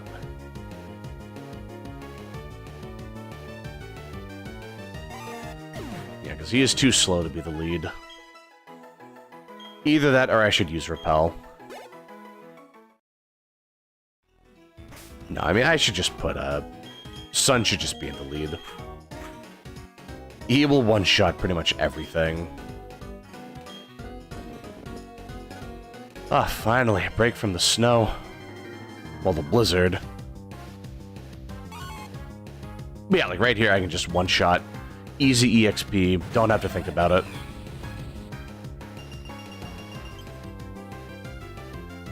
Oh, yeah, like, let me think. I say that as if I haven't thought about it before. I swear I say that all the time when I'm playing a game. But that's what, like, I'm just really excited to, like, make content. Like, I want to know what I'm gonna do later. So I can, like, plan around it. Like, I can make, like, I can maybe do, like a totally RPG month or something. You know, like, just full-on RPG... Maybe, like, June. And I could call it, like, RP June or something. Like, just have fun with the naming or something. Yeah, like, I could probably do that. Like, just do, like, 1 month where it's just total RPG, JRPG. 1 month where it's just all Dark Souls or something. Like, I gotta wonder. Like, Dark Souls, like Souls, like, September or something. Yeah, Soultember. We can work on the naming convention later. Let's see. Monhun May, which is 45 minutes from now. May is in 45 minutes. So it's a little late for that. But I mean, I could do something like that. Yes, no point. Dude, the music is so good.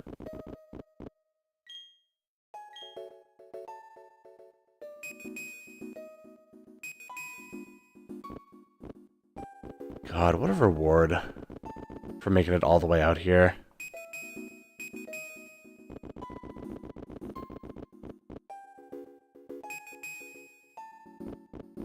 Such a good theme.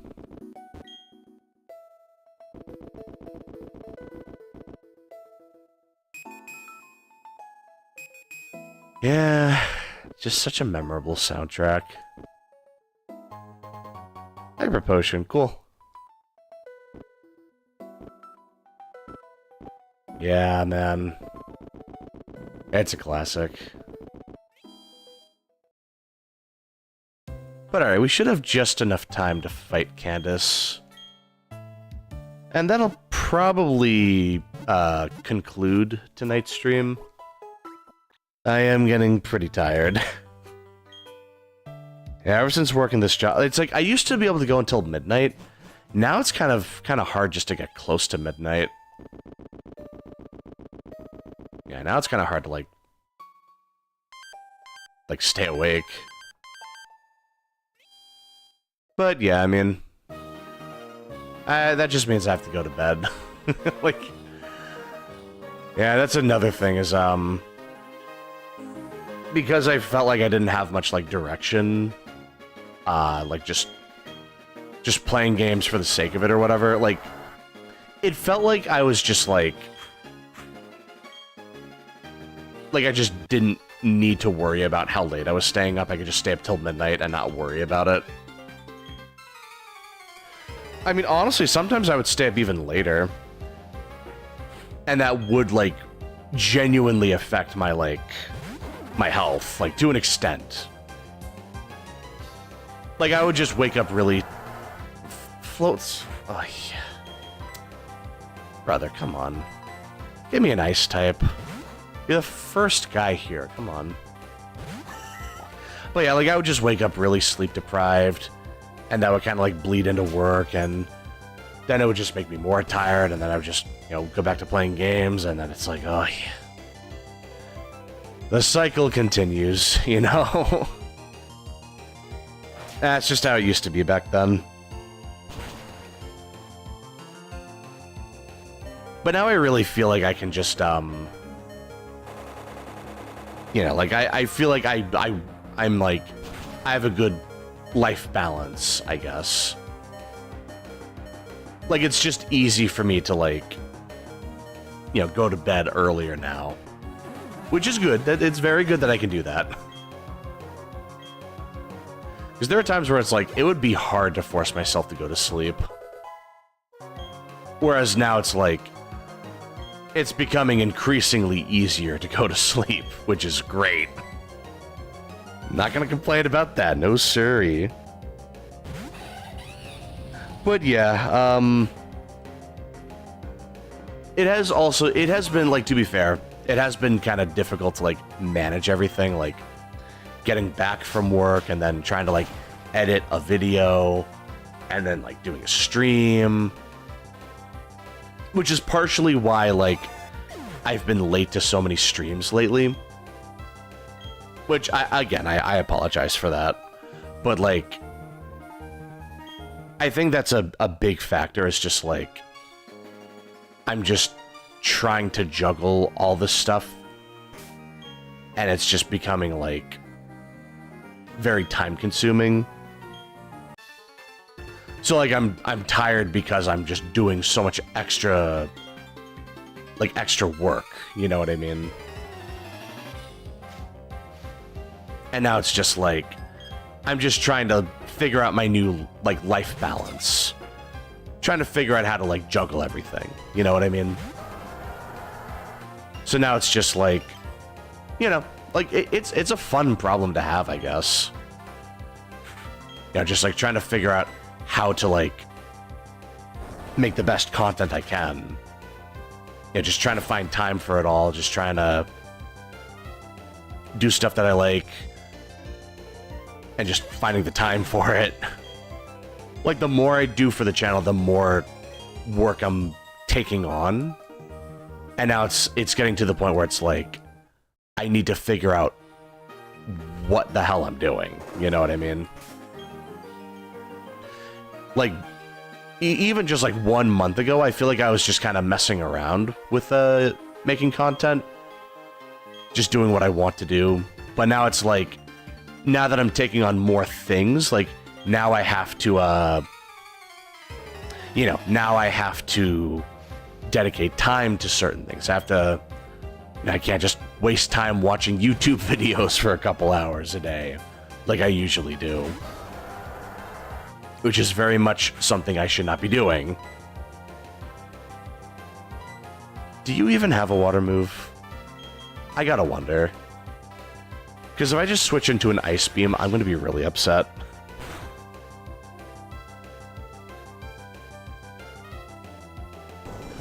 Alright. Well, I guess I deserve that. I was really pushing the envelope on that one. Yeah, okay. Well, that is what it is. Let's see. Well, at least Smoothie will be at full health after this Giga Drain. But yeah, now it's like it's a matter of like trying to juggle everything and finding a new system for my day-to-day routine. And I think I'm starting to get it a little bit. It's just right now it's a matter of you know, it's just figuring out that new system. Which will be fine. It'll take a little bit, but it should be okay. You know, like, I'll get around to it at some point. Ooh, I should use that. There we go.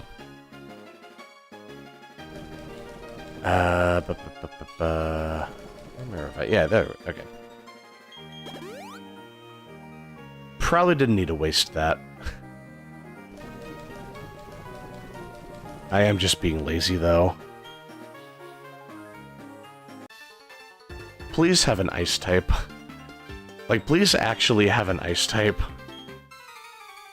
That's all I ask. Just, like a Snover or something. I'll take even that. Oh my god. This is really unfortunate. I mean, I'll go for Rock Tomb. Let's see what happens. Maybe it'll kill. Maybe we'll get lucky. Okay, thank god. But yeah, like, trying to do, like, video editing, it's definitely eating up time. It's not going by as quickly as I would have preferred. But, I mean, it is what it is. Once, like I said, once I get better at it, once I get used to it, it shouldn't take up as much time and I can, like, really focus on things. I'm normally a person that doesn't work on, like, a schedule. I kind of just would do things as it happened. I would, you know, I would just watch a video when I felt like it. I would play a game when I felt like it. Like, it just really happened whenever it happened. I'm pretty sure Resisted Flamethrower is stronger than Mach Punch. Pretty sure this will KO. Especially because I have a quiet nature. Yeah, there we go. But yeah, so it's like, once I get into the habit Like, once I'm able to, like, maintain a habit. And another freaking Steelix. They really are everywhere, aren't they? But yeah, like... It's pretty good. Like, it will be pretty good, at least.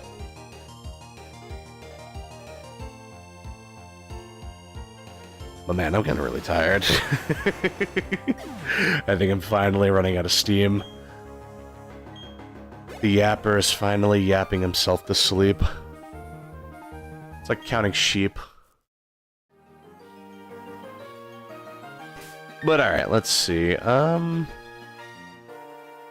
might be able to get away with one more fight with Freaky Fred. Yeah, there we go. Alright, let's see. Finally an ice type. You would think we were doing like a water type gym. Like Crasher Wake just came back for round 2. Let's see, maybe Rock Tomb KOs. Kinda hard to tell. That Snover's at a pretty high level. No, I feel like that should KO. It should be fine.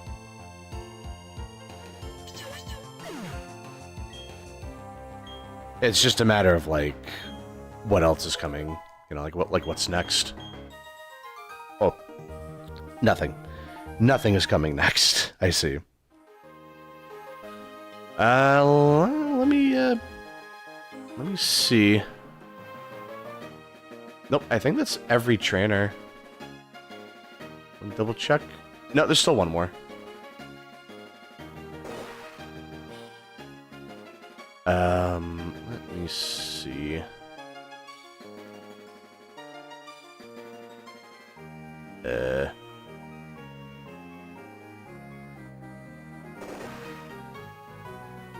How do I get to her?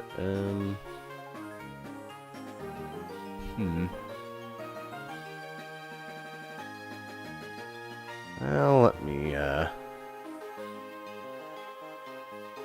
Oh, there we go.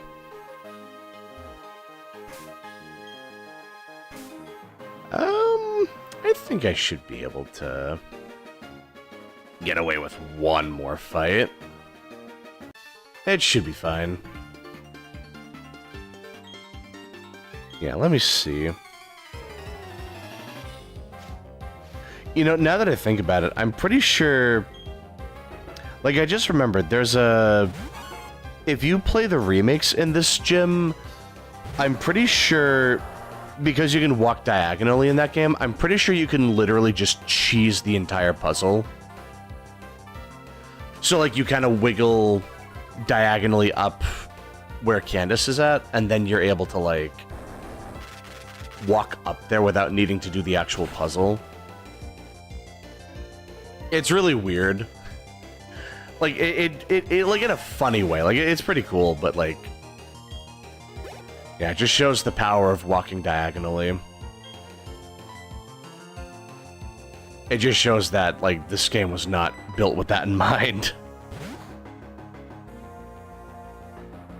I would not mind testing that out. I do want to see if I can pull it off.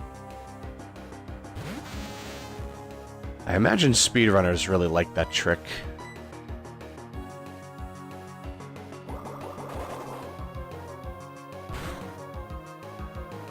But yeah, let's see. This should be the last trainer, and then we can just... I'll go back and heal, and then I can fight Candace. And then we can probably leave it there. We should be fine at that point. Barrier will not save you, my friend.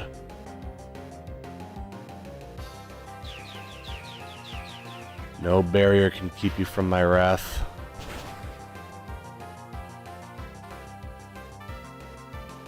A very sleepy, tired wrath. Like, just... I'm really feeling a little little tuckered out. A little fatigued. Oh, man. I don't know, I think that's just part of, like, getting old. It's just, you get tired more easily. I mean, I'm only like, 30. I'm gonna be 31 in, like a couple weeks. But yeah, yeah, like, I don't know, you just get tired more easily as you get older. That could be it as well. Alright, let's see.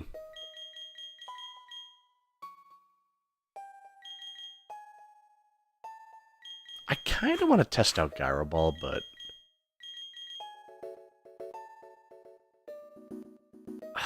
I'm really tempted. Okay, we'll give you the EX... Oh, you have the EXP share? No, you do not. You have the EXP share. Yeah, okay. Give it to Big Guns. There we go. And we'll use Sun.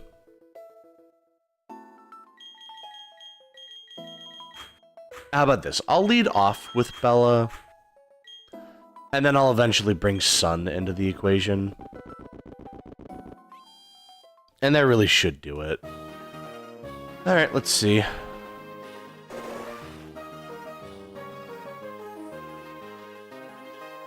So we do that. Oh, this... let me see.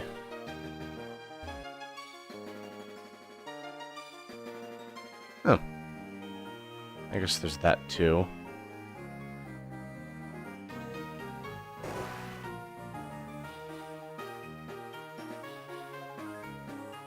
I fought that guy, didn't I?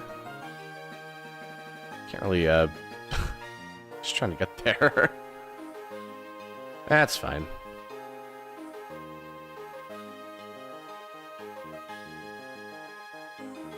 Nope. Hold on. Get this one.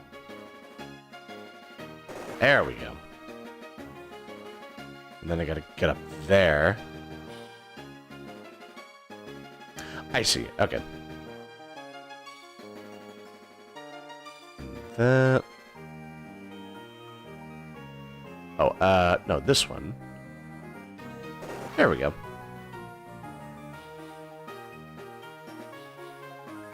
Let me see.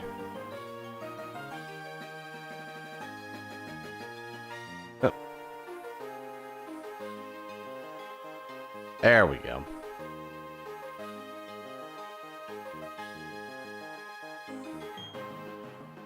Okay, no, I already did that.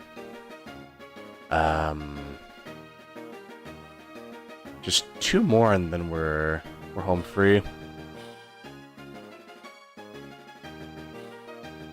Yep, I see. I think I see what I need to do.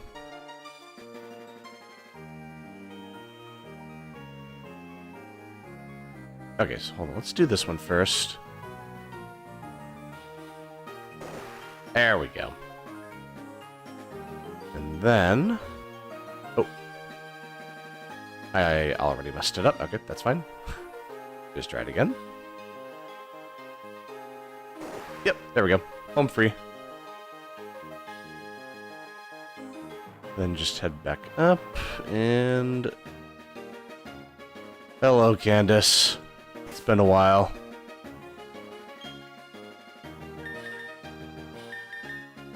Hold on. Don't I have the iron plate? Yeah, let's see. Oh, there's iron... There's iron ball. Oh, actually, that would maximize my speed. Or it will minimize my speed. Thus, maximizing the power of Gyro Ball. Yeah, alright. I'm pretty sure that's how that works.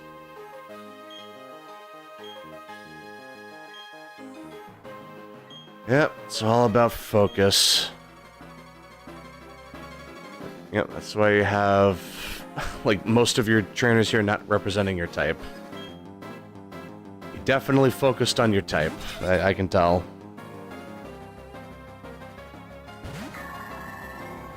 I swear to God, if she has a Steelix that I forgot about, I'm gonna lose it. It's like, I know she has a Medicham, but like, if she has a Steelix on top of that, I'm gonna be completely inconsolable. I'm gonna be at a loss for words.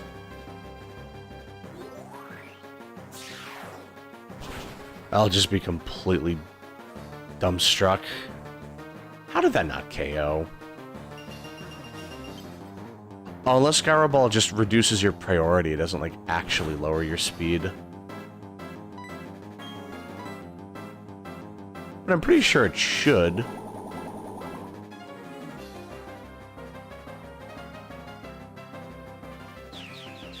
Maybe I should have done the Iron Plate after all. Well, that's alright.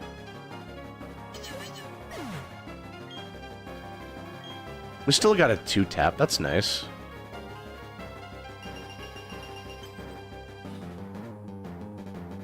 Alright, let's see. Oh, Abomasnow right off rip. Yeah, let's see how much Gyro Ball does on this. I love how its cry just sounds like a car revving up. You are so rude. That was so unnecessary. Like, man, why you gotta be like that? That is so rude. Well, that's fine. I can just heal that. And hopefully you're not gonna do anything about that. Okay, I can use a full heal. That's fine. That'll be okay.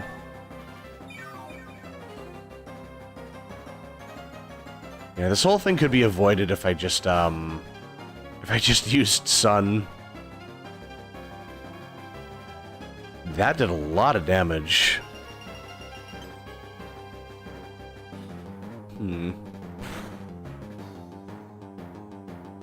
Yeah, I'm thinking Bella's not gonna get the job done here.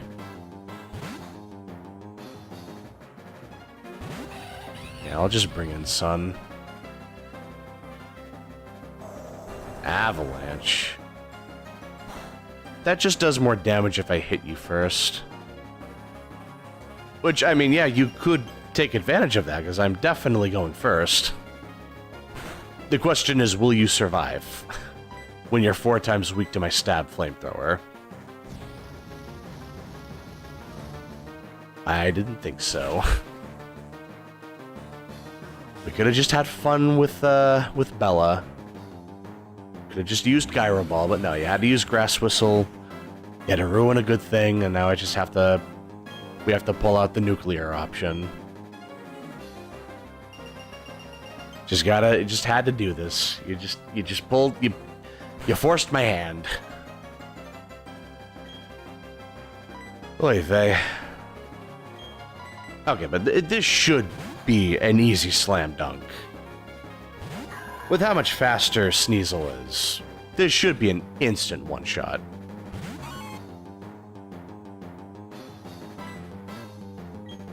This should just instantly evaporate it. We should be fine here.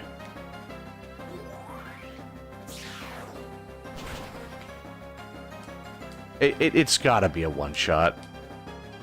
There we go. You know, it's making me think maybe I should just replace Gyro Ball with Iron Head. You know, if it's gonna be this week, I wonder. Yeah, there's the Medicham. I noticed that she saved the non-ice type for last. Are you perhaps embarrassed that I called you out on that? Like, most of your gym does not actually have the type you represent. I mean, that's gotta be embarrassing, like, man.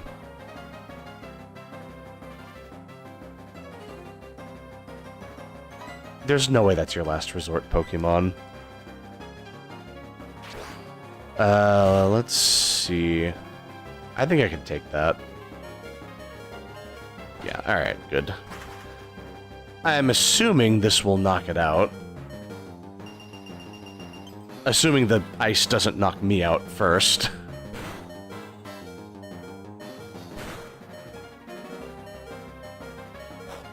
Oh, bulk up? Ugh. Have you no shame? Unreal. Shade, could you please land a critical hit? Please? Please? Man. We're just playing the long game, huh? We're just doing it like this, are we?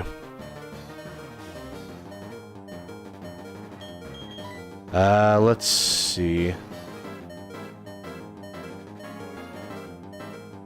Cause Shade is definitely gonna die if he takes another hit. In fact, if I attack, the hail is gonna knock me out.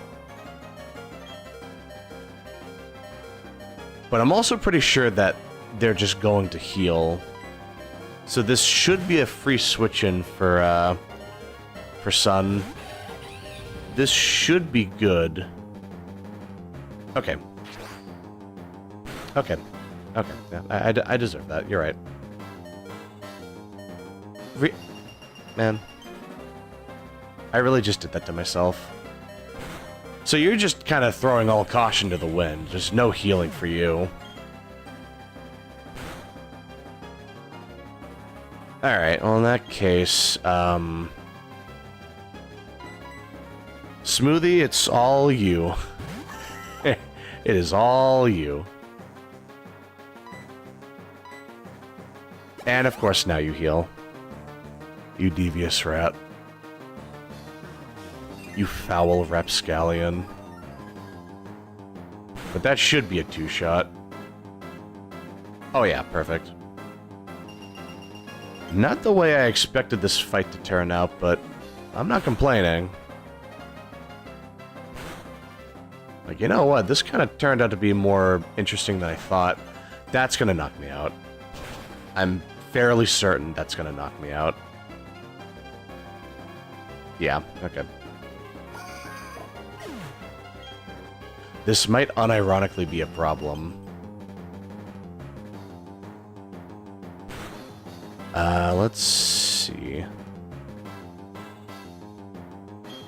I mean, it should be fine. I can just stall with Bella. Let's see.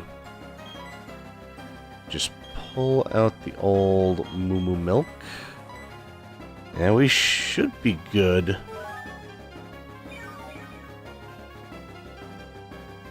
The only question is, can I take the next hit? Oh, you're not even trying. What do you mean? Like, you're literally just throwing for me. I mean, I appreciate it, but like... You're not even trying. Like, you're just giving me free XP. Oh.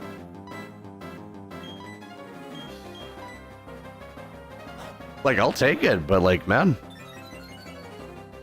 I really thought this was going to be a more interesting fight. It's so ironic, like, the Pokemon that was not even an Ice type gave me the most trouble at the Ice Gym. It's funny how life works. But yeah, I mean, it is what it is. Takedown, a little late for that. Really don't need that. Alright, we did it. I'm ready for bed. Oh my god. Got a quick little victory yawn. Icicle badge, nice. Perfect. I will take that. I will take the ability to use Rock Climb outside of battle. I very much appreciate that. But yeah, now that we got that done, we are able to use rock climb, so that's pretty cool. But I'm not doing that until next time I play this game. Let me think. You know, last thing I'll do is, I can at least delete cut for rock climb, just so I don't forget to teach it later. So yeah, let's see. Go to Canalav. And that should just about do it, actually. So yeah, let's get rid of cut. I'm pretty much done with that at this point. Unless there was another move I could get rid of. Like, let me check.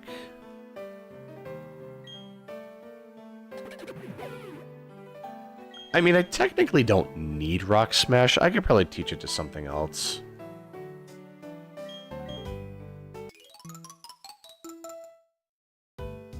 Yeah, let's see. Because, well, Rock Climb takes top priority. That goes without saying. I could have taught it to, Freaky Fred, actually. Interesting. I could reteach it to Sun.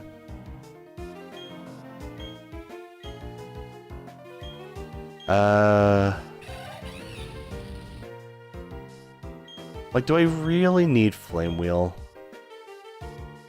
I don't think so. Yeah. And I have Heart Scales. I can reteach something if I really need to.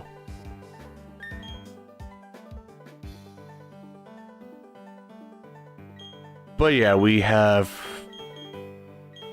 pretty much, soon to be at least, pretty much every overworld HM, like every movement option.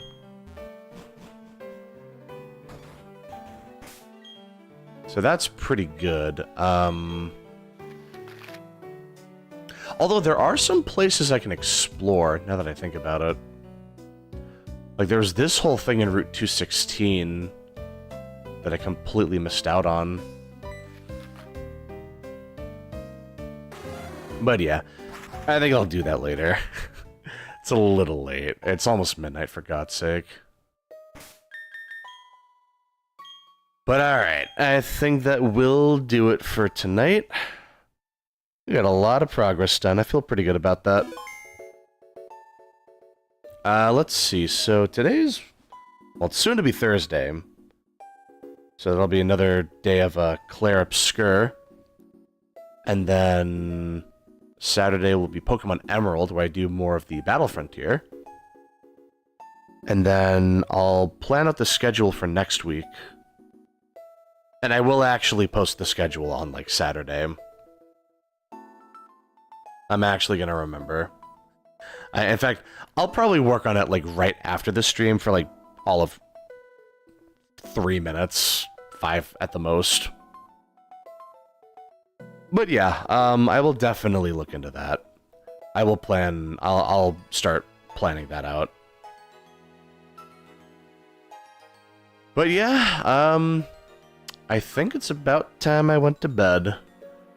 I've out-yapped myself. I'm yapping myself into a coma.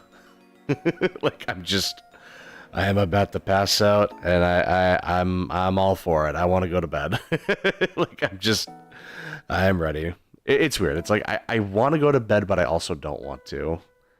It's a weird feeling. It's like, I don't know. It's like when a kid wants to stay up, but their body just physically can't stay up, even though they want to, but they just can't. Oh, man. I'm ready to go to bed. But anyway, thank you for watching, and I will be going to bed, so I'll see you when I see you. Have a good night.